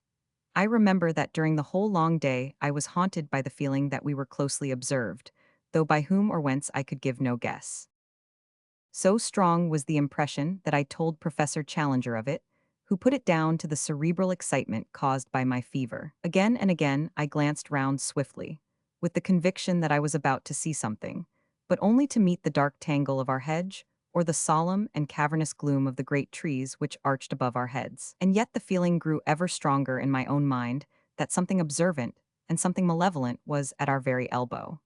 I thought of the Indian superstition of the Curupuri, the dreadful, lurking spirit of the woods, and I could have imagined that his terrible presence haunted those who had invaded his most remote and sacred retreat. That night, our third in Maple White Land, we had an experience which left a fearful impression upon our minds and made us thankful that Lord John had worked so hard in making our retreat impregnable. We were all sleeping round our dying fire when we were aroused, or rather, I should say, shot out of our slumbers, by a succession of the most frightful cries and screams to which I have ever listened. I know no sound to which I could compare this amazing tumult, which seemed to come from some spot within a few hundred yards of our camp. It was as ear-splitting as any whistle of a railway engine, but whereas the whistle is a clear, mechanical, sharp-edged sound, this was far deeper in volume and vibrant with the uttermost strain of agony and horror. We clapped our hands to our ears to shut out that nerve-shaking appeal. A cold sweat broke out over my body, and my heart turned sick at the misery of it. All the woes of tortured life, all its stupendous indictment of high heaven, its innumerable sorrows, seemed to be centered and condensed into that one dreadful, agonized cry. And then, under this high-pitched, ringing sound there was another, more intermittent, a low, deep-chested laugh, a growling, throaty gurgle of merriment which formed a grotesque accompaniment to the shriek with which it was blended. For 3 or 4 minutes on end, the fearsome duet continued, while all the foliage rustled with the rising of startled birds. Then it shut off as suddenly as it began. For a long time we sat in horrified silence. Then Lord John threw a bundle of twigs upon the fire, and their red glare lit up the intent faces of my companions and flickered over the great boughs above our heads. "What was it?" I whispered. "We shall know in the morning," said Lord John. "It was close to us, not farther than the glade. We have been privileged to overhear a prehistoric tragedy, the sort of drama which occurred among the reeds upon the border of some Jurassic lagoon, when the greater dragon pinned the lesser among the slime," said Challenger, with more solemnity than I had ever heard in his voice. It was surely well for man that he came late in the order of creation. There were powers abroad in earlier days which no courage and no mechanism of his could have met. What could his sling, his throwing stick, or his arrow avail him against such forces as have been loose tonight? Even with a modern rifle, it would be all odds on the monster. "I think I should back my little friend," said Lord John, caressing his express, "but the beast would certainly have a good sporting chance." Summerlee raised his hand. "Hush," he cried, "surely I hear something." From the utter silence there emerged a deep, regular pat-pat. It was the tread of some animal, the rhythm of soft but heavy pads placed cautiously upon the ground. It stole slowly round the camp and then halted near our gateway. There was a low, sibilant rise and fall, the breathing of the creature. Only our feeble hedge separated us from this horror of the night. Each of us had seized his rifle, and Lord John had pulled out a small bush to make an embrasure in the hedge. "By George," he whispered, "I think I can see it." I stooped and peered over his shoulder through the gap. Yes, I could see it, too. In the deep shadow of the tree there was a deeper shadow yet, black, inchoate, vague, a crouching form full of savage vigor and menace. It was no higher than a horse, but the dim outline suggested vast bulk and strength. That hissing pant, as regular and full-volumed as the exhaust of an engine, spoke of a monstrous organism. Once, as it moved, I thought I saw the glint of two terrible, greenish eyes. There was an uneasy rustling, as if it were crawling slowly forward. "I believe it is going to spring," said I, cocking my rifle. Don't fire," whispered Lord John. "The crash of a gun in this silent night would be heard for miles. Keep it as a last card." "If it gets over the hedge, we're done," said Summerlee, and his voice crackled into a nervous laugh as he spoke. "No, it must not get over," cried Lord John, "but hold your fire to the last. Perhaps I can make something of the fellow. I'll chance it anyhow." It was as brave an act as ever I saw a man do. He stooped to the fire, picked up a blazing branch, and slipped in an instant through a salaport which he had made in our gateway. The thing moved forward with a dreadful snarl. Lord John never hesitated, but, running towards it with a quick, light step, he dashed the flaming wood into the brute's face. For one moment I had a vision of a horrible mask like a giant toad's, of a warty, leprous skin, and of a loose mouth all beslobbered with fresh blood. The next, there was a crash in the underwood and our dreadful visitor was gone. "I thought he wouldn't face the fire," said Lord John, laughing, as he came back and threw his branch among the faggots. "You should not have taken such a risk," we all cried. There was nothing else to be done. If he had got among us, we should have shot each other in trying to down him. On the other hand, if we had fired through the hedge and wounded him, he would soon have been on the top of us, to say nothing of giving ourselves away. On the whole, I think that we are jolly well out of it. What was he then? Our learned men looked at each other with some hesitation. "Personally, I am unable to classify the creature with any certainty," said Summerlee, lighting his pipe from the fire. "In refusing to commit yourself, you are but showing a proper scientific reserve," said Challenger, with massive condescension. "I am not myself prepared to go farther than to say in general terms that we have almost certainly been in contact tonight with some form of carnivorous dinosaur. I have already expressed my anticipation that something of the sort might exist upon this plateau. We have to bear in mind," remarked Summerlee, "that there are many prehistoric forms which have never come down to us. It would be rash to suppose that we can give a name to all that we are likely to meet." "Exactly. A rough classification may be the best that we can attempt. Tomorrow some further evidence may help us to an identification. Meantime we can only renew our interrupted slumbers." "But not without a sentinel," said Lord John, with decision. "We can't afford to take chances in a country like this. 2-hour spells in the future for each of us." "Then I'll just finish my pipe in starting the first one," said Professor Summerlee, and from that time onwards we never trusted ourselves again without a watchman. In the morning, it was not long before we discovered the source of the hideous uproar which had aroused us in the night. The iguanodon glade was the scene of a horrible butchery. From the pools of blood and the enormous lumps of flesh scattered in every direction over the greensward, we imagined at first that a number of animals had been killed. But on examining the remains more closely, we discovered that all this carnage came from one of these unwieldy monsters, which had been literally torn to pieces by some creature not larger, perhaps, but far more ferocious than itself. Our two professors sat in absorbed argument, examining piece after piece, which showed the marks of savage teeth and of enormous claws. Our judgment must still be in abeyance, said Professor Challenger, with a huge slab of whitish-colored flesh across his knee. The indications would be consistent with the presence of a saber-toothed tiger, such as are still found among the breccia of our caverns, but the creature actually seen was undoubtedly of a larger and more reptilian character. Personally, I should pronounce for Allosaurus. Or Megalosaurus, said Summerlee. Exactly. Any one of the larger carnivorous dinosaurs would meet the case. Among them are to be found all the most terrible types of animal life that have ever cursed the earth or blessed a museum. He laughed sonorously at his own conceit, for though he had little sense of humor, the crudest pleasantry from his own lips moved him always to roars of appreciation. The less noise the better, said Lord Roxton, curtly. We don't know who or what may be near us. If this fella comes back for his breakfast and catches us here, we won't have so much to laugh at. By the way, what is this mark upon the iguanodon's hide?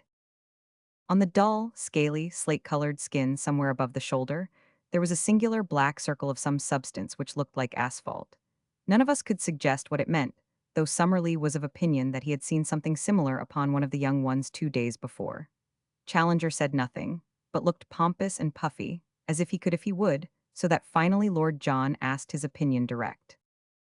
If your lordship will graciously permit me to open my mouth, I shall be happy to express my sentiments, said he, with elaborate sarcasm. I am not in the habit of being taken to task in the fashion which seems to be customary with your lordship. I was not aware that it was necessary to ask your permission before smiling at a harmless pleasantry. It was not until he had received his apology that our touchy friend would suffer himself to be appeased. When at last his ruffled feelings were at ease, he addressed us at some length from his seat upon a fallen tree, speaking, as his habit was, as if he were imparting most precious information to a class of 1,000. With regard to the marking, said he, I am inclined to agree with my friend and colleague, Professor Summerlee, that the stains are from asphalt. As this plateau is, in its very nature, highly volcanic, and as asphalt is a substance which one associates with plutonic forces, I cannot doubt that it exists in the free liquid state, and that the creatures may have come in contact with it. A much more important problem is the question as to the existence of the carnivorous monster which has left its traces in this glade. We know roughly that this plateau is not larger than an average English county. Within this confined space, a certain number of creatures, mostly types which have passed away in the world below, have lived together for innumerable years. Now, it is very clear to me that in so long a period one would have expected that the carnivorous creatures, multiplying unchecked, would have exhausted their food supply, and have been compelled to either modify their flesh-eating habits or die of hunger. This we see has not been so. We can only imagine, therefore, that the balance of nature is preserved by some check which limits the numbers of these ferocious creatures. One of the many interesting problems, therefore, which await our solution is to discover what that check may be and how it operates. I venture to trust that we may have some future opportunity for the closer study of the carnivorous dinosaurs. And I venture to trust we may not, I observed. The professor only raised his great eyebrows, as the schoolmaster meets the irrelevant observation of the naughty boy. Perhaps Professor Summerlee may have an observation to make, he said, and the two savants ascended together into some rarefied scientific atmosphere, where the possibilities of a modification of the birth rate were weighed against the decline of the food supply as a check in the struggle for existence. That morning we mapped out a small portion of the plateau, avoiding the swamp of the pterodactyls and keeping to the east of our brook instead of to the west. In that direction, the country was still thickly wooded, with so much undergrowth that our progress was very slow. I have dwelt up to now upon the terrors of maple white land, but there was another side to the subject. For all that morning we wandered among lovely flowers.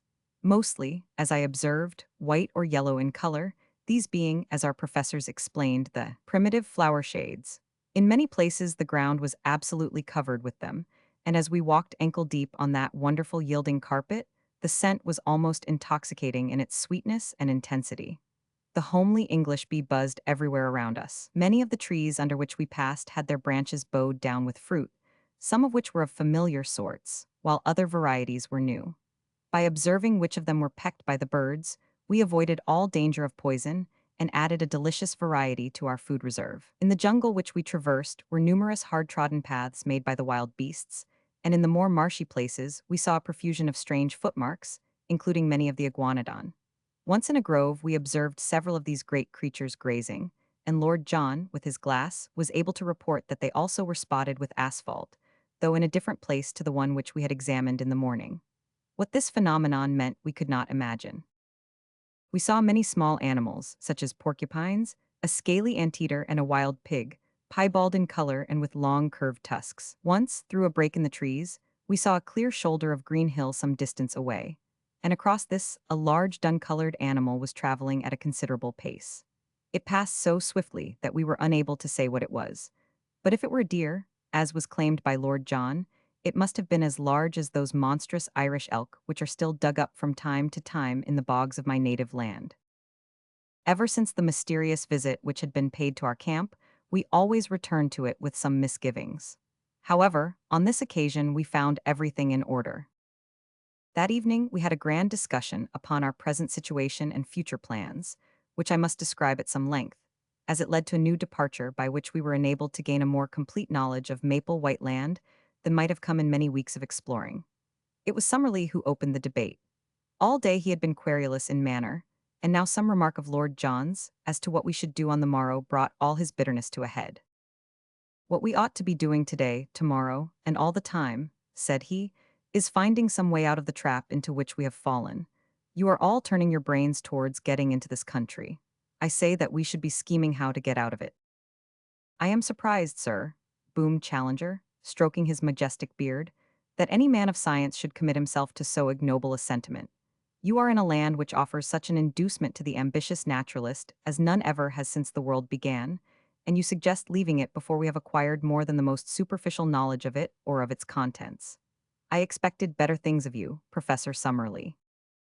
"You must remember," said Summerlee sourly, "that I have a large class in London who are at present at the mercy of an extremely inefficient locum tenens. This makes my situation different from yours, Professor Challenger, since, so far as I know, you have never been entrusted with any responsible educational work." "Quite so," said Challenger. "I have felt it to be a sacrilege to divert a brain which is capable of the highest original research to any lesser object. That is why I have sternly set my face against any proffered scholastic appointment." "For example?" asked Summerlee with a sneer, but Lord John hastened to change the conversation. "I must say," said he, "that I think it would be a mighty poor thing to go back to London before I know a great deal more of this place than I do at present. I could never dare to walk into the back office of my paper and face old McArdle," said I. "You will excuse the frankness of this report, will you not, sir? He'd never forgive me for leaving such unexhausted copy behind me. Besides, so far as I can see, it is not worth discussing, since we can't get down, even if we wanted. Our young friend makes up for many obvious mental lacunae by some measure of primitive common sense," remarked Challenger. "The interests of his deplorable profession are immaterial to us, but, as he observes, we cannot get down in any case, so it is a waste of energy to discuss it." "It is a waste of energy to do anything else," growled Summerlee from behind his pipe. "Let me remind you that we came here upon a perfectly definite mission, entrusted to us at the meeting of the Zoological Institute in London. That mission was to test the truth of Professor Challenger's statements. Those statements, as I am bound to admit, we are now in a position to endorse. Our ostensible work is therefore done. As to the detail which remains to be worked out upon this plateau, it is so enormous that only a large expedition, with a very special equipment, could hope to cope with it. Should we attempt to do so ourselves, the only possible result must be that we shall never return with the important contribution to science which we have already gained. Professor Challenger has devised means for getting us on to this plateau when it appeared to be inaccessible. I think that we should now call upon him to use the same ingenuity in getting us back to the world from which we came." I confess that as Summerlee stated his view, it struck me as altogether reasonable. Even Challenger was affected by the consideration that his enemies would never stand confuted if the confirmation of his statements should never reach those who had doubted them.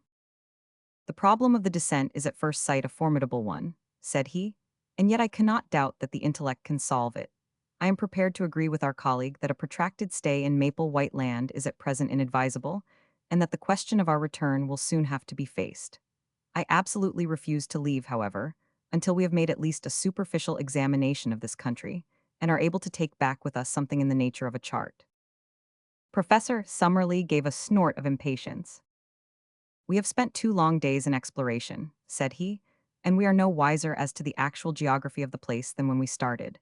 It is clear that it is all thickly wooded, and it would take months to penetrate it and to learn the relations of one part to another. If there were some central peak, it would be different, but it all slopes downwards, so far as we can see. The farther we go, the less likely it is that we will get any general view. It was at that moment that I had my inspiration. My eyes chanced to light upon the enormous gnarled trunk of the ginkgo tree, which cast its huge branches over us. Surely, if its bole exceeded that of all others, its height must do the same. If the rim of the plateau was indeed the highest point, then why should this mighty tree not prove to be a watchtower which commanded the whole country? Now, ever since I ran wild as a lad in Ireland, I have been a bold and skilled tree climber. My comrades might be my masters on the rocks, but I knew that I would be supreme among those branches. Could I only get my legs onto the lowest of the giant offshoots, then it would be strange indeed if I could not make my way to the top. My comrades were delighted at my idea. Our young friend, said Challenger, bunching up the red apples of his cheeks, is capable of acrobatic exertions which would be impossible to a man of a more solid, though possibly of a more commanding, appearance. I applaud his resolution. By George, young fella, you've put your hand on it, said Lord John, clapping me on the back. How we never came to think of it before I can't imagine. There's not more than an hour of daylight left, but if you take your notebook, you may be able to get some rough sketch of the place. If we put these 3 ammunition cases under the branch, I will soon hoist you onto it.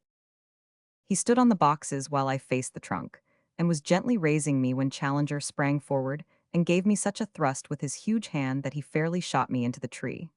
With both arms clasping the branch, I scrambled hard with my feet until I had worked, first my body, and then my knees, onto it. There were 3 excellent offshoots, like huge rungs of a ladder, above my head, and a tangle of convenient branches beyond, so that I clambered onwards with such speed that I soon lost sight of the ground and had nothing but foliage beneath me. Now and then I encountered a check, and once I had to shin up a creeper for 8 or 10 feet, but I made excellent progress, and the booming of Challenger's voice seemed to be a great distance beneath me. The tree was, however, enormous, and looking upwards, I could see no thinning of the leaves above my head. There was some thick, bush-like clump which seemed to be a parasite upon a branch up which I was swarming. I leaned my head round it in order to see what was beyond, and I nearly fell out of the tree in my surprise and horror at what I saw. A face was gazing into mine, at the distance of only a foot or two. The creature that owned it had been crouching behind the parasite, and had looked round it at the same instant that I did. It was a human face, or at least it was far more human than any monkey's that I have ever seen. It was long, whitish, and blotched with pimples, the nose flattened, and the lower jaw projecting, with a bristle of coarse whiskers round the chin. The eyes, which were under thick and heavy brows, were bestial and ferocious, and as it opened its mouth to snarl what sounded like a curse at me, I observed that it had curved, sharp canine teeth. For an instant I read hatred and menace in the evil eyes. Then, as quick as a flash, came an expression of overpowering fear. There was a crash of broken boughs as it dived wildly down into the tangle of green. I caught a glimpse of a hairy body like that of a reddish pig, and then it was gone amid a swirl of leaves and branches. "What's the matter?" shouted Roxton from below. "Anything wrong with you?" "Did you see it?" I cried, with my arms round the branch and all my nerves tingling. "We heard a row as if your foot had slipped. What was it?" I was so shocked at the sudden and strange appearance of this ape-man that I hesitated whether I should not climb down again and tell my experience to my companions. But I was already so far up the great tree that it seemed a humiliation to return without having carried out my mission. After a long pause, therefore, to recover my breath and my courage, I continued my ascent. Once I put my weight upon a rotten branch and swung for a few seconds by my hands, but in the main it was all easy climbing. Gradually the leaves thinned around me, and I was aware, from the wind upon my face that I had topped all the trees of the forest. I was determined, however, not to look about me before I had reached the very highest point, so I scrambled on until I had got so far that the topmost branch was bending beneath my weight. There I settled into a convenient fork, and balancing myself securely, I found myself looking down at a most wonderful panorama of this strange country in which we found ourselves. The sun was just above the western skyline, and the evening was a particularly bright and clear one, so that the whole extent of the plateau was visible beneath me. It was, as seen from this height, of an oval contour, with a breadth of about 30 miles and a width of 20.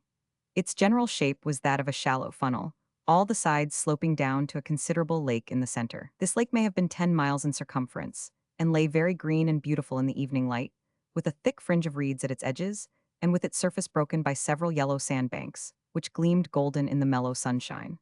A number of long, dark objects, which were too large for alligators and too long for canoes, lay upon the edges of these patches of sand. With my glass, I could clearly see that they were alive, but what their nature might be I could not imagine. From the side of the plateau on which we were, slopes of woodland with occasional glades stretched down for 5 or 6 miles to the central lake. I could see at my very feet the glade of the iguanodons, and farther off was a round opening in the trees which marked the swamp of the pterodactyls. On the side facing me, however, the plateau presented a very different aspect. There the basalt cliffs of the outside were reproduced upon the inside, forming an escarpment about 200 feet high, with a woody slope beneath it. Along the base of these red cliffs, some distance above the ground, I could see a number of dark holes through the glass, which I conjectured to be the mouths of caves. At the opening of one of these something white was shimmering, but I was unable to make out what it was. I sat charting the country until the sun had set, and it was so dark that I could no longer distinguish details. Then I climbed down to my companions waiting for me so eagerly at the bottom of the great tree. For once I was the hero of the expedition. Alone I had thought of it, and alone I had done it, and here was the chart which would save us a month's blind groping among unknown dangers. Each of them shook me solemnly by the hand. But before they discussed the details of my map, I had to tell them of my encounter with the ape-man among the branches. "He has been there all the time," said I. "How do you know that?" asked Lord John. "Because I have never been without that feeling that something malevolent was watching us. I mentioned it to you, Professor Challenger." Our young friend certainly said something of the kind. He is also the one among us who is endowed with that Celtic temperament which would make him sensitive to such impressions. "The whole theory of telepathy," began Summerlee, filling his pipe, "is too vast to be now discussed," said Challenger with decision. "Tell me now," he added, with the air of a bishop addressing a Sunday school, "did you happen to observe whether the creature could cross its thumb over its palm?" "No, indeed."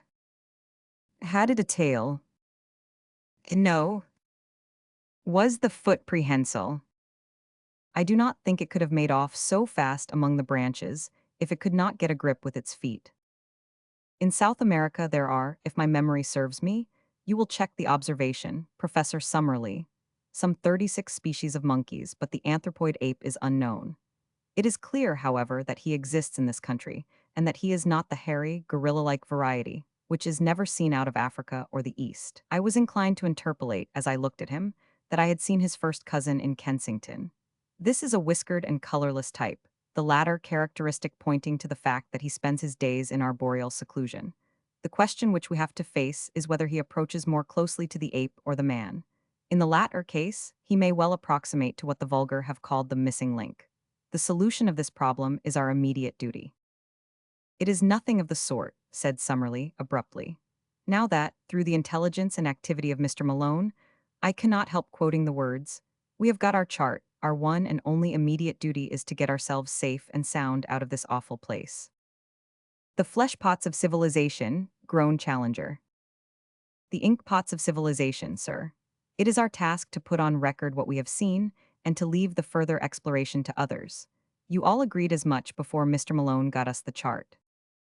"Well," said Challenger, "I admit that my mind will be more at ease when I am assured that the result of our expedition has been conveyed to our friends. How we are to get down from this place, I have not as yet an idea. I have never yet encountered any problem, however, which my inventive brain was unable to solve, and I promise you that tomorrow I will turn my attention to the question of our descent. And so, the matter was allowed to rest. But that evening, by the light of the fire and of a single candle, the first map of the lost world was elaborated. Every detail which I had roughly noted from my watchtower was drawn out in its relative place. Challenger's pencil hovered over the great blank which marked the lake. "What shall we call it?" he asked. "Why should you not take the chance of perpetuating your own name?" said Summerlee, with his usual touch of acidity. "I trust, sir, that my name will have other and more personal claims upon posterity," said Challenger, severely. "Any ignoramus can hand down his worthless memory by imposing it upon a mountain or a river. I need no such monument."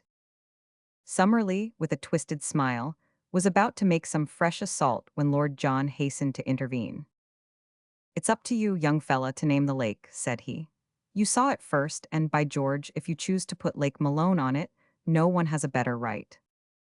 "By all means, let our young friend give it a name," said Challenger. "Then," said I, blushing, I dare say, as I said it, "let it be named Lake Gladys." "Don't you think the Central Lake would be more descriptive?" remarked Summerlee. "I should prefer Lake Gladys." Challenger looked at me sympathetically and shook his great head in mock disapproval. "Boys will be boys," said he. "Lake Gladys let it be." Chapter 12. It was dreadful in the forest. I have said, or perhaps I have not said, for my memory plays me sad tricks these days, that I glowed with pride when 3 such men as my comrades thanked me for having saved, or at least greatly helped, the situation. As the youngster of the party, not merely in years but in experience, character, knowledge, and all that goes to make a man, I had been overshadowed from the first. And now I was coming into my own. I warmed at the thought. Alas, for the pride which goes before a fall! That little glow of self-satisfaction, that added measure of self-confidence, were to lead me on that very night to the most dreadful experience of my life, ending with a shock which turns my heart sick when I think of it. It came about in this way. I had been unduly excited by the adventure of the tree, and sleep seemed to be impossible. Summerlee was on guard, sitting hunched over our small fire. A quaint, angular figure, his rifle across his knees and his pointed, goat-like beard wagging with each weary nod of his head. Lord John lay silent, wrapped in the South American poncho which he wore, while Challenger snored with a roll and rattle which reverberated through the woods. The full moon was shining brightly, and the air was crisply cold. What a night for a walk! And then suddenly came the thought, why not? Suppose I stole softly away, suppose I made my way down to the central lake, suppose I was back at breakfast with some record of the place. Would I not in that case be thought an even more worthy associate? Then, if Summerlee carried the day and some means of escape were found, we should return to London with first-hand knowledge of the central mystery of the plateau, to which I alone, of all men, would have penetrated. I thought of Gladys with her, "There are heroisms all round us." I seemed to hear her voice as she said it. I thought also of McArdle. What a 3-column article for the paper, what a foundation for a career. A correspondentship in the next great war might be within my reach. I clutched at a gun, my pockets were full of cartridges, and, parting the thorn bushes at the gate of our zerba, quickly slipped out.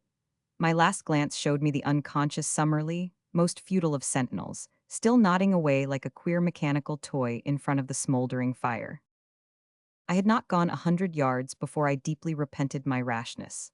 I may have said somewhere in this chronicle that I am too imaginative to be a really courageous man, but that I have an overpowering fear of seeming afraid.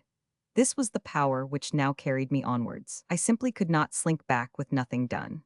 Even if my comrades should not have missed me, and should never know of my weakness, there would still remain some intolerable self-shame in my own soul. And yet I shuddered at the position in which I found myself, and would have given all I possessed at that moment to have been honorably free of the whole business.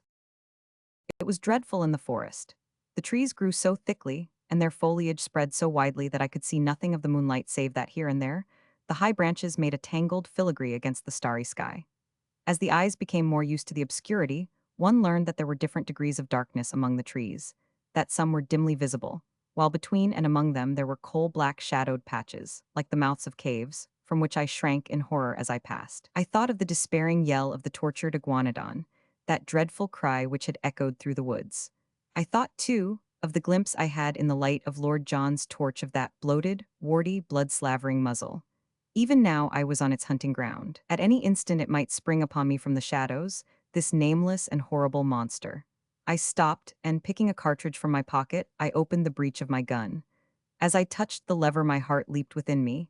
It was the shotgun, not the rifle, which I had taken. Again, the impulse to return swept over me. Here, surely, was a most excellent reason for my failure, one for which no one would think the less of me. But again, the foolish pride fought against that very word. I could not, must not fail. After all, my rifle would probably have been as useless as a shotgun against such dangers as I might meet. If I were to go back to camp to change my weapon, I could hardly expect to enter and to leave again without being seen. In that case, there would be explanations, and my attempt would no longer be all my own. After a little hesitation, then, I screwed up my courage and continued upon my way, my useless gun under my arm. The darkness of the forest had been alarming, but even worse was the white, still flood of moonlight in the open glade of the iguanodons. Hid among the bushes, I looked out at it. None of the great brutes were in sight. Perhaps the tragedy which had befallen one of them had driven them from their feeding ground. In the misty, silvery night, I could see no sign of any living thing. Taking courage, therefore, I slipped rapidly across it, and among the jungle on the farther side, I picked up once again the brook which was my guide. It was a cheery companion, gurgling and chuckling as it ran, like the dear old trout stream in the West Country, where I have fished at night in my boyhood. So long as I followed it down, I must come to the lake, and so long as I followed it back, I must come to the camp. Often I had to lose sight of it on account of the tangled brushwood, but I was always within earshot of its tinkle and splash. As one descended the slope, the woods became thinner, and bushes, with occasional high trees, took the place of the forest. I could make good progress, therefore, and I could see without being seen. I passed close to the pterodactyl swamp, and as I did so, with a dry, crisp, leathery rattle of wings, one of these great creatures, it was 20 feet at least from tip to tip, rose up from somewhere near me and soared into the air. As it passed across the face of the moon, the light shone clearly through the membranous wings, and it looked like a flying skeleton against the white, tropical radiance. I crouched low among the bushes, for I knew from past experience that with a single cry, the creature could bring 100 of its loathsome mates about my ears. It was not until it had settled again that I dared to steal onwards upon my journey. The night had been exceedingly still, but as I advanced I became conscious of a low, rumbling sound, a continuous murmur, somewhere in front of me. This grew louder as I proceeded, until at last it was clearly quite close to me. When I stood still, the sound was constant, so that it seemed to come from some stationary cause. It was like a boiling kettle or the bubbling of some great pot. Soon I came upon the source of it, for in the center of a small clearing I found a lake, or a pool rather, for it was not larger than the basin of the Trafalgar Square fountain, of some black, pitch-like stuff, the surface of which rose and fell in great blisters of bursting gas. The air above it was shimmering with heat, and the ground round was so hot that I could hardly bear to lay my hand on it. It was clear that the great volcanic outburst which had raised this strange plateau so many years ago had not yet entirely spent its forces. Blackened rocks and mounds of lava I had already seen everywhere peeping out from amid the luxuriant vegetation which draped them, but this asphalt pool in the jungle was the first sign that we had of actual existing activity on the slopes of the ancient crater. I had no time to examine it further, for I had need to hurry if I were to be back in camp in the morning. It was a fearsome walk, and one which will be with me so long as memory holds.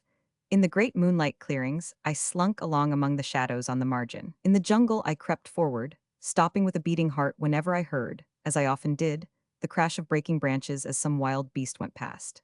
Now and then great shadows loomed up for an instant and were gone, great, silent shadows which seemed to prowl upon padded feet. How often I stopped with the intention of returning, and yet every time my pride conquered my fear and sent me on again until my object should be attained. At last, my watch showed that it was 1 in the morning. I saw the gleam of water amid the openings of the jungle, and 10 minutes later I was among the reeds upon the borders of the central lake. I was exceedingly dry, so I lay down and took a long draught of its waters, which were fresh and cold. There was a broad pathway with many tracks upon it at the spot which I had found, so that it was clearly one of the drinking places of the animals. Close to the water's edge there was a huge isolated block of lava. Up this I climbed, and, lying on the top, I had an excellent view in every direction. The first thing which I saw filled me with amazement. When I described the view from the summit of the great tree, I said that on the farther cliff I could see a number of dark spots, which appeared to be the mouths of caves. Now, as I looked up at the same cliffs, I saw disks of light in every direction, ruddy, clearly defined patches, like the portholes of a liner in the darkness. For a moment I thought it was the lava glow from some volcanic action, But this could not be so. Any volcanic action would surely be down in the hollow and not high among the rocks. What, then, was the alternative? It was wonderful, and yet it must surely be. These ruddy spots must be the reflection of fires within the caves, fires which could only be lit by the hand of man. There were human beings, then, upon the plateau. How gloriously my expedition was justified. Here was news indeed for us to bear back with us to London. For a long time I lay and watched these red, quivering blotches of light. I suppose they were 10 miles off from me, yet even at that distance one could observe how, from time to time, they twinkled or were obscured as someone passed before them. What would I not have given to be able to crawl up to them, to peep in, and to take back some word to my comrades as to the appearance and character of the race who lived in so strange a place? It was out of the question for the moment, and yet surely we could not leave the plateau until we had some definite knowledge upon the point. Lake Gladys, my own lake, lay like a sheet of quicksilver before me, with a reflected moon shining brightly in the center of it. It was shallow, for in many places I saw low sandbanks protruding above the water. Everywhere upon the still surface I could see signs of life, sometimes mere rings and ripples in the water, sometimes the gleam of a great silver-sided fish in the air, sometimes the arched, slate-colored back of some passing monster. Once upon a yellow sandbank I saw a creature like a huge swan, with a clumsy body and a high, flexible neck, shuffling about upon the margin. Presently it plunged in, and for some time I could see the arched neck and darting head undulating over the water. Then it dived, and I saw it no more. My attention was soon drawn away from these distant sights, and brought back to what was going on at my very feet. Two creatures like large armadillos had come down to the drinking place, and were squatting at the edge of the water, their long, flexible tongues like red ribbons shooting in and out as they lapped. A huge deer with branching horns, a magnificent creature which carried itself like a king, came down with its doe and two fawns and drank beside the armadillos. No such deer exist anywhere else upon earth, for the moose or elks which I have seen would hardly have reached its shoulders. Presently it gave a warning snort and was off with its family among the reeds, while the armadillos also scuttled for shelter. A newcomer, a most monstrous animal, was coming down the path. For a moment I wondered where I could have seen that ungainly shape, that arched back with triangular fringes along it, that strange bird-like head held close to the ground. Then it came back to me. It was the stegosaurus, the very creature which Maple White had preserved in his sketchbook, and which had been the first object which arrested the attention of Challenger. There he was, perhaps the very specimen which the American artist had encountered. The ground shook beneath his tremendous weight, and his gulpings of water resounded through the still night. For 5 minutes he was so close to my rock that by stretching out my hand, I could have touched the hideous waving hackles upon his back. Then he lumbered away and was lost among the boulders. Looking at my watch, I saw that it was 2:30, and high time, therefore, that I started upon my homeward journey. There was no difficulty about the direction in which I should return, for all along I had kept the little brook upon my left, and it opened into the central lake within a stone's throw of the boulder upon which I had been lying. I set off, therefore, in high spirits, for I felt that I had done good work and was bringing back a fine budget of news for my companions. Foremost of all, of course, were the sight of the fiery caves and the certainty that some troglodytic race inhabited them. But besides that, I could speak from experience of the central lake. I could testify that it was full of strange creatures, and I had seen several land forms of primeval life which we had not before encountered. I reflected as I walked that few men in the world could have spent a stranger night or added more to human knowledge in the course of it. I was plodding up the slope, turning these thoughts over in my mind, and had reached a point which may have been halfway to home, when my mind was brought back to my own position by a strange noise behind me. It was something between a snore and a growl, low, deep, and exceedingly menacing. Some strange creature was evidently near me, but nothing could be seen, so I hastened more rapidly upon my way. I had traversed half a mile or so when suddenly the sound was repeated, still behind me, but louder and more menacing than before. My heart stood still within me as it flashed across me that the beast, whatever it was, must surely be after me. My skin grew cold and my hair rose at the thought. That these monsters should tear each other to pieces was a part of the strange struggle for existence, but that they should turn upon modern man, that they should deliberately track and hunt down the predominant human, was a staggering and fearsome thought. I remembered again the blood-beslobbered face which we had seen in the glare of Lord John's torch, like some horrible vision from the deepest circle of Dante's hell. With my knees shaking beneath me, I stood and glared with starting eyes down the moonlit path which lay behind me. All was quiet as in a dream landscape. Silver clearings and the black patches of the bushes, nothing else could I see. Then from out of the silence, imminent and threatening, there came once more that low, throaty croaking, far louder and closer than before. There could no longer be a doubt. Something was on my trail and was closing in upon me every minute. I stood like a man paralyzed, still staring at the ground which I had traversed. Then suddenly I saw it. There was movement among the bushes at the far end of the clearing which I had just traversed. A great dark shadow disengaged itself and hopped out into the clear moonlight. I say hopped advisedly, for the beast moved like a kangaroo, springing along in an erect position upon its powerful hind legs, while its front ones were held bent in front of it. It was of enormous size and power, like an erect elephant, but its movements, in spite of its bulk, were exceedingly alert. For a moment, as I saw its shape, I hoped that it was an iguanodon, which I knew to be harmless. But, ignorant as I was, I soon saw that this was a very different creature. Instead of the gentle, deer-shaped head of the great three-toed leaf-eater, this beast had a broad, squat, toad-like face like that which had alarmed us in our camp. His ferocious cry and the horrible energy of his pursuit both assured me that this was surely one of the great flesh-eating dinosaurs, the most terrible beasts which have ever walked this earth. As the huge brute loped along, it dropped forward upon its forepaws and brought its nose to the ground every 20 yards or so. It was smelling out my trail. Sometimes, for an instant, it was at fault. Then it would catch it up again and come bounding swiftly along the path I had taken. Even now, when I think of that nightmare, the sweat breaks out upon my brow. What could I do? My useless fowling piece was in my hand. What help could I get from that? I looked desperately round for some rock or tree, but I was in a bushy jungle with nothing higher than a sapling within sight, while I knew that the creature behind me could tear down an ordinary tree as though it were a reed. My only possible chance lay in flight. I could not move swiftly over the rough, broken ground, but as I looked round me in despair, I saw a well-marked, hard-beaten path which ran across in front of me. We had seen several of the sort, the runs of various wild beasts, during our expeditions. Along this I could perhaps hold my own, for I was a fast runner and in excellent condition. Flinging away my useless gun, I set myself to do such a half-mile as I have never done before or since. My limbs ached, my chest heaved, I felt that my throat would burst for want of air, and yet with that horror behind me I ran and I ran and ran. At last I paused, hardly able to move. For a moment I thought that I had thrown him off. The path lay still behind me. And then suddenly, with a crashing and a rending, a thudding of giant feet, and a panting of monster lungs, the beast was upon me once more. He was at my very heels. I was lost. Madman that I was to linger so long before I fled. Up to then he had hunted by scent, and his movement was slow.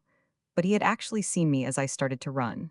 From then onwards he had hunted by sight, for the path showed him where I had gone. Now, as he came round the curve, he was springing in great bounds. The moonlight shone upon his huge projecting eyes, the row of enormous teeth in his open mouth, and the gleaming fringe of claws upon his short, powerful forearms. With a scream of terror, I turned and rushed wildly down the path. Behind me, the thick, gasping breathing of the creature sounded louder and louder. His heavy footfall was beside me. Every instant I expected to feel his grip upon my back. And then suddenly there came a crash.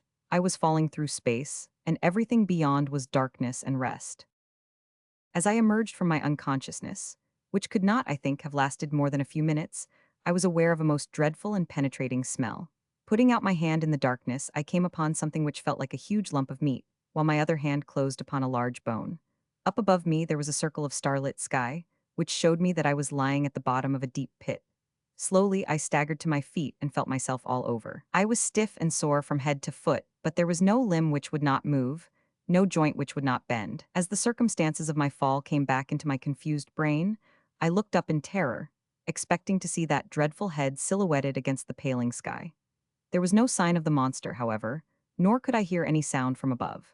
I began to walk slowly round, therefore, feeling in every direction to find out what this strange place could be into which I had been so opportunely precipitated. It was, as I have said, a pit, with sharply sloping walls and a level bottom about 20 feet across. This bottom was littered with great gobbets of flesh, most of which was in the last state of putridity. The atmosphere was poisonous and horrible. After tripping and stumbling over these lumps of decay, I came suddenly against something hard, and I found that an upright post was firmly fixed in the center of the hollow. It was so high that I could not reach the top of it with my hand, and it appeared to be covered with grease. Suddenly, I remembered that I had a tin box of wax vestas in my pocket. Striking one of them, I was able at last to form some opinion of this place into which I had fallen. There could be no question as to its nature. It was a trap, made by the hand of man. The post in the center, some 9 feet long, was sharpened at the upper end, and was black with the stale blood of the creatures who had been impaled upon it. The remains scattered about were fragments of the victims, which had been cut away in order to clear the stake for the next who might blunder in. I remembered that Challenger had declared that man could not exist upon the plateau, since with his feeble weapons he could not hold his own against the monsters who roamed over it.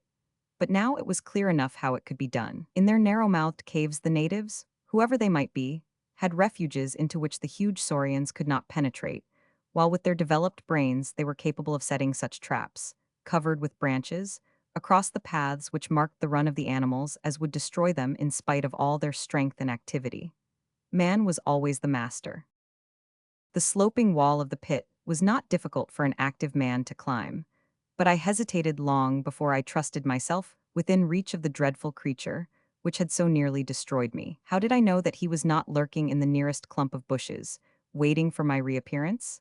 I took heart, however, as I recalled a conversation between Challenger and Summerlee upon the habits of the great saurians. Both were agreed that the monsters were practically brainless, that there was no room for reason in their tiny cranial cavities, and that if they have disappeared from the rest of the world, it was assuredly on account of their own stupidity, which made it impossible for them to adapt themselves to changing conditions. To lie in wait for me now would mean that the creature had appreciated what had happened to me, and this in turn would argue some power connecting cause and effect. Surely it was more likely that a brainless creature, acting solely by vague predatory instinct, would give up the chase when I disappeared, and, after a pause of astonishment, would wander away in search of some other prey? I clambered to the edge of the pit and looked over. The stars were fading, the sky was whitening, and the cold wind of morning blew pleasantly upon my face. I could see or hear nothing of my enemy. Slowly I climbed out and sat for a while upon the ground, ready to spring back into my refuge if any danger should appear. Then, reassured by the absolute stillness and by the growing light, I took my courage in both hands and stole back along the path which I had come. Some distance down it I picked up my gun, and shortly afterwards struck the brook which was my guide. So, with many a frightened backward glance, I made for home. And suddenly there came something to remind me of my absent companions. In the clear, still morning air, there sounded far away the sharp, hard note of a single rifle shot. I paused and listened, but there was nothing more. For a moment I was shocked at the thought that some sudden danger might have befallen them, but then a simpler and more natural explanation came to my mind. It was now broad daylight. No doubt my absence had been noticed. They had imagined that I was lost in the woods and had fired this shot to guide me home. It is true that we had made a strict resolution against firing, but if it seemed to them that I might be in danger, they would not hesitate. It was for me now to hurry on as fast as possible, and so to reassure them. I was weary and spent, so my progress was not so fast as I wished, but at last I came into regions which I knew. There was the swamp of the pterodactyls upon my left, there in front of me was the glade of the iguanodons. Now I was in the last belt of trees which separated me from Fort Challenger. I raised my voice in a cheery shout to allay their fears. No answering greeting came back to me. My heart sank at that ominous stillness.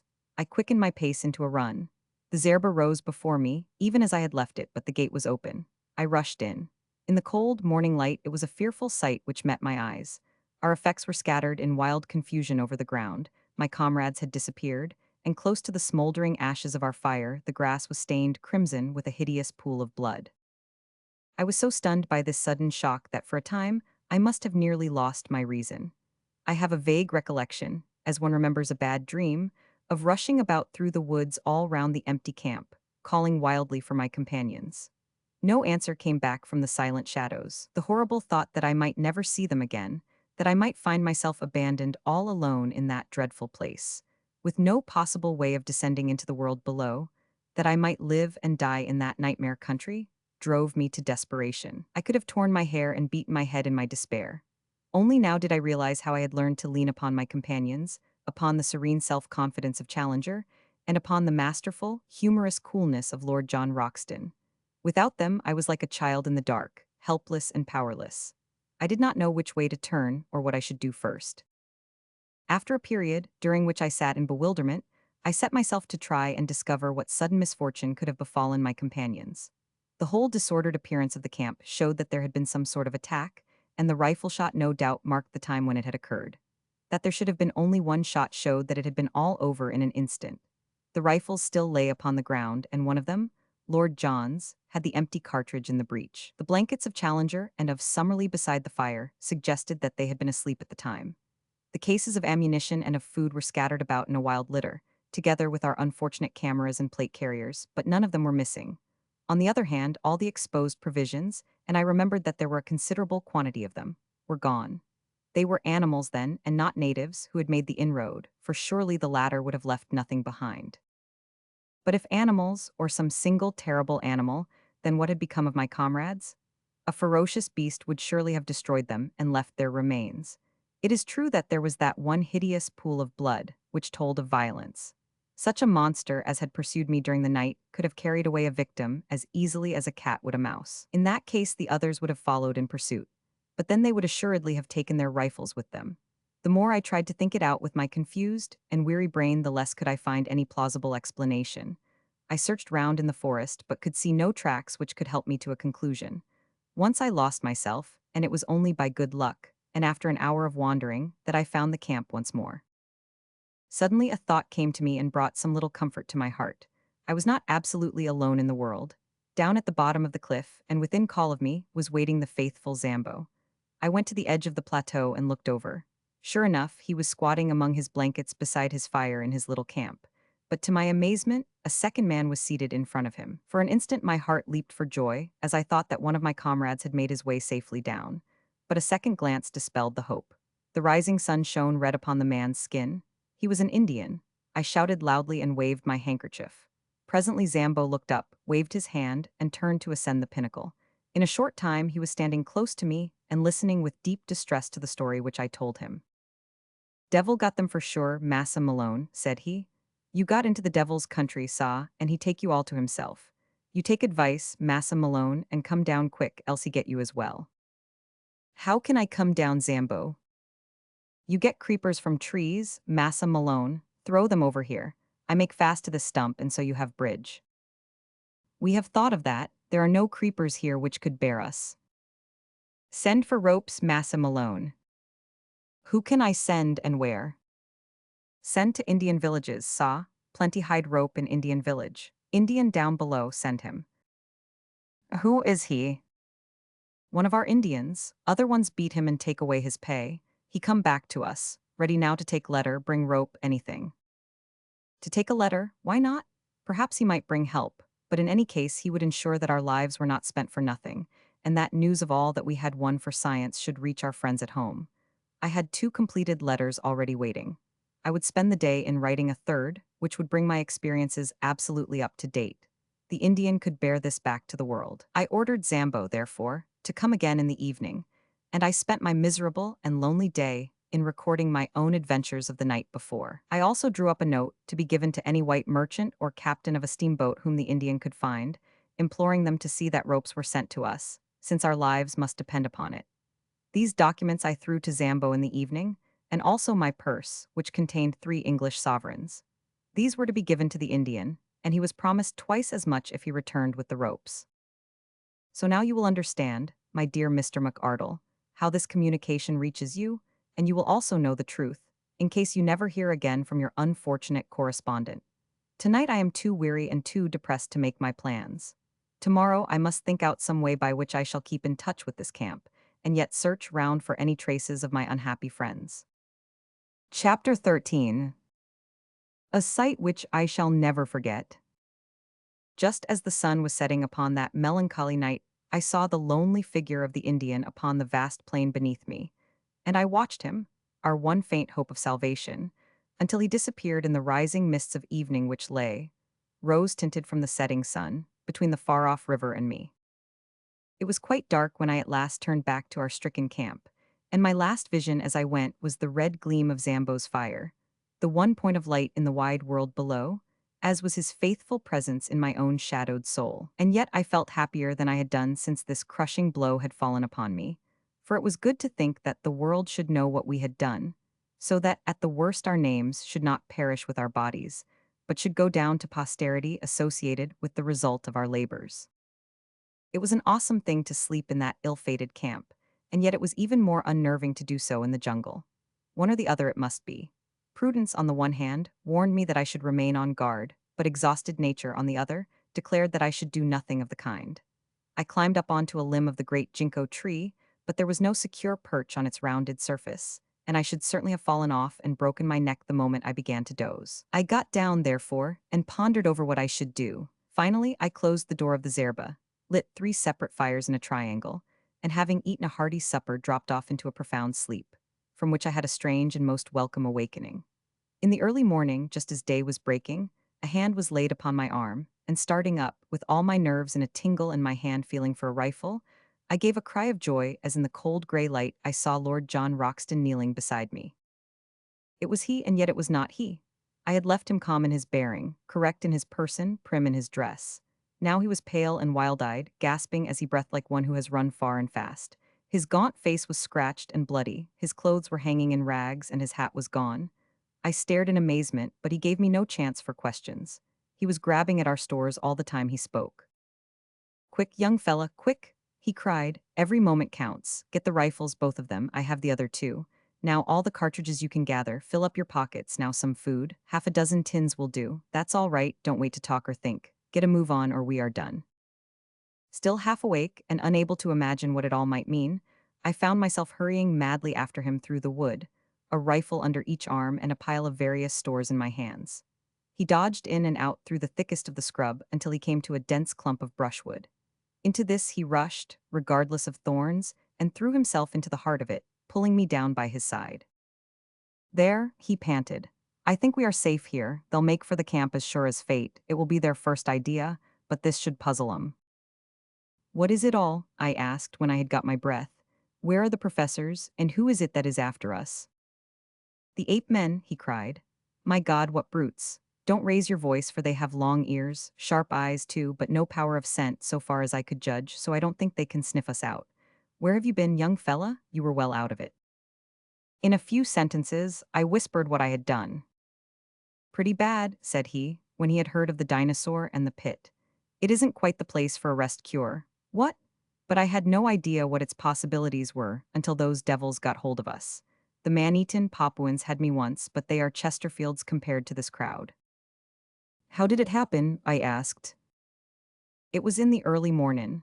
Our learned friends were just stirrin', hadn't even begun to argue yet. Suddenly it rained apes. They came down as thick as apples out of a tree. They had been assemblin' in the dark, I suppose, until that great tree over our heads was heavy with them. I shot one of them through the belly, but before we knew where we were they had us spread-eagled on our backs. I call them apes, but they carried sticks and stones in their hands and jabbered talk to each other, and ended up by tying our hands with creepers. So they are ahead of any beast that I have seen in my wanderins. Ape men, that's what they are. Missin' links, and I wish they had stayed missin'.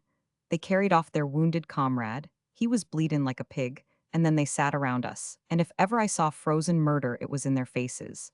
They were big fellows, as big as a man and a deal stronger. Curious glassy gray eyes they have, under red tufts, and they just sat and gloated and gloated. Challenger is no chicken, but even he was cowed. He managed to struggle to his feet and yelled out at them to have done with it and get it over.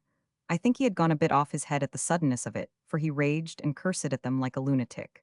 If they had been a row of his favorite pressmen, he could not have slanged them worse. Well, what did they do?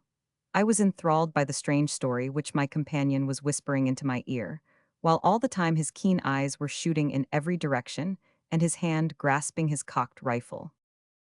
I thought it was the end of us, but instead of that it started them on a new line.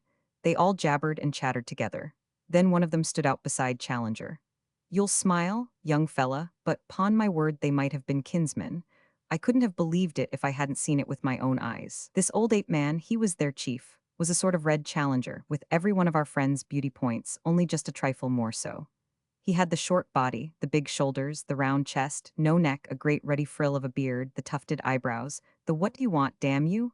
Look about the eyes and the whole catalogue. When the ape man stood by Challenger and put his paw on his shoulder, the thing was complete. Summerlee was a bit hysterical, and he laughed till he cried. The ape men laughed too, or at least they put up the devil of a cacklin, and they set to work to drag us off through the forest. They wouldn't touch the guns and things, thought them dangerous, I expect, but they carried away all our loose food. Summerlee and I got some rough handlin' on the way. There's my skin and my clothes to prove it, for they took us a beeline through the brambles and their own hides are like leather. But Challenger was all right. 4 of them carried him shoulder high, and he went like a Roman emperor. What's that? It was a strange clicking noise in the distance, not unlike castanets. There they go, said my companion, slipping cartridges into the second double-barreled express. Load them all up, young fella my lad, for we're not going to be taken alive, and don't you think it. That's the row they make when they are excited. By George, they'll have something to excite them if they put us up. The last stand of the Greys won't be in it. With their rifles grasped in their stiffened hands mid a ring of the dead and dyin', as some fathead sings. Can you hear them now? Very far away.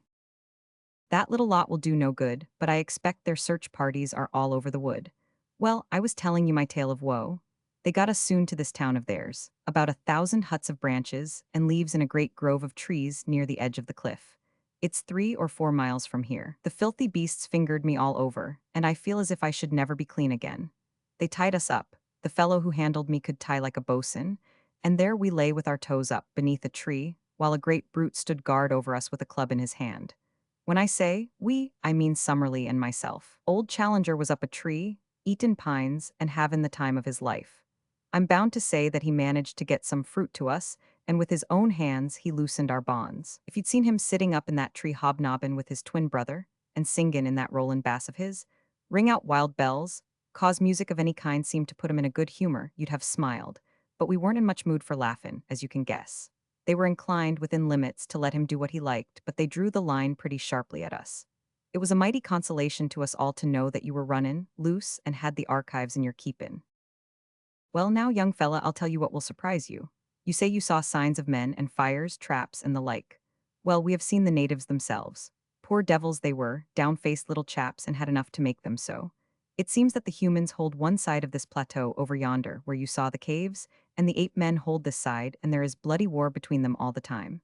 That's the situation, so far as I could follow it. Well, yesterday the ape men got hold of a dozen of the humans and brought them in as prisoners. You never heard such a jabberin' and shriekin' in your life. The men were little red fellows, and had been bitten and clawed so that they could hardly walk. The ape men put 2 of them to death there and then fairly pulled the arm off one of them. It was perfectly beastly. Plucky little chaps they are, and hardly gave a squeak, but it turned us absolutely sick. Summerlee fainted, and even Challenger had as much as he could stand. I think they have cleared, don't you? We listened intently, but nothing save the calling of the birds broke the deep peace of the forest. Lord Roxton went on with his story. I think you have had the escape of your life, young fella my lad. It was catchin' those Indians that put you clean out of their heads, else they would have been back to the camp for you as sure as fate and gathered you in. Of course, as you said, they have been watchin' us from the beginnin' out of that tree, and they knew perfectly well that we were one short. However, they could think only of this new haul, so it was I, and not a bunch of apes, that dropped in on you in the morning. Well, we had a horrid business afterwards. My God, what a nightmare the whole thing is. You remember the great bristle of sharp canes down below where we found the skeleton of the American? Well, that is just under Ape Town, and that's the jumpin' off place of their prisoners.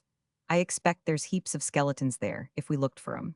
They have a sort of clear parade ground on the top, and they make a proper ceremony about it. One by one, the poor devils have to jump, and the game is to see whether they are merely dashed to pieces or whether they get skewered on the canes. They took us out to see it, and the whole tribe lined up on the edge. 4 of the Indians jumped, and the canes went through 'em like knittin' needles through a pat of butter.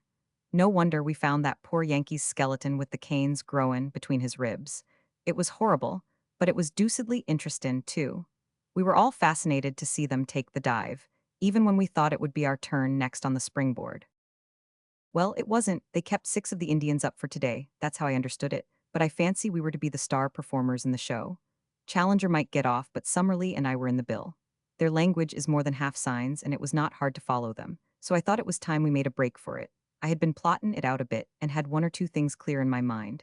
It was all on me, for Summerlee was useless and Challenger not much better. The only time they got together they got slangin', because they couldn't agree upon the scientific classification of these red-headed devils that had got hold of us. One said it was the Dryopithecus of Java, the other said it was Pithecanthropus. Madness, I call it, loonies both.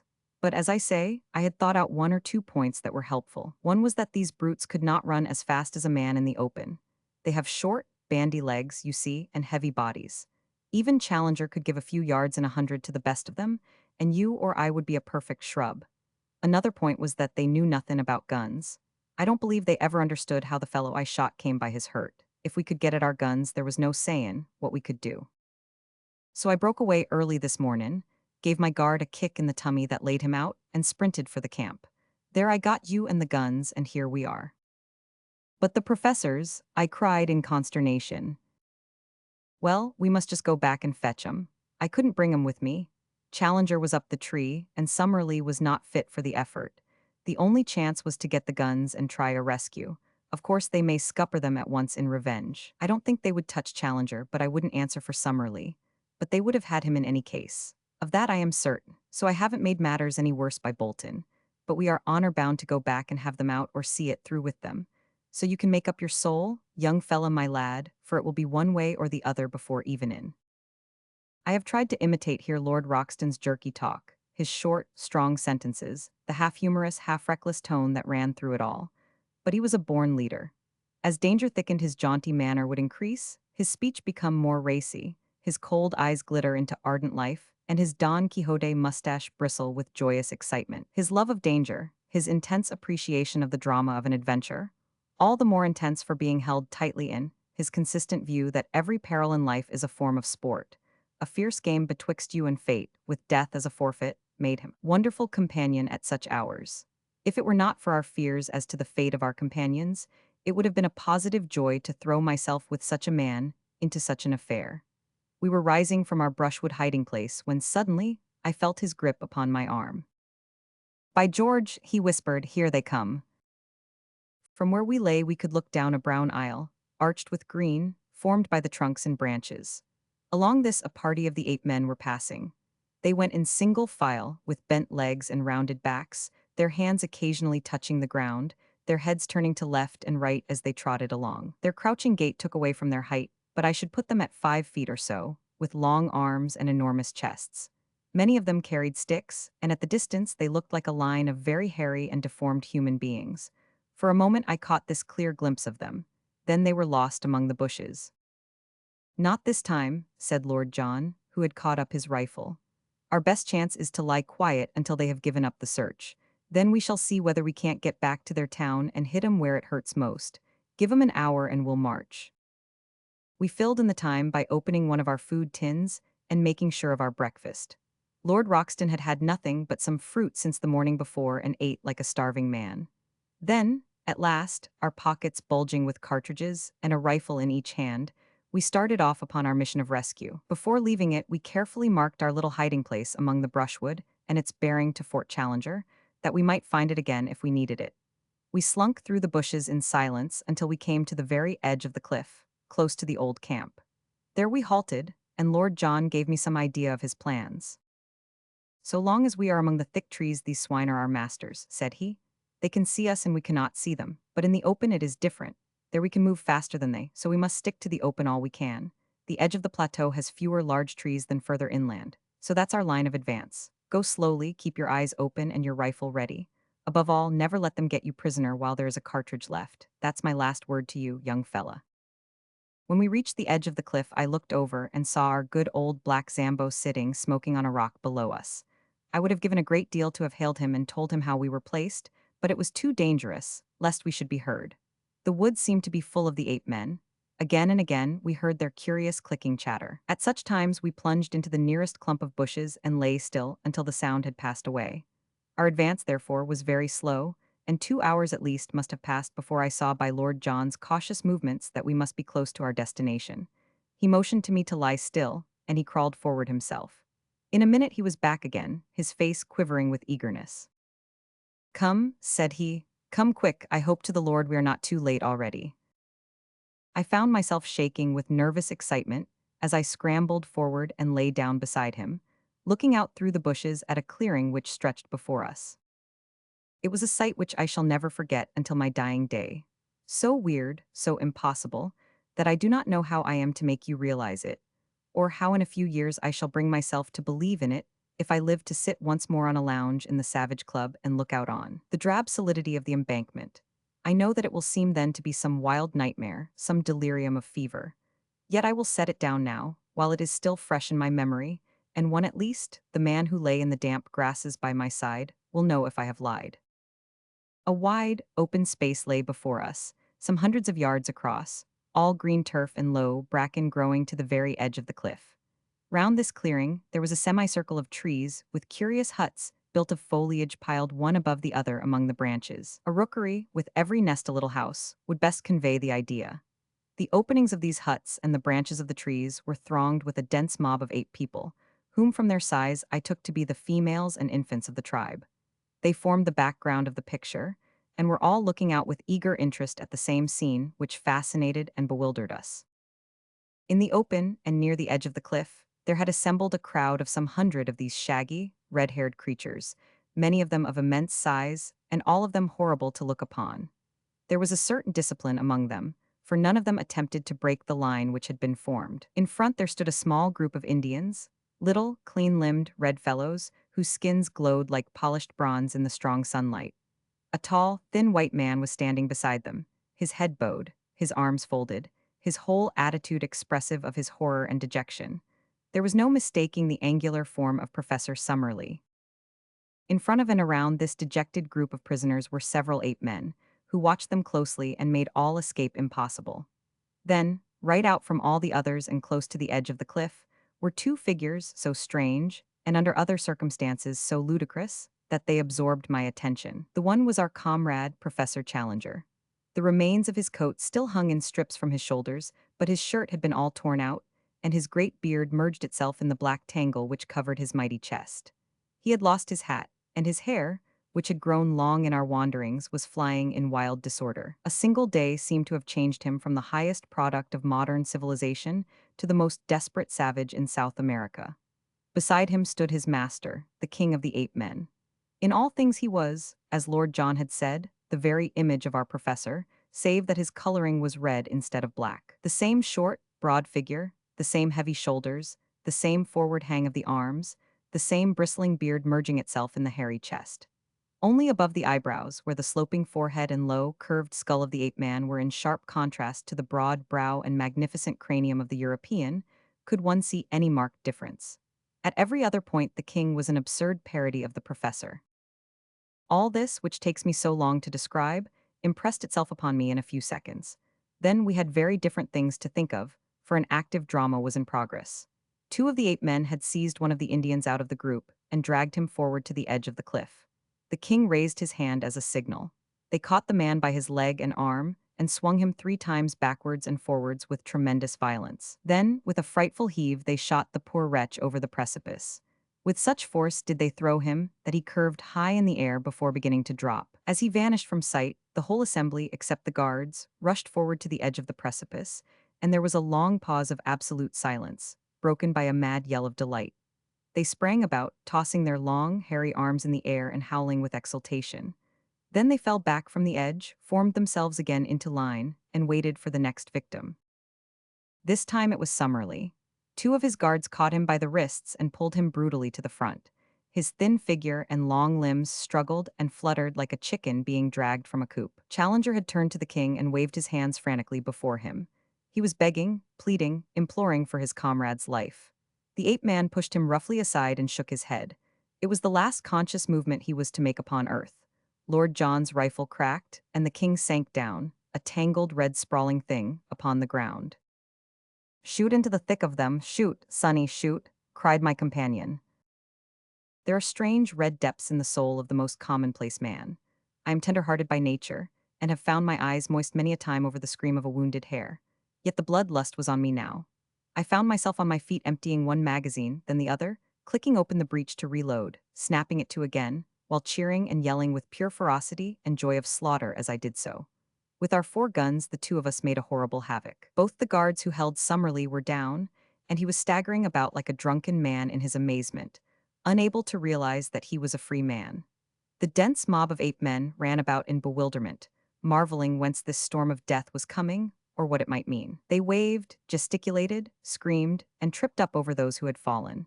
Then, with a sudden impulse, they all rushed in a howling crowd to the trees for shelter, leaving the ground behind them spotted with their stricken comrades. The prisoners were left for the moment standing alone in the middle of the clearing. Challenger's quick brain had grasped the situation. He seized the bewildered Summerlee by the arm, and they both ran towards us. Two of their guards bounded after them and fell to 2 bullets from Lord John. We ran forward into the open to meet our friends and pressed a loaded rifle into the hands of each. But Summerlee was at the end of his strength. He could hardly totter. Already the 8 men were recovering from their panic. They were coming through the brushwood and threatening to cut us off. Challenger and I ran Summerlee along, one at each of his elbows, while Lord John covered our retreat, firing again and again as savage heads snarled at us out of the bushes. For a mile or more the chattering brutes were at our very heels. Then the pursuit slackened, for they learned our power and would no longer face that unerring rifle. When we had at last reached the camp, we looked back and found ourselves alone. So it seemed to us, and yet we were mistaken. We had hardly closed the thornbush door of our zerba, clasped each other's hands, and thrown ourselves panting upon the ground beside our spring, when we heard a patter of feet and then a gentle, plaintive crying from outside our entrance. Lord Roxton rushed forward, rifle in hand, and threw it open. There, prostrate upon their faces, lay the little red figures of the 4 surviving Indians, trembling with fear of us and yet imploring our protection. With an expressive sweep of his hands, one of them pointed to the woods around them and indicated that they were full of danger. Then, darting forward, he threw his arms round Lord John's legs and rested his face upon them. "By George," cried our peer, pulling at his mustache in great perplexity, "I say, what the deuce are we to do with these people? Get up, little chappie, and take your face off my boots." Summerlee was sitting up and stuffing some tobacco into his old briar. "We've got to see them safe," said he. "You've pulled us all out of the jaws of death. My word, it was a good bit of work." "Admirable," cried Challenger. "Admirable. Not only we as individuals, but European science collectively, owe you a deep debt of gratitude for what you have done. I do not hesitate to say that the disappearance of Professor Summerlee and myself would have left an appreciable gap in modern zoological history. Our young friend here and you have done most excellently well." He beamed at us with the old paternal smile, but European science would have been somewhat amazed could they have seen their chosen child, the hope of the future, with his tangled, unkempt head, his bare chest, and his tattered clothes. He had one of the meat tins between his knees and sat with a large piece of cold Australian mutton between his fingers. The Indian looked up at him, and then, with a little yelp, cringed to the ground and clung to Lord John's leg. "Don't you be scared, my bonny boy," said Lord John, patting the matted head in front of him. "He can't stick your appearance, Challenger, and, by George, I don't wonder. All right, little chap, he's only a human, just the same as the rest of us." "Really, sir?" cried the professor. "Well, it's lucky for you, Challenger, that you are a little out of the ordinary. If you hadn't been so like the king." "Upon my word, Lord John, you allow yourself great latitude." "Well, it's a fact." "I beg, sir, that you will change the subject. Your remarks are irrelevant and unintelligible. The question before us is what are we to do with these Indians? The obvious thing is to escort them home, if we knew where their home was." "There is no difficulty about that," said I. "They live in the caves on the other side of the central lake. Our young friend here knows where they live. I gather that it is some distance." "A good 20 miles, said I.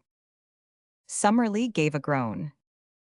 "I, for one, could never get there. Surely I hear those brutes still howling upon our track." As he spoke, from the dark recesses of the woods, we heard far away the jabbering cry of the 8 men. The Indians once more set up a feeble wail of fear. "We must move, and move quick," said Lord John. "You help Summerlee, young fella. These Indians will carry stores. Now then, come along before they can see us." In less than half an hour, we had reached our brushwood retreat and concealed ourselves. All day we heard the excited calling of the 8 men in the direction of our old camp, but none of them came our way, and the tired fugitives, red and white, had a long, deep sleep. I was dozing myself in the evening when someone plucked my sleeve, and I found Challenger kneeling beside me. "You keep a diary of these events, and you expect eventually to publish it, Mr. Malone," said he, with solemnity. "I am only here as a press reporter," I answered. "Exactly. You may have heard some rather fatuous remarks of Lord John Roxton's, which seemed to imply that there was some resemblance." "Yes, I heard them. I need not say that any publicity given to such an idea, any levity in your narrative of what occurred, would be exceedingly offensive to me. I will keep well within the truth. Lord John's observations are frequently exceedingly fanciful, and he is capable of attributing the most absurd reasons to the respect which is always shown by the most undeveloped races to dignity and character. You follow my meaning? Entirely. I leave the matter to your discretion. Then, after a long pause, he added, the king of the ape men was really a creature of great distinction, a most remarkably handsome and intelligent personality. Did it not strike you? A most remarkable creature, said I. And the professor, much eased in his mind, settled down to his slumber once more. Chapter 14. Those were the real conquests. We had imagined that our pursuers, the ape men, knew nothing of our brushwood hiding place, but we were soon to find out our mistake. There was no sound in the woods, not a leaf moved upon the trees, and all was peace around us. But we should have been warned by our first experience how cunningly and how patiently these creatures can watch and wait until their chance comes. Whatever fate may be mine through life, I am very sure that I shall never be nearer death than I was that morning. But I will tell you the thing in its due order. We all awoke exhausted after the terrific emotions and scanty food of yesterday. Summerlee was still so weak that it was an effort for him to stand, but the old man was full of a sort of surly courage which would never admit defeat. A council was held, and it was agreed that we should wait quietly for an hour or two where we were, have our much-needed breakfast, and then make our way across the plateau and round the central lake to the caves where my observations had shown that the Indians lived. We relied upon the fact that we could count upon the good word of those whom we had rescued to ensure a warm welcome from their fellows. Then, with our mission accomplished and possessing a fuller knowledge of the secrets of Maple White Land, we should turn our whole thoughts to the vital problem of our escape and return. Even Challenger was ready to admit that we should then have done all for which we had come, and that our first duty from that time onwards was to carry back to civilization the amazing discoveries we had made. We were able now to take a more leisurely view of the Indians whom we had rescued. They were small men, wiry, active, and well-built, with lank black hair tied up in a bunch behind their heads with a leathern thong, and leathern also were their loinclothes. Their faces were hairless, well-formed, and good-humored. The lobes of their ears, hanging ragged and bloody, showed that they had been pierced for some ornaments which their captors had torn out. Their speech, though unintelligible to us, was fluent among themselves, and as they pointed to each other and uttered the word Akala many times over, we gathered that this was the name of the nation. Occasionally, with faces which were convulsed with fear and hatred, they shook their clenched hands at the woods round and cried, Doda, Doda, which was surely their term for their enemies. What do you make of them, Challenger? Asked Lord John. One thing is very clear to me, and that is that the little chap with the front of his head shaved is a chief among them. It was indeed evident that this man stood apart from the others, and that they never ventured to address him without every sign of deep respect. He seemed to be the youngest of them all, and yet, so proud and high was his spirit that, upon Challenger laying his great hand upon his head, he started like a spurred horse, and with a quick flash of his dark eyes, moved further away from the professor. Then, placing his hand upon his breast and holding himself with great dignity, he uttered the word Meridas several times. The professor, unabashed, seized the nearest Indian by the shoulder and proceeded to lecture upon him as if he were a potted specimen in a classroom. The type of these people, said he in his sonorous fashion, whether judged by cranial capacity, facial angle, or any other test, cannot be regarded as a low one. On the contrary, we must place it as considerably higher in the scale than many South American tribes which I can mention. On no possible supposition can we explain the evolution of such a race in this place. For that matter, so great a gap separates these ape men from the primitive animals which have survived upon this plateau, that it is inadmissible to think that they could have developed where we find them. Then where the deuce did they drop from? Asked Lord John. A question which will, no doubt, be eagerly discussed in every scientific society in Europe and America, the professor answered. My own reading of the situation for what it is worth. He inflated his chest enormously and looked insolently around him at the words. Is that evolution has advanced under the peculiar conditions of this country up to the vertebrate stage, the old types surviving and living on in company with the newer ones. Thus we find such modern creatures as the tapir, an animal with quite a respectable length of pedigree, the great deer, and the anteater in the companionship of reptilian forms of Jurassic type. So much is clear. And now come the ape men and the Indian. What is the scientific mind to think of their presence? I can only account for it by an invasion from outside. It is probable that there existed an anthropoid ape in South America, who in past ages found his way to this place, and that he developed into the creatures we have seen, some of which, here he looked hard at me, were of an appearance and shape which, if it had been accompanied by corresponding intelligence, would, I do not hesitate to say, have reflected credit upon any living race. As to the Indians, I cannot doubt that they are more recent immigrants from below. Under the stress of famine or of conquest, they have made their way up here. Faced by ferocious creatures which they had never before seen, they took refuge in the caves which our young friend has described. But they have no doubt had a bitter fight to hold their own against wild beasts, and especially against the ape men who would regard them as intruders, and wage a merciless war upon them with a cunning which the larger beasts would lack. Hence the fact that their numbers appear to be limited. Well, gentlemen, have I read you the riddle aright, or is there any point which you would query?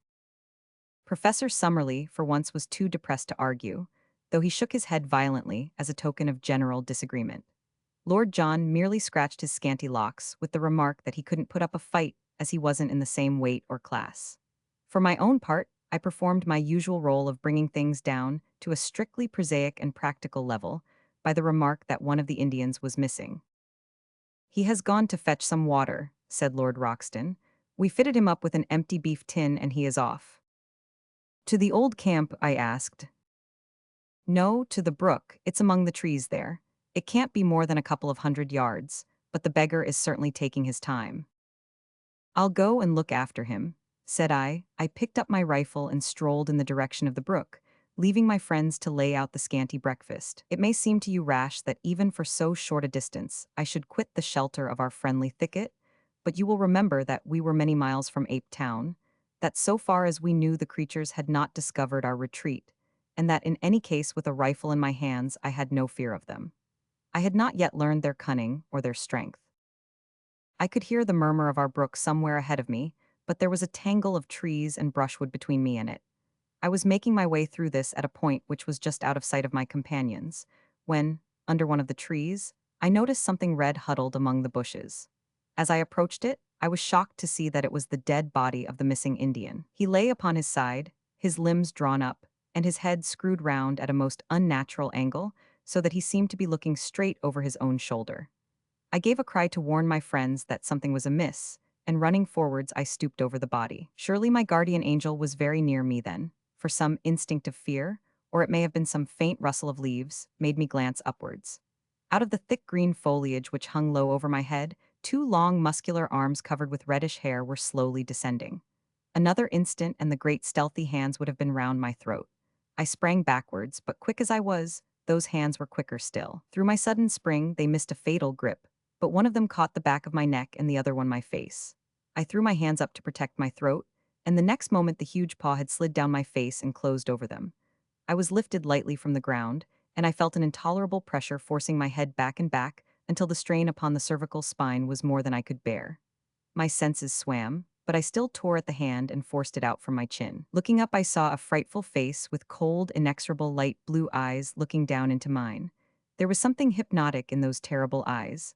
I could struggle no longer. As the creature felt me grow limp in his grasp, two white canines gleamed for a moment at each side of the vile mouth, and the grip tightened still more upon my chin, forcing it always upwards and back. A thin, oval-tinted mist formed before my eyes, and little silvery bells tinkled in my ears. Dully and far off I heard the crack of a rifle, and was feebly aware of the shock as I was dropped to the earth, where I lay without sense or motion. I awoke to find myself on my back upon the grass in our lair within the thicket. Someone had brought the water from the brook, and Lord John was sprinkling my head with it, while Challenger and Summerlee were propping me up, with concern in their faces. For a moment I had a glimpse of the human spirits behind their scientific masks. It was really shock, rather than any injury, which had prostrated me, and in half an hour, in spite of aching head and stiff neck, I was sitting up and ready for anything. "But you've had the escape of your life, young fellow my lad," said Lord Roxton. "When I heard your cry and ran forward, and saw your head twisted half off and your stowassers kickin' in the air, I thought we were one short. I missed the beast in my flurry, but he dropped you all right and was off like a streak. By George, I wish I had 50 men with rifles. I'd clear out the whole infernal gang of them and leave this country a bit cleaner than we found it." It was clear now that the ape men had in some way marked us down, and that we were watched on every side. We had not so much to fear from them during the day, but they would be very likely to rush us by night. So the sooner we got away from their neighborhood the better. On three sides of us was absolute forest, and there we might find ourselves in an ambush. But on the fourth side, that which sloped down in the direction of the lake, there was only low scrub, with scattered trees and occasional open glades. It was, in fact, the route which I had myself taken in my solitary journey, and it led us straight for the Indian caves. This then must for every reason be our road. One great regret we had, and that was to leave our old camp behind us, not only for the sake of the stores which remained there, but even more because we were losing touch with Zambo, our link with the outside world. However, we had a fair supply of cartridges and all our guns, so, for a time at least, we could look after ourselves, and we hoped soon to have a chance of returning and restoring our communications with our Negro. He had faithfully promised to stay where he was, and we had not a doubt that he would be as good as his word. It was in the early afternoon that we started upon our journey. The young chief walked at our head as our guide, but refused indignantly to carry any burden. Behind him came the two surviving Indians with our scanty possessions upon their backs. We four white men walked in the rear with rifles loaded and ready. As we started, there broke from the thick, silent woods behind us a sudden great ululation of the ape men, which may have been a cheer of triumph at our departure or a jeer of contempt at our flight. Looking back, we saw only the dense screen of trees, but that long-drawn yell told us how many of our enemies lurked among them. We saw no sign of pursuit, however, and soon we had got into more open country and beyond their power. As I tramped along, the rearmost of the four, I could not help smiling at the appearance of my three companions in front. Was this the luxurious Lord John Roxton, who had sat that evening in the Albany, amidst his Persian rugs and his pictures in the pink radiance of the tinted lights? And was this the imposing professor who had swelled behind the great desk in his massive study at Enmore Park? And finally, could this be the austere and prim figure which had risen before the meeting at the Zoological Institute?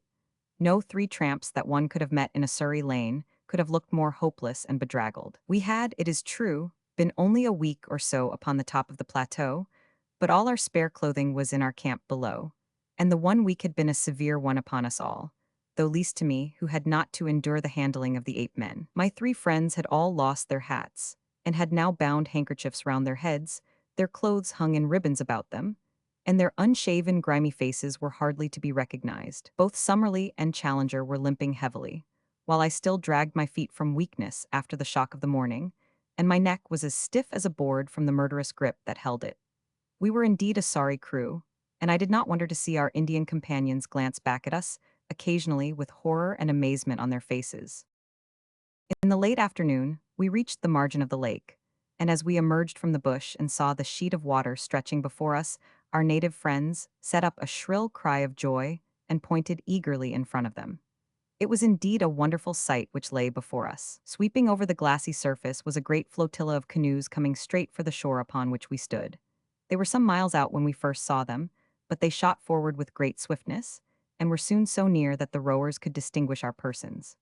Instantly, a thunderous shout of delight burst from them, and we saw them rise from their seats, waving their paddles and spears madly in the air. Then, bending to their work once more, they flew across the intervening water, beached their boats upon the sloping sand, and rushed up to us, prostrating themselves with loud cries of greeting before the young chief. Finally, one of them, an elderly man, with a necklace and bracelet of great lustrous glass beads, and the skin of some beautiful mottled amber-colored animal slung over his shoulders, ran forward and embraced most tenderly the youth whom we had saved. He then looked at us and asked some questions, after which he stepped up with much dignity and embraced us also each in turn.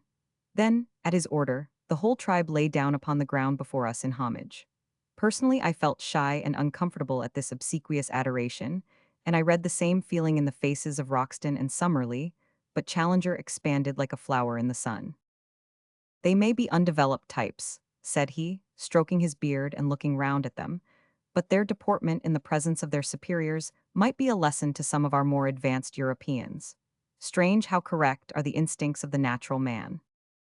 It was clear that the natives had come out upon the warpath, for every man carried his spear, a long bamboo tipped with bone, his bow and arrows, and some sort of club or stone battle-axe slung at his side. Their dark, angry glances at the woods from which we had come, and the frequent repetition of the word Doda, made it clear enough that this was a rescue party who had set forth to save or revenge the old chief's son. For such we gathered that the youth must be. A council was now held by the whole tribe squatting in a circle, whilst we sat near on a slab of basalt and watched their proceedings.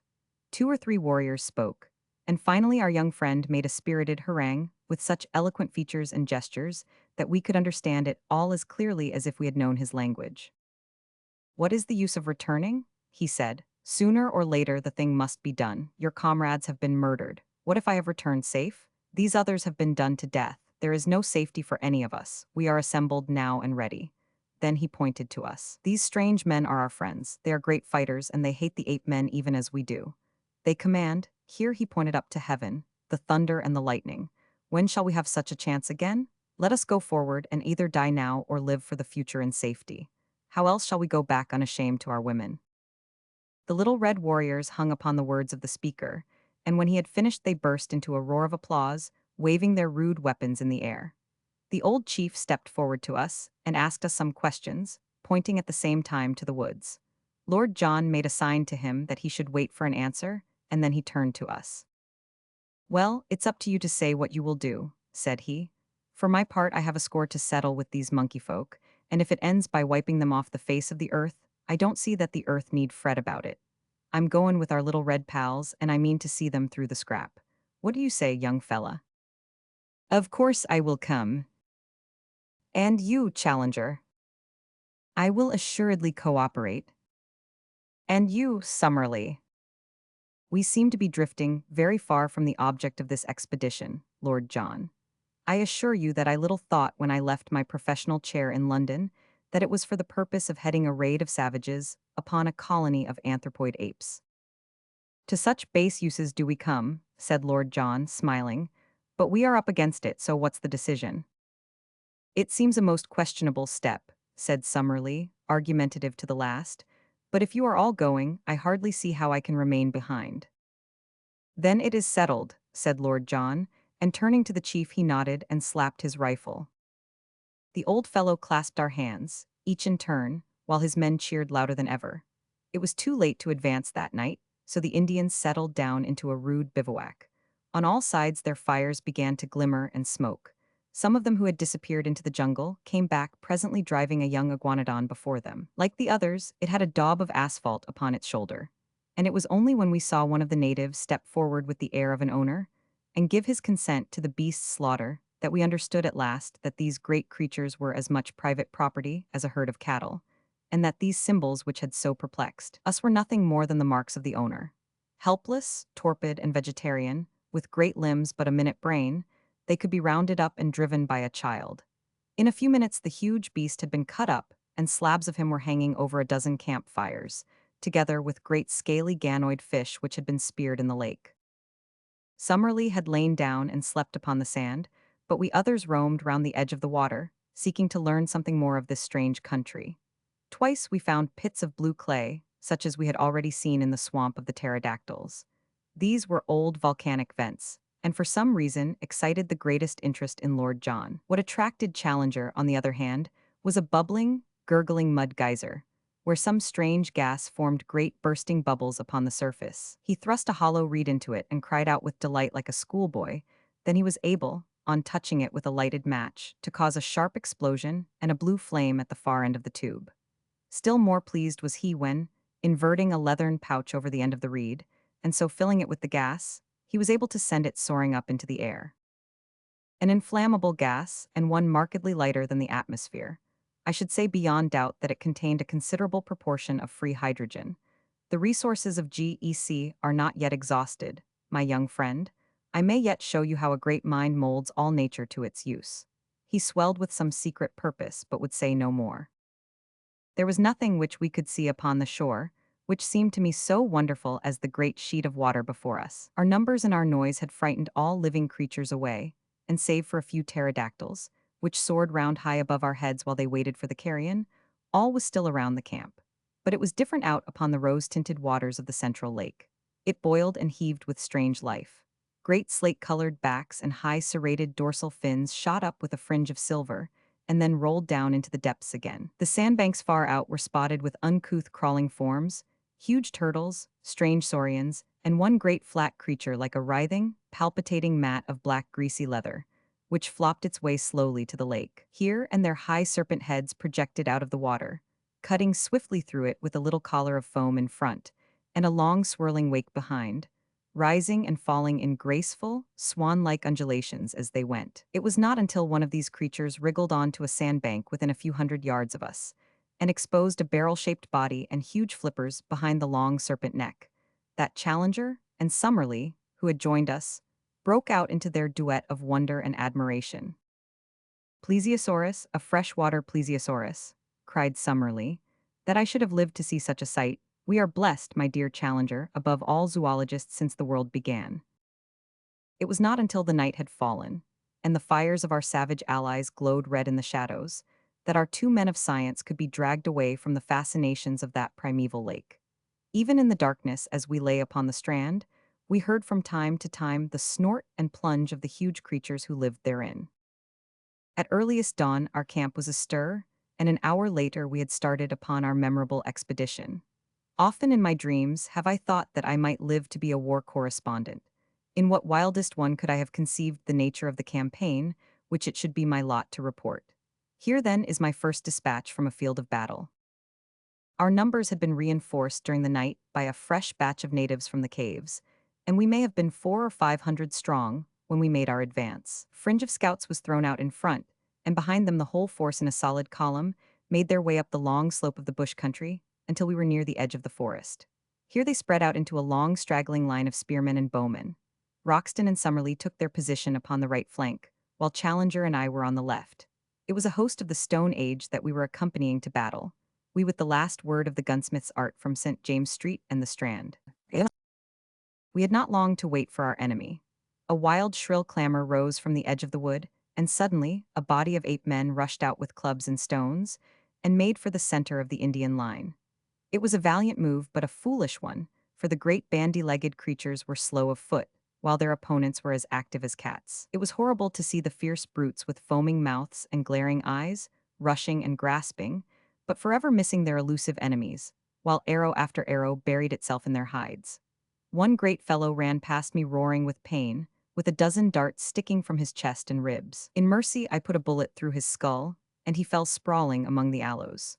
But this was the only shot fired, for the attack had been on the center of the line, and the Indians there had needed no help of ours in repulsing it. Of all the 8 men who had rushed out into the open, I do not think that one got back to cover.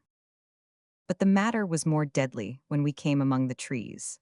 For an hour or more after we entered the wood, there was a desperate struggle in which for a time we hardly held our own. Springing out from among the scrub, the 8 men with huge clubs broke in upon the Indians, and often felled 3 or 4 of them before they could be speared. Their frightful blows shattered everything upon which they fell.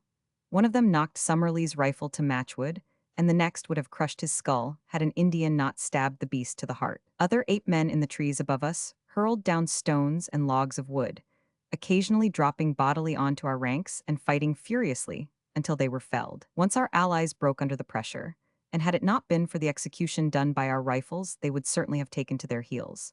But they were gallantly rallied by their old chief, and came on with such a rush that the 8 men began in turn to give way. Summerlee was weaponless, but I was emptying my magazine as quick as I could fire, and on the further flank we heard the continuous cracking of our companions' rifles. Then in a moment came the panic and the collapse.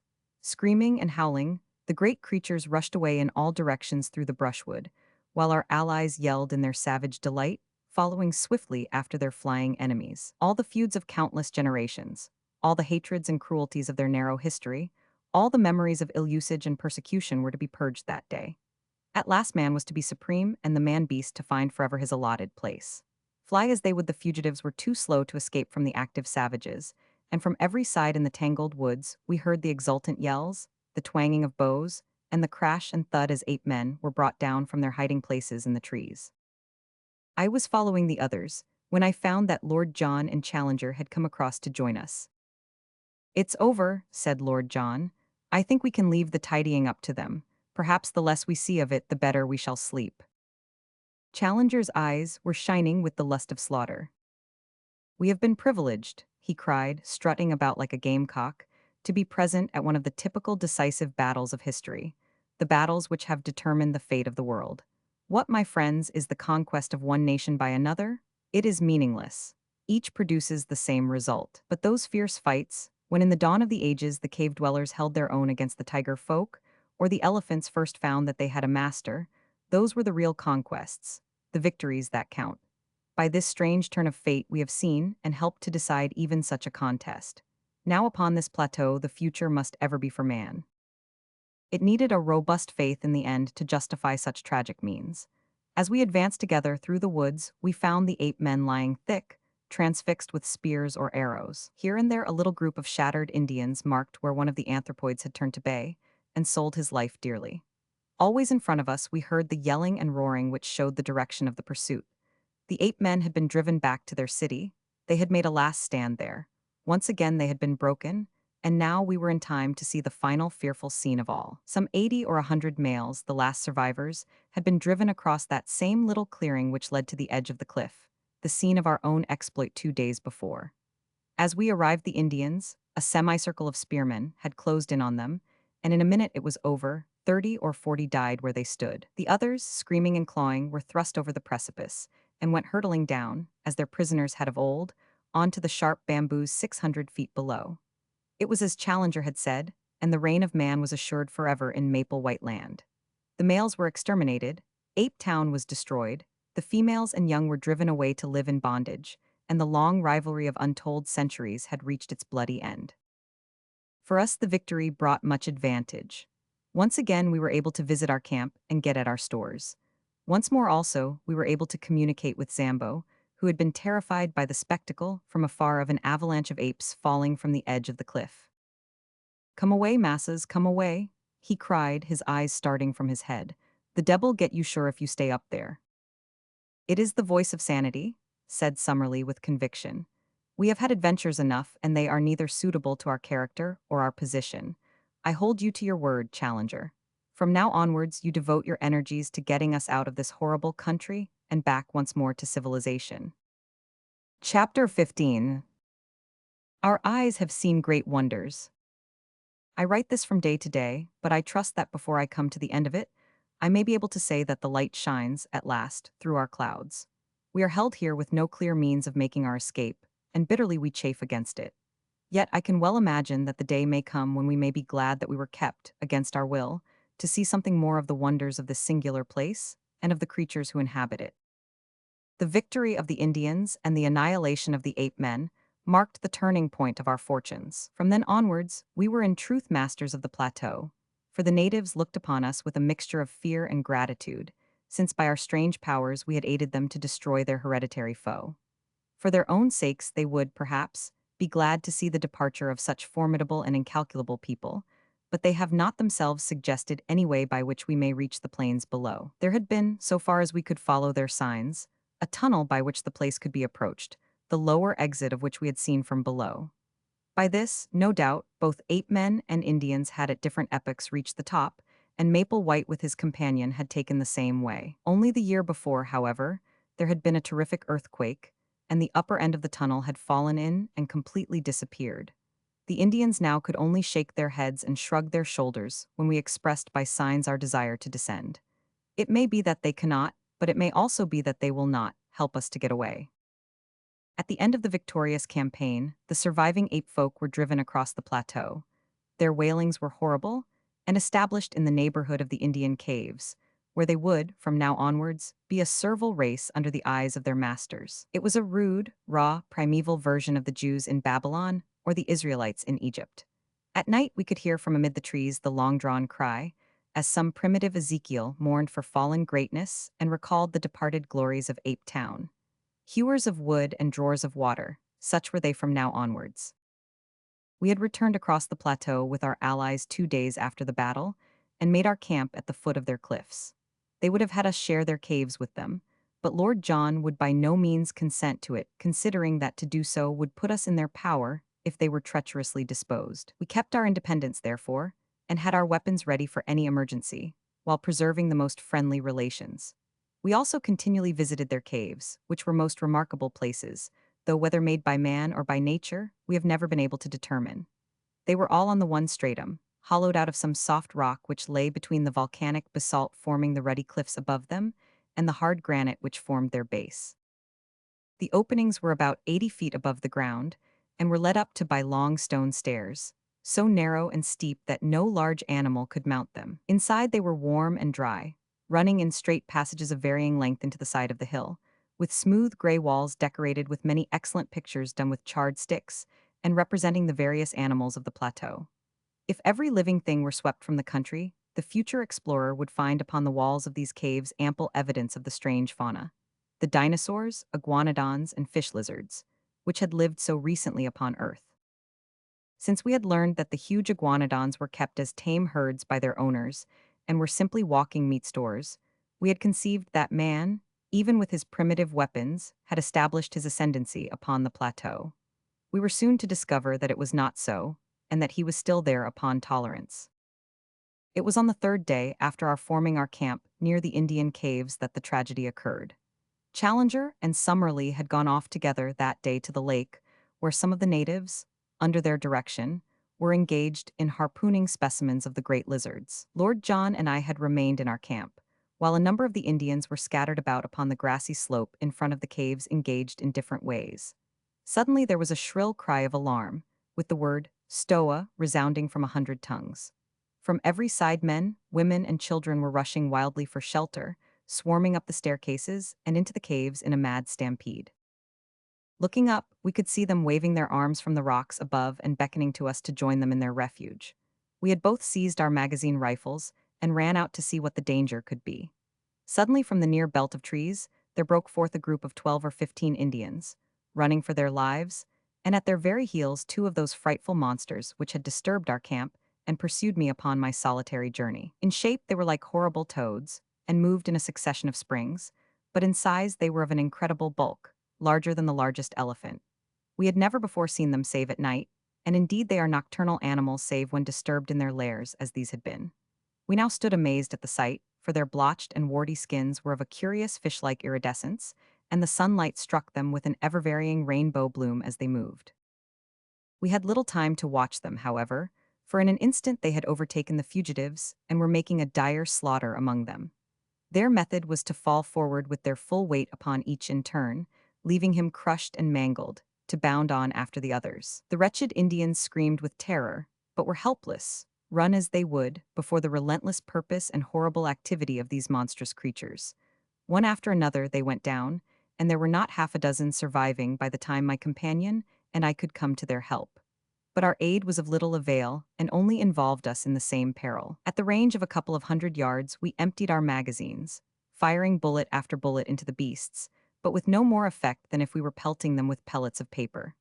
Their slow reptilian natures cared nothing for wounds, and the springs of their lives, with no special brain center but scattered throughout their spinal cords, could not be tapped by any modern weapons. The most that we could do was to check their progress by distracting their attention with the flash and roar of our guns, and so to give both the natives and ourselves time to reach the steps which led to safety. But where the conical explosive bullets of the 20th century were of no avail, the poisoned arrows of the natives, dipped in the juice of strophanthus and steeped afterwards in decayed carrion, could succeed. Such arrows were of little avail to the hunter who attacked the beast, because their action in that torpid circulation was slow, and before its powers failed, it could certainly overtake and slay its assailant. But now, as the two monsters hounded us to the very foot of the stairs, a drift of darts came whistling from every chink in the cliff above them. In a minute they were feathered with them, and yet with no sign of pain they clawed and slobbered with impotent rage at the steps which would lead them to their victims, mounting clumsily up for a few yards and then sliding down again to the ground. But at last the poison worked. One of them gave a deep rumbling groan and dropped his huge squat head onto the earth. The other bounded round in an eccentric circle with shrill, wailing cries, and then lying down writhed in agony for some minutes before it also stiffened and lay still. With yells of triumph, the Indians came flocking down from their caves and danced a frenzied dance of victory round the dead bodies, in mad joy that two more of the most dangerous of all their enemies had been slain. That night they cut up and removed the bodies, not to eat, for the poison was still active, but lest they should breed a pestilence. The great reptilian hearts, however, each as large as a cushion, still lay there, beating slowly and steadily, with a gentle rise and fall, in horrible independent life. It was only upon the third day that the ganglia ran down and the dreadful things were still. Some day, when I have a better desk than a meat tin and more helpful tools than a worn stub of pencil and a last, tattered notebook, I will write some fuller account of the Akala Indians, of our life amongst them, and of the glimpses which we had of the strange conditions of wondrous maple white land.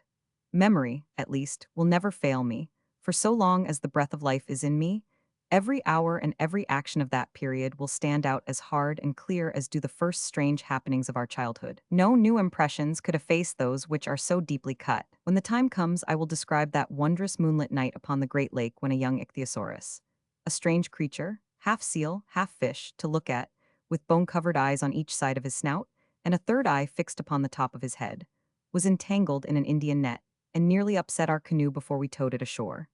The same night that a green water snake shot out from the rushes and carried off in its coils the steersman of Challenger's canoe. I will tell, too, of the great nocturnal white thing.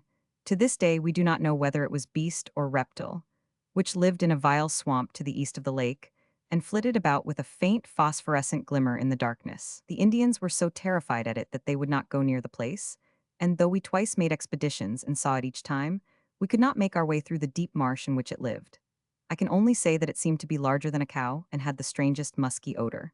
I will tell also of the huge bird which chased Challenger to the shelter of the rocks one day, a great running bird, far taller than an ostrich, with a vulture-like neck and cruel head which made it a walking death. As Challenger climbed to safety, one dart of that savage, curving beak shore off the heel of his boot, as if it had been cut with a chisel. This time at least modern weapons prevailed, and the great creature, 12 feet from head to foot, Forarachus its name, according to our panting but exultant professor, went down before Lord Roxton's rifle in a flurry of waving feathers and kicking limbs, with two remorseless yellow eyes glaring up from the midst of it. May I live to see that flattened, vicious skull in its own niche amid the trophies of the Albany.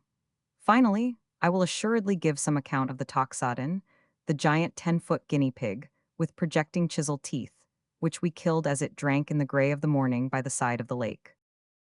All this I shall some day write at fuller length, and amidst these more stirring days I would tenderly sketch in these lovely summer evenings, when with the deep blue sky above us, we lay in good comradeship among the long grasses by the wood, and marveled at the strange fowl that swept over us, and the quaint new creatures which crept from their burrows to watch us, while above us the boughs of the bushes were heavy with luscious fruit, and below us strain, and lovely flowers peeped at us from among the herbage, or those long moonlit nights when we lay out upon the shimmering surface of the great lake, and watched with wonder, and awe the huge circles rippling out from the sudden splash of some fantastic monster, or the greenish gleam, far down in the deep water, of some strange creature upon the confines of darkness.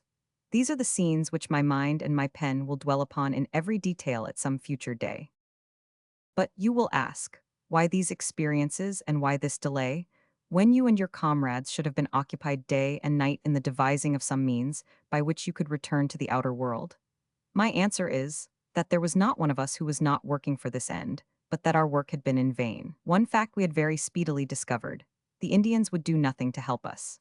In every other way they were our friends, one might almost say our devoted slaves, but when it was suggested that they should help us to make and carry a plank which would bridge the chasm, or when we wished to get from them thongs of leather or liana to weave ropes which might help us, we were met by a good-humored, but an invincible, refusal. They would smile, twinkle their eyes, shake their heads, and there was the end of it. Even the old chief met us with the same obstinate denial, and it was only Meridas, the youngster whom we had saved, who looked wistfully at us, and told us by his gestures that he was grieved for our thwarted wishes. Ever since their crowning triumph with the ape men, they looked upon us as supermen, who bore victory in the tubes of strange weapons, and they believed that so long as we remained with them good fortune would be theirs. A little red-skinned wife and a cave of our own were freely offered to each of us if we would but forget our own people and dwell forever upon the plateau. So far all had been kindly, however far apart our desires might be, but we felt well assured that our actual plans of a descent must be kept secret, for we had reason to fear that at the last they might try to hold us by force. In spite of the danger from dinosaurs, which is not great save at night, for, as I may have said before, they are mostly nocturnal in their habits, I have twice in the last 3 weeks been over to our old camp in order to see our Negro who still kept watch and ward below the cliff. My eyes strained eagerly across the great plain in the hope of seeing afar off the help for which we had prayed. But the long cactus-strewn levels still stretched away, empty and bare, to the distant line of the canebrake. They will soon come now, Massa Malone. Before another week pass, Indian come back and bring rope and fetch you down. Such was the cheery cry of our excellent Zambo. I had one strange experience as I came from this second visit, which had involved my being away for a night from my companions. I was returning along the well-remembered route and had reached a spot within a mile or so of the marsh of the pterodactyls when I saw an extraordinary object approaching me. It was a man who walked inside a framework made of bent canes so that he was enclosed on all sides in a bell-shaped cage. As I drew nearer, I was more amazed still to see that it was Lord John Roxton. When he saw me, he slipped from under his curious protection and came towards me laughing, and yet, as I thought, with some confusion in his manner. "Well, young fella," said he, "who would have thought of meetin' you up here?" "What in the world are you doing?" I asked. "Visitin' my friends, the pterodactyls," said he. "But why?" "Interestin' beasts, don't you think? But unsociable, nasty rude ways with strangers, as you may remember. So I rigged this framework which keeps them from bein' too pressin' in their attentions." "But what do you want in the swamp?" He looked at me with a very questioning eye, and I read hesitation in his face. "Don't you think other people besides professors can want to know things?" he said at last. "I'm studyin' the pretty dears, that's enough for you." "No offense," said I. His good humor returned and he laughed. "No offense, young fella. I'm going to get a young devil chick for Challenger. That's one of my jobs. No, I don't want your company. I'm safe in this cage and you are not. So long, and I'll be back in camp by nightfall." He turned away, and I left him wandering on through the wood with his extraordinary cage around him. If Lord John's behavior at this time was strange, that of Challenger was more so.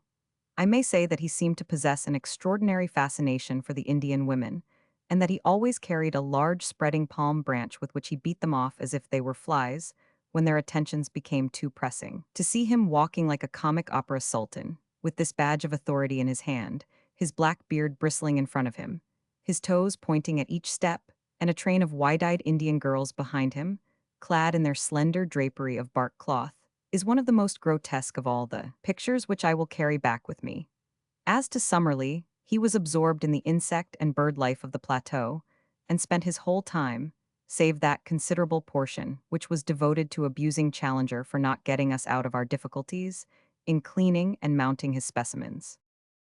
Challenger had been in the habit of walking off by himself every morning, and returning from time to time with looks of portentous solemnity, as one who bears the full weight of a great enterprise upon his shoulders.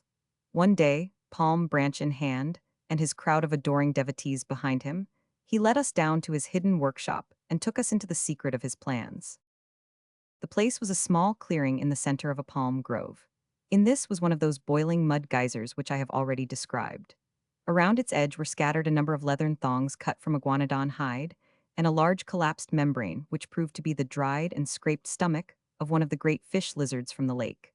This huge sack had been sewn up at one end, and only a small orifice left at the other. Into this opening, several bamboo canes had been inserted, and the other ends of these canes were in contact with conical clay funnels, which collected the gas bubbling up through the mud of the geyser. Soon, the flaccid organ began to slowly expand, and show such a tendency to upward movements that Challenger fastened the cords which held it to the trunks of the surrounding trees. In half an hour, a good-sized gas bag had been formed, and the jerking and straining upon the thongs showed that it was capable of considerable lift.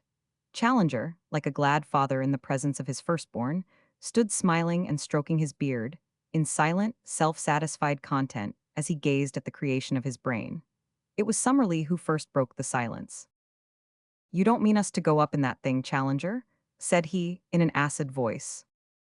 "I mean, my dear Summerlee, to give you such a demonstration of its powers, that after seeing it you will, I am sure, have no hesitation in trusting yourself to it." "You can put it right out of your head now, at once," said Summerlee with decision. "Nothing on earth would induce me to commit such a folly. Lord John, I trust that you will not countenance such madness." "Deuced ingenious, I call it," said our peer. "I'd like to see how it works." "So you shall," said Challenger. "For some days I have exerted my whole brain force upon the problem of how we shall descend from these cliffs.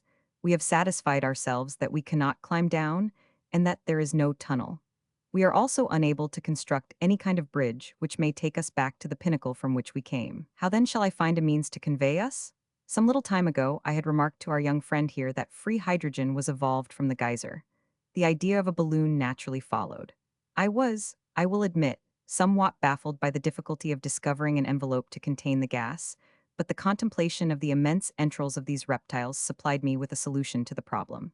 Behold the result. He put one hand in the front of his ragged jacket and pointed proudly with the other. By this time, the gas bag had swollen to a goodly rotundity and was jerking strongly upon its lashings. Midsummer Madness snorted summerly. Lord John was delighted with the whole idea. Clever old dear, ain't he? He whispered to me and then louder to Challenger. What about a car? The car will be my next care. I have already planned how it is to be made and attached. Meanwhile, I will simply show you how capable my apparatus is of supporting the weight of each of us. All of us, surely. No, it is part of my plan that each in turn shall descend as in a parachute, and the balloon be drawn back by means which I shall have no difficulty in perfecting. If it will support the weight of one and let him gently down, it will have done all that is required of it. I will now show you its capacity in that direction.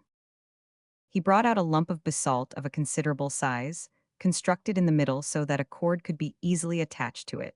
This cord was the one which we had brought with us on to the plateau after we had used it for climbing the pinnacle. It was over 100 feet long, and though it was thin, it was very strong. He had prepared a sort of collar of leather with many straps depending from it. This collar was placed over the dome of the balloon, and the hanging thongs were gathered together below, so that the pressure of any weight would be diffused over a considerable surface. Then the lump of basalt was fastened to the thongs, and the rope was allowed to hang from the end of it, being passed 3 times round the professor's arm. I will now, said Challenger, with a smile of pleased anticipation, demonstrate the carrying power of my balloon. As he said so, he cut with a knife the various lashings that held it. Never was our expedition in more imminent danger of complete annihilation. The inflated membrane shot up with frightful velocity into the air. In an instant, Challenger was pulled off his feet and dragged after it. I had just time to throw my arms round his ascending waist when I was myself whipped up into the air. Lord John had me with a rat-trap grip round the legs, but I felt that he also was coming off the ground. For a moment I had a vision of 4 adventurers floating like a string of sausages over the land that they had explored. But happily, there were limits to the strain which the rope would stand, though none apparently to the lifting powers of this infernal machine. There was a sharp crack, and we were in a heap upon the ground with coils of rope all over us. When we were able to stagger to our feet, we saw far off in the deep blue sky one dark spot where the lump of basalt was speeding upon its way. Splendid, cried the undaunted Challenger, rubbing his injured arm. A most thorough and satisfactory demonstration. I could not have anticipated such a success. Within a week, gentlemen, I promise that a second balloon will be prepared, and that you can count upon taking in safety and comfort the first stage of our homeward journey. So far I have written each of the foregoing events as it occurred. Now I am rounding off my narrative from the old camp, where Zambo has waited so long, with all our difficulties and dangers left like a dream behind us upon the summit of those vast ruddy crags which tower above our heads. We have descended in safety, though in a most unexpected fashion, and all is well with us. In 6 weeks or 2 months we shall be in London, and it is possible that this letter may not reach you much earlier than we do ourselves. Already our hearts yearn and our spirits fly towards the great mother city which holds so much that is dear to us. It was on the very evening of our perilous adventure, with Challenger's homemade balloon, that the change came in our fortunes. I have said that the one person from whom we had had some sign of sympathy in our attempts to get away was the young chief whom we had rescued. He alone had no desire to hold us against our will in a strange land. He had told us as much by his expressive language of signs. That evening, after dusk, he came down to our little camp, handed me, for some reason he had always shown his attentions to me, perhaps because I was the one who was nearest his age, a small roll of the bark of a tree, and then pointing solemnly up at the row of caves above him, he had put his finger to his lips as a sign of secrecy and had stolen back again to his people. I took the slip of bark to the firelight and we examined it together. It was about a foot square, and on the inner side there was a singular arrangement of lines, which I here reproduce. They were neatly done in charcoal upon the white surface, and looked to me at first sight like some sort of rough musical score. Whatever it is, I can swear that it is of importance to us, said I. I could read that on his face as he gave it. Unless we have come upon a primitive practical joker, Summerlee suggested, which I should think would be one of the most elementary developments of man. It is clearly some sort of script, said Challenger. Looks like a guinea puzzle competition, remarked Lord John, craning his neck to have a look at it. Then suddenly he stretched out his hand and seized the puzzle. By George, he cried, I believe I've got it. The boy guessed right the very first time. See here, how many marks are on that paper? 18. Well, if you come to think of it, there are 18 cave openings on the hillside above us. He pointed up to the caves when he gave it to me, said I. Well, that settles it. This is a chart of the caves. What? 18 of them all in a row, some short, some deep, some branching, same as we saw them. It's a map and here's a cross on it. What's the cross for? It is placed to mark one that is much deeper than the others. One that goes through, I cried. I believe our young friend has read the riddle, said Challenger. If the cave does not go through, I do not understand why this person, who has every reason to mean us well, should have drawn our attention to it. But if it does go through and comes out at the corresponding point on the other side, we should not have more than 100 feet to descend. 100 feet, grumbled Summerlee. Well, our rope is still more than 100 feet long, I cried. Surely we could get down. How about the Indians in the cave? Summerlee objected. There are no Indians in any of the caves above our heads, said I. They are all used as barns and storehouses. Why should we not go up now at once and spy out the land? There is a dry bituminous wood upon the plateau, a species of araucaria, according to our botanist, which is always used by the Indians for torches. Each of us picked up a faggot of this, and we made our way up weed-covered steps to the particular cave which was marked in the drawing. It was, as I had said, empty, save for a great number of enormous bats, which flapped round our heads as we advanced into it. As we had no desire to draw the attention of the Indians to our proceedings, we stumbled along in the dark until we had gone round several curves and penetrated a considerable distance into the cavern. Then, at last, we lit our torches. It was a beautiful dry tunnel with smooth gray walls covered with native symbols, a curved roof which arched over our heads, and white glistening sand beneath our feet. We hurried eagerly along it until, with a deep groan of bitter disappointment, we were brought to a halt. A sheer wall of rock had appeared before us, with no chink through which a mouse could have slipped. There was no escape for us there. We stood with bitter hearts staring at this unexpected obstacle. It was not the result of any convulsion, as in the case of the ascending tunnel. The end wall was exactly like the side ones. It was, and had always been, a cul-de-sac. Never mind, my friends, said the indomitable Challenger. You have still my firm promise of a balloon. Summerlee groaned. Can we be in the wrong cave? I suggested. No use, young fella, said Lord John, with his finger on the chart. 17 from the right and second from the left. This is the cave sure enough.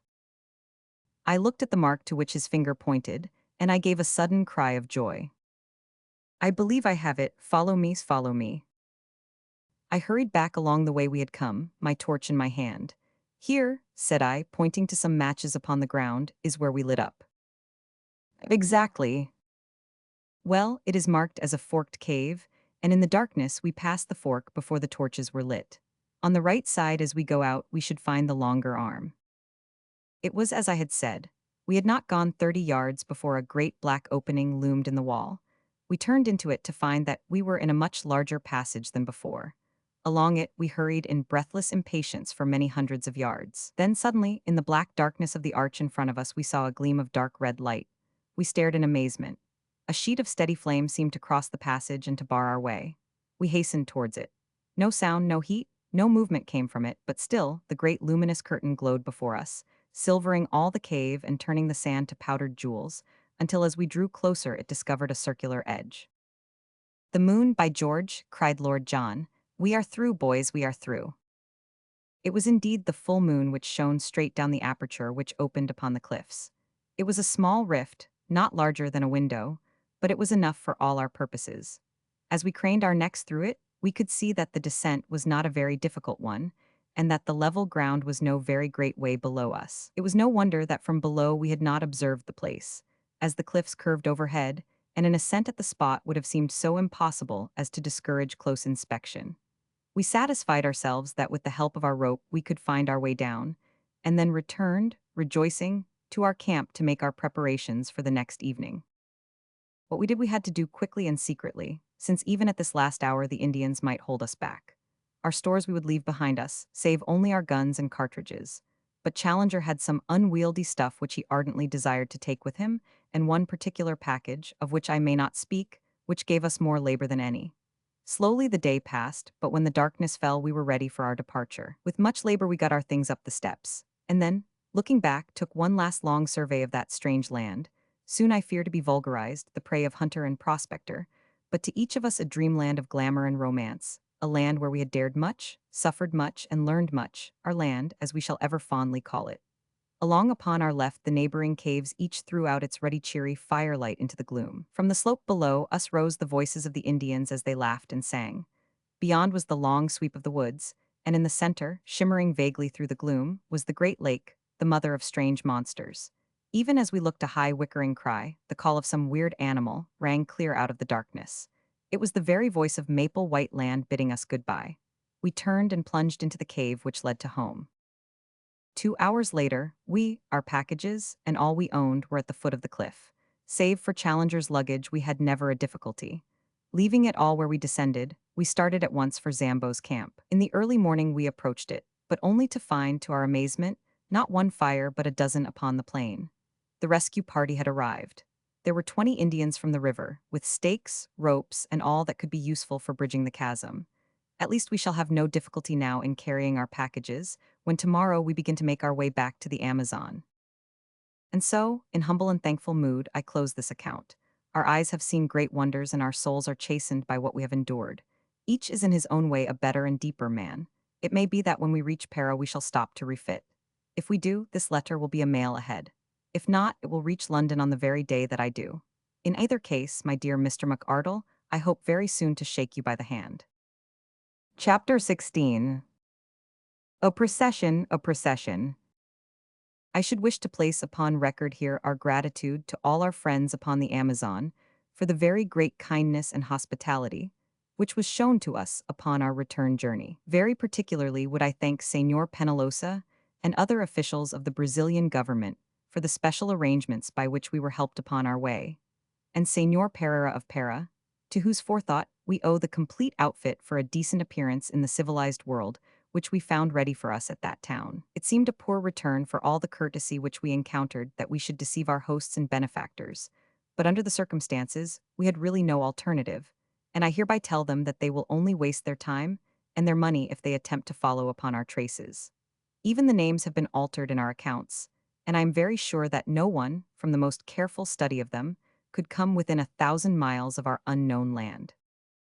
The excitement which had been caused through those parts of South America, which we had to traverse, was imagined by us to be purely local, and I can assure our friends in England that we had no notion of the uproar which the mere rumor of our experiences had caused through Europe. It was not until the Ivernia was within 500 miles of Southampton that the wireless messages from paper after paper and agency after agency, offering huge prices for a short return message as to our actual results, showed us how strained was the attention not only of the scientific world, but of the general public. It was agreed among us, however, that no definite statement should be given to the press until we had met the members of the Zoological Institute, since as delegates it was our clear duty to give our first report to the body from which we had received our commission of investigation. Thus, although we found Southampton full of pressmen, we absolutely refused to give any information, which had the natural effect of focusing public attention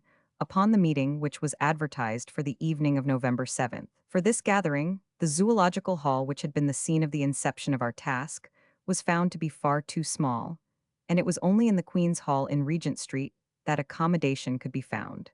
It is now common knowledge the promoters might have ventured upon the Albert Hall and still found their space too scanty. It was for the second evening after our arrival that the great meeting had been fixed. For the first, we had each, no doubt, our own pressing personal affairs to absorb us.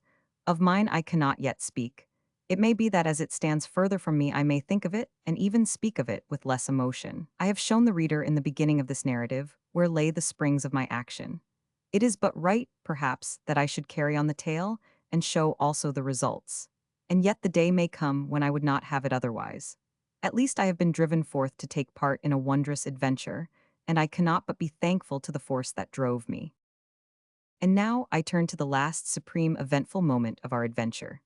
As I was racking my brain as to how I should best describe it, my eyes fell upon the issue of my own journal for the morning of the 8th of November, with the full and excellent account of my friend and fellow reporter McDonough. What can I do better than transcribe his narrative, headlines and all? I admit that the paper was exuberant in the matter, out of compliment to its own enterprise in sending a correspondent, but the other great dailies were hardly less full in their account. Thus, then, friend Mac in his report. The New World. Great meeting at the Queen's Hall. Scenes of uproar. Extraordinary incident. What was it? Nocturnal riot in Regent Street. Special.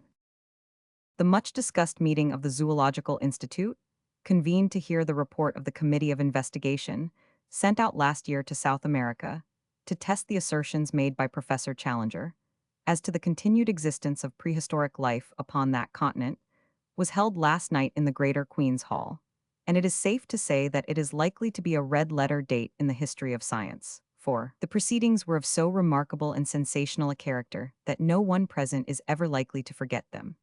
Oh, brother Scribe McDonough, what a monstrous opening sentence! The tickets were theoretically confined to members and their friends, but the latter is an elastic term, and long before 8 o'clock, the hour fixed for the commencement of the proceedings, all parts of the great hall were tightly packed. General public, however, which most unreasonably entertained a grievance at having been excluded, stormed the doors at 7:45, after a prolonged melee in which several people were injured, including Inspector Scobble of H Division, whose leg was unfortunately broken. After this unwarrantable invasion, which not only filled every passage, but even intruded upon the space set apart for the press, it is estimated that nearly 5,000 people awaited the arrival of the travelers. When they eventually appeared, they took their places in the front of a platform which already contained all the leading scientific men, not only of this country, but of France and of Germany. Sweden was also represented, in the person of Professor Sergius, the famous zoologist of the University of Uppsala. The entrance of the four heroes of the occasion was the signal for a remarkable demonstration of welcome, the whole audience rising and cheering for some minutes. An acute observer might, however, have detected some signs of dissent amid the applause, and gathered that the proceedings were likely to become more lively than harmonious. It may safely be prophesied, however, that no one could have foreseen the extraordinary turn which they were actually to take. Of the appearance of the four wanderers little need be said, since their photographs have for some time been appearing in all the papers.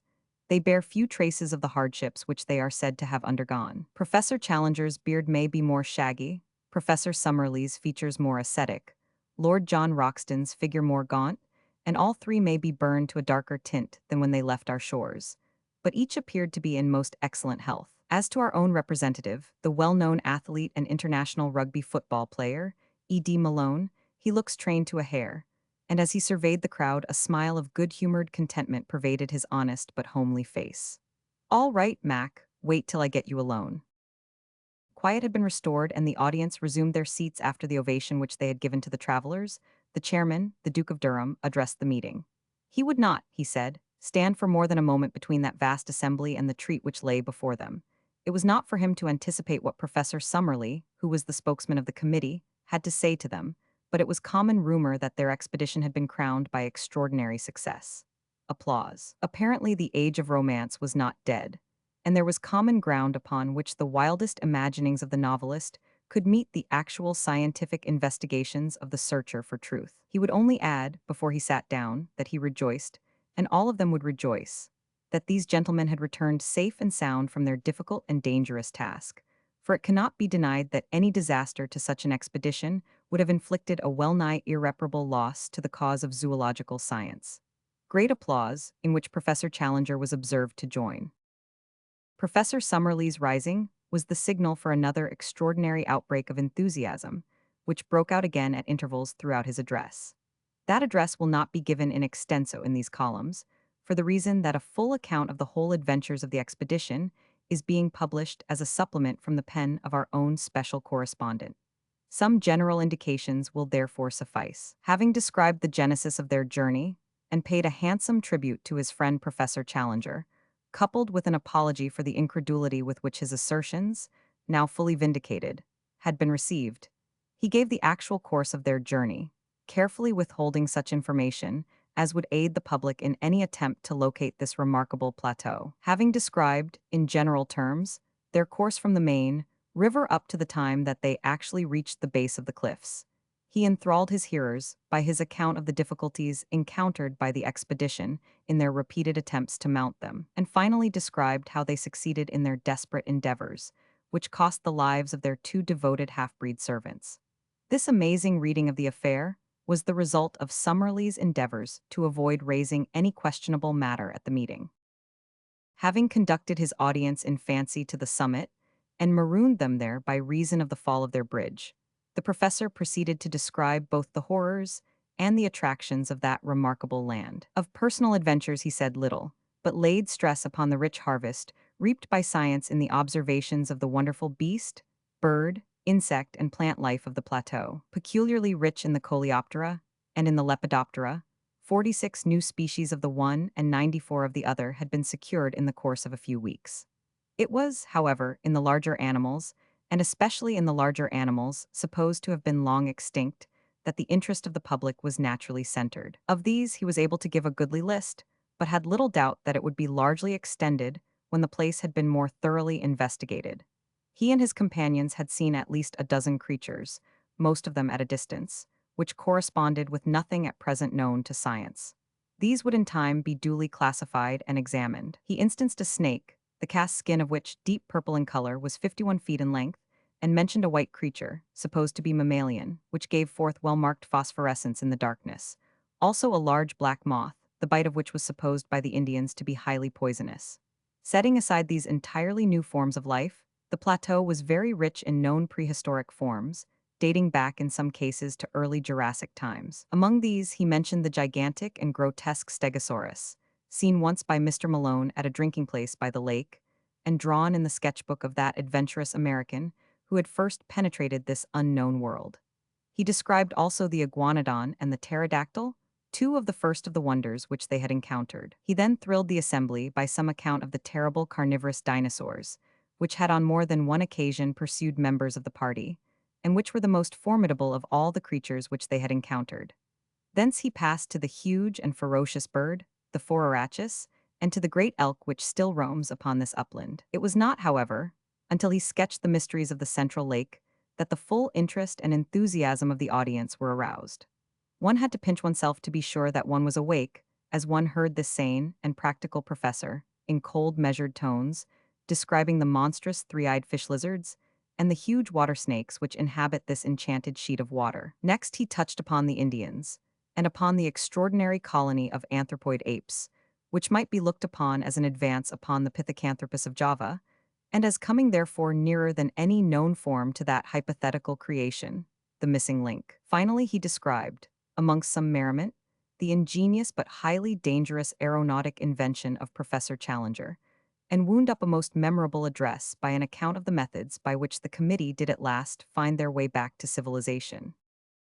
It had been hoped that the proceedings would end there, and that a vote of thanks and congratulation, moved by Professor Sergius of Uppsala University, would be duly seconded and carried. But it was soon evident that the course of events was not destined to flow so smoothly. Symptoms of opposition had been evident from time to time during the evening, and now Dr. James Illingworth of Edinburgh rose in the center of the hall. Dr. Illingworth asked whether an amendment should not be taken before a resolution. The chairman, "Yes, sir, if there must be an amendment." Dr. Illingworth, "Your Grace, there must be an amendment." The chairman, "Then let us take it at once." Professor Summerlee, springing to his feet. "Might I explain, Your Grace, that this man is my personal enemy ever since our controversy in the Quarterly Journal of Science as to the true nature of Bathybius." The chairman, "I fear I cannot go into personal matters. Proceed." Dr. Illingworth was imperfectly heard in part of his remarks on account of the strenuous opposition of the friends of the explorers. Some attempts were also made to pull him down. Being a man of enormous physique, however, and possessed of a very powerful voice, he dominated the tumult and succeeded in finishing his speech. It was clear, from the moment of his rising, that he had a number of friends and sympathizers in the hall, though they formed a minority in the audience. the attitude of the greater part of the public might be described as one of attentive neutrality. Dr. Illingworth began his remarks by expressing his high appreciation of the scientific work both of Professor Challenger and of Professor Summerlee. He much regretted that any personal bias should have been read into his remarks, which were entirely dictated by his desire for scientific truth. His position, in fact, was substantially the same as that taken up by Professor Summerlee at the last meeting. At that last meeting, Professor Challenger had made certain assertions which had been queried by his colleague. Now this colleague came forward himself with the same assertions and expected them to remain unquestioned. Was this reasonable? Yes, no, and prolonged interruption, during which Professor Challenger was heard from the press box to ask leave from the chairman to put Dr. Illingworth into the street. A year ago one man said certain things. Now four men said other and more startling ones. Was this to constitute a final proof, where the matters in question were of the most revolutionary and incredible character? There had been recent examples of travelers arriving from the unknown with certain tales which had been too readily accepted. Was the London Zoological Institute to place itself in this position? He admitted that the members of the committee were men of character. But human nature was very complex. Even professors might be misled by the desire for notoriety. Like moths, we all love best to flutter in the light. Heavy game shots like to be in a position to cap the tails of their rivals, and journalists were not averse from sensational coups, even when imagination had to aid fact in the process. Each member of the committee had his own motive for making the most of his results. Shame, shame. He had no desire to be offensive. You are, and interruption. The corroboration of these wondrous tales was really of the most slender description. What did it amount to? Some photographs. What more? We have a story of a flight and a descent by ropes which precluded the production of larger specimens. It was ingenious, but not convincing. It was understood that Lord John Roxton claimed to have the skull of a Phororachus. He could only say that he would like to see that skull. Lord John Roxton, is this fellow calling me a liar? Uproar. The chairman, order, order. Dr. Illingworth, I must direct you to bring your remarks to a conclusion and to move your amendment. Dr. Illingworth, Your Grace, I have more to say, but I bow to your ruling. I move then that, while Professor Summerlee be thanked for his interesting address, the whole matter shall be regarded as non-proven and shall be referred back to a larger and possibly more reliable committee of investigation. It is difficult to describe the confusion caused by this amendment. A large section of the audience expressed their indignation at such a slur upon the travelers by noisy shouts of dissent and cries of, "Don't put it! Withdraw! Turn him out!" On the other hand, the malcontents, and it cannot be denied that they were fairly numerous, cheered for the amendment with cries of order, chair, and fair play. A scuffle broke out in the back benches, and blows were freely exchanged among the medical students who crowded that part of the hall. It was only the moderating influence of the presence of large numbers of ladies which prevented an absolute riot. Suddenly, however, there was a pause, a hush, and then complete silence. Professor Challenger was on his feet. His appearance and manner are peculiarly arresting, and as he raised his hand for order, the whole audience settled down expectantly to give him a hearing. It will be within the recollection of many present, said Professor Challenger, that similar foolish and unmannerly scenes marked the last meeting at which I have been able to address them. On that occasion, Professor Summerlee was the chief offender, and though he is now chastened and contrite, the matter could not be entirely forgotten. I have heard tonight similar, but even more offensive, sentiments from the person who has just sat down, and though it is a conscious effort of self-effacement to come down to that person's mental level, I will endeavor to do so, in order to allay any reasonable doubt which could possibly exist in the minds of anyone. Laughter and interruption. I need not remind this audience that, though Professor Summerlee, as the head of the Committee of Investigation, has been put up to speak tonight, still it is I who am the real prime mover in this business, and that it is mainly to me that any successful result must be ascribed. I have safely conducted these three gentlemen to the spot mentioned, and I have, as you have heard, convinced them of the accuracy of my previous account. We had hoped that we should find upon our return that no one was so dense as to dispute our joint conclusions. Warned, however, by my previous experience, I have not come without such proofs as may convince a reasonable man.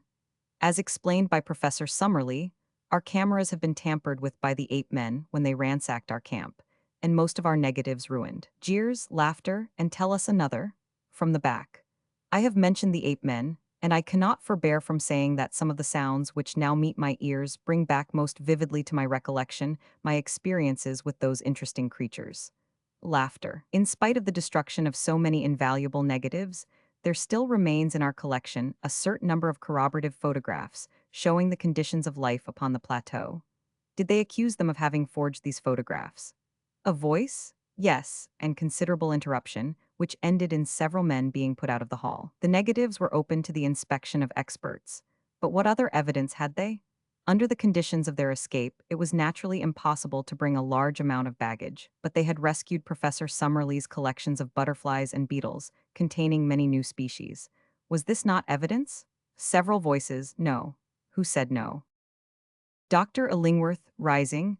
Our point is that such a collection might have been made in other places than a prehistoric plateau. Applause. Professor Challenger, no doubt, sir, we have to bow to your scientific authority, although I must admit that the name is unfamiliar. Passing then both the photographs and the entomological collection, I come to the varied and accurate information which we bring with us upon points which have never before been elucidated. For example, upon the domestic habits of the pterodactyl, a voice, bosh, and uproar, I say that upon the domestic habits of the pterodactyl, we can throw a flood of light. I can exhibit to you from my portfolio a picture of that creature taken from life which would convince you. Dr. Illingworth, no picture could convince us of anything. Professor Challenger, you would require to see the thing itself. Dr. Illingworth, undoubtedly. Professor Challenger, and you would accept that. Dr. Illingworth, laughing, beyond a doubt. It was at this point that the sensation of the evening arose, a sensation so dramatic that it can never have been paralleled in the history of scientific gatherings. Professor Challenger raised his hand in the air as a signal, and at once our colleague, Mr. E.D. Malone, was observed to rise and to make his way to the back of the platform. An instant later he reappeared in company of a gigantic Negro, the two of them bearing between them a large square packing case. It was evidently of great weight, and was slowly carried forward and placed in front of the professor's chair. All sound had hushed in the audience, and everyone was absorbed in the spectacle before them. Professor Challenger drew off the top of the case, which formed a sliding lid. Peering down into the box, he snapped his fingers several times and was heard from the press seat to say, "Come, then, pretty, pretty?" in a coaxing voice. An instant later, with a scratching, rattling sound, a most horrible and loathsome creature appeared from below and perched itself upon the side of the case. Even the unexpected fall of the Duke of Durham into the orchestra, which occurred at this moment, could not distract the petrified attention of the vast audience. The face of the creature was like the wildest gargoyle that the imagination of a mad medieval builder could have conceived. It was malicious, horrible, with two small red eyes as bright as points of burning coal. Its long, savage mouth, which was held half open, was full of a double row of shark-like teeth. Its shoulders were humped, and round them were draped what appeared to be a faded gray shawl. It was the devil of our childhood in person. There was a turmoil in the audience. Someone screamed, two ladies in the front row fell senseless from their chairs, and there was a general movement upon the platform to follow their chairman into the orchestra. For a moment there was danger of a general panic. Professor Challenger threw up his hands to still the commotion, but the movement alarmed the creature beside him. Its strange shawl suddenly unfurled, spread, and fluttered as a pair of leathery wings. Its owner grabbed at its legs, but too late to hold it. It had sprung from the perch and was circling slowly round the Queen's Hall with a dry, leathery flapping of its 10-foot wings, while a putrid and insidious odor pervaded the room. The cries of the people in the galleries, who were alarmed at the near approach of those glowing eyes and that murderous beak, excited the creature to a frenzy. Faster and faster it flew, beating against walls and chandeliers in a blind frenzy of alarm. "The window, for heaven's sake shut that window!" roared the professor from the platform, dancing and wringing his hands in an agony of apprehension. Alas, his warning was too late. In a moment the creature, beating and bumping along the wall like a huge moth within a gas shade, came upon the opening, squeezed its hideous bulk through it, and was gone. Professor Challenger fell back into his chair with his face buried in his hands, while the audience gave one long, deep sigh of relief as they realized that the incident was over. Then, oh, how shall one describe what took place then? When the full exuberance of the majority and the full reaction of the minority united to make one great wave of enthusiasm, which rolled from the back of the hall, gathering volume as it came, swept over the orchestra, submerged the platform, and carried the four heroes away upon its crest. "Good for you, Mac," If the audience had done less than justice, surely it made ample amends. Everyone was on his feet. Everyone was moving, shouting, gesticulating. A dense crowd of cheering men were round the four travelers. Up with them, cried 100 voices. In a moment 4 figures shot up above the crowd. In vain they strove to break loose. They were held in their lofty places of honor. It would have been hard to let them down if it had been wished, so dense was the crowd around them. Regent Street, sounded the voices. There was a swirl in the packed multitude, and a slow current, bearing the 4 upon their shoulders, made for the door. Out in the street, the scene was extraordinary. An assemblage of not less than 100,000 people was waiting.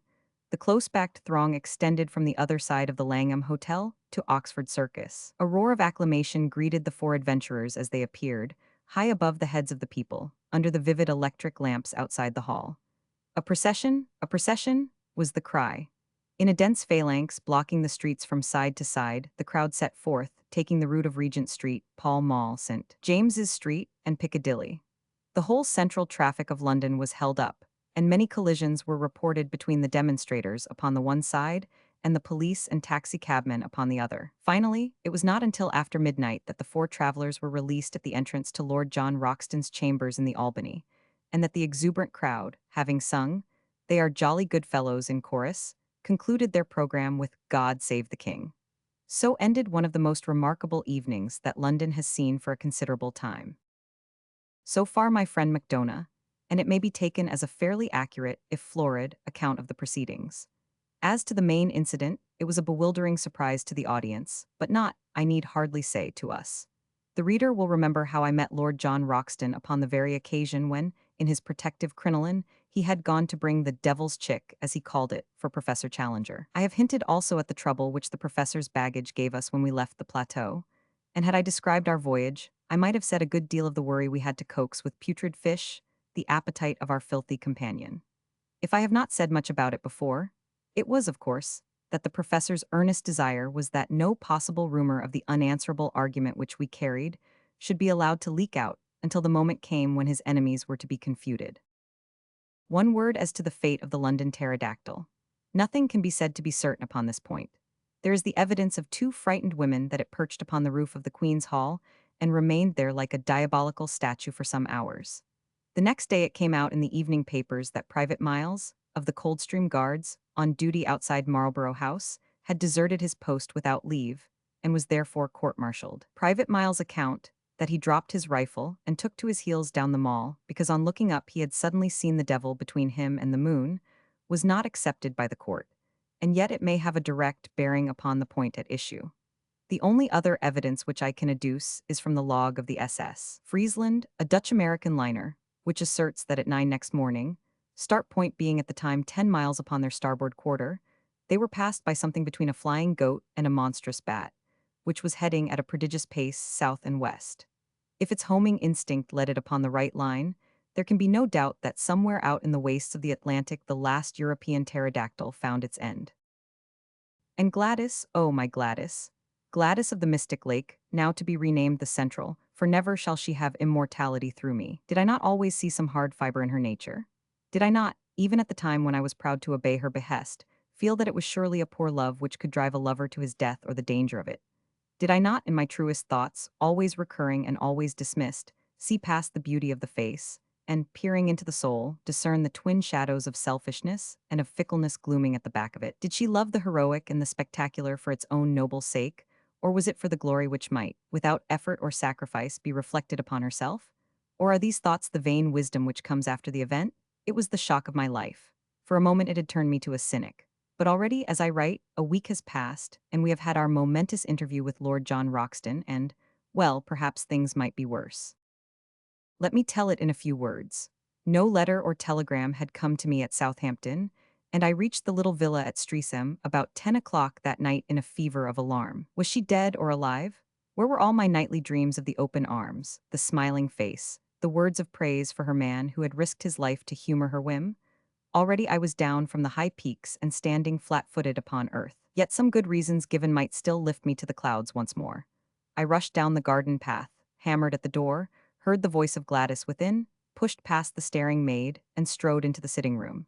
She was seated in a low settee under the shaded standard lamp by the piano. In 3 steps, I was across the room and had both her hands in mine. Gladys, I cried, Gladys.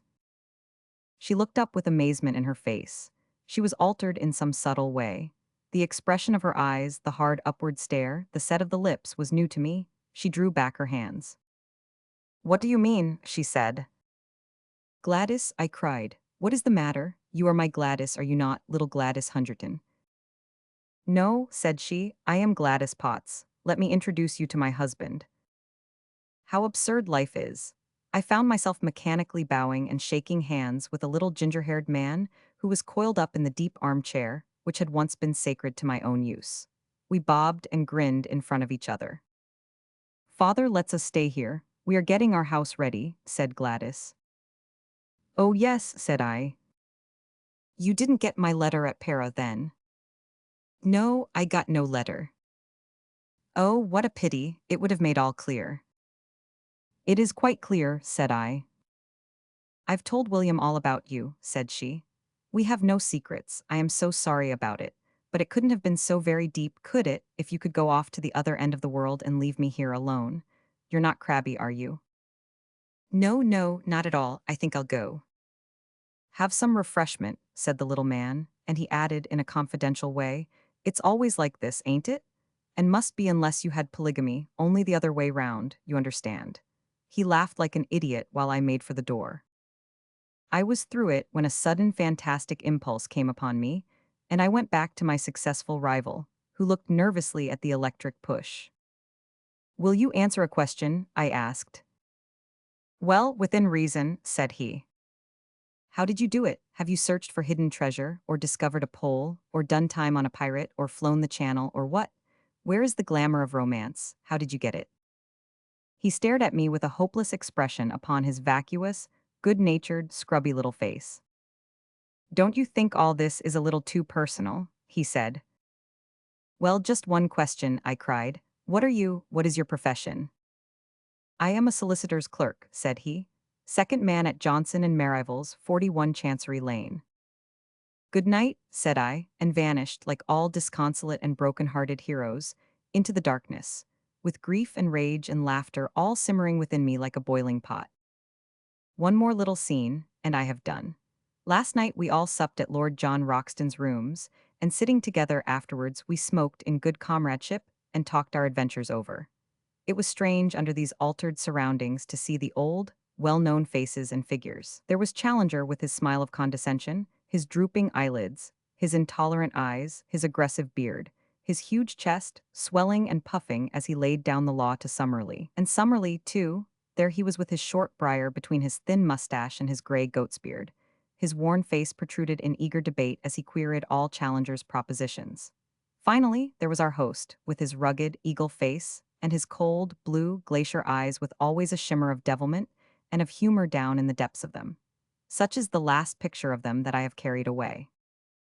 It was after supper, in his own sanctum, the room of the pink radiance and the innumerable trophies, that Lord John Roxton had something to say to us. From a cupboard he had brought an old cigar box, and this he laid before him on the table. There's one thing, said he, that maybe I should have spoken about before this, but I wanted to know a little more clearly where I was. No use to raise hopes and let them down again, but it's facts, not hopes, with us now. You may remember that day we found the pterodactyl rookery in the swamp. What? Well, something in the lie of the land took my notice. Perhaps it has escaped you, so I will tell you. It was a volcanic vent full of blue clay. The professors nodded. Well now, in the whole world I've only had to do with one place that was a volcanic vent of blue clay. That was the great De Beers diamond mine of Kimberley. What? So you see I got diamonds into my head. I rigged up a contraption to hold off those stinking beasts, and I spent a happy day there with a spud. This is what I got. He opened his cigar box, and tilting it over he poured about 20 or 30 rough stones, varying from the size of beans to that of chestnuts, on the table. Perhaps you think I should have told you then. Well, so I should, only I know there are a lot of traps for the unwary, and that stones may be of any size, and yet of little value where color and consistency are clean off. Therefore, I brought them back, and on the first day at home, I took one round to Spinks, and asked him to have it roughly cut and valued. He took a pill-box from his pocket, and spilled out of it a beautiful glittering diamond, one of the finest stones that I have ever seen. There's the result, said he. He prices the lot at a minimum of £200,000. Of course it is fair shares between us. I won't hear of anything else. Well, Challenger, what will you do with your 50,000? If you really persist in your generous view, said the professor, I should found a private museum, which has long been one of my dreams. And you, Summerlee. I would retire from teaching, and so find time for my final classification of the chalk fossils. I'll use my own, said Lord John Roxton, in fitting a well-formed expedition and having another look at the dear old plateau. As to you, young fella, you, of course, will spend yours in getting married. Not just yet, said I with a rueful smile. I think, if you will have me, that I would rather go with you. Lord Roxton said nothing, but a brown hand was stretched out to me across the table.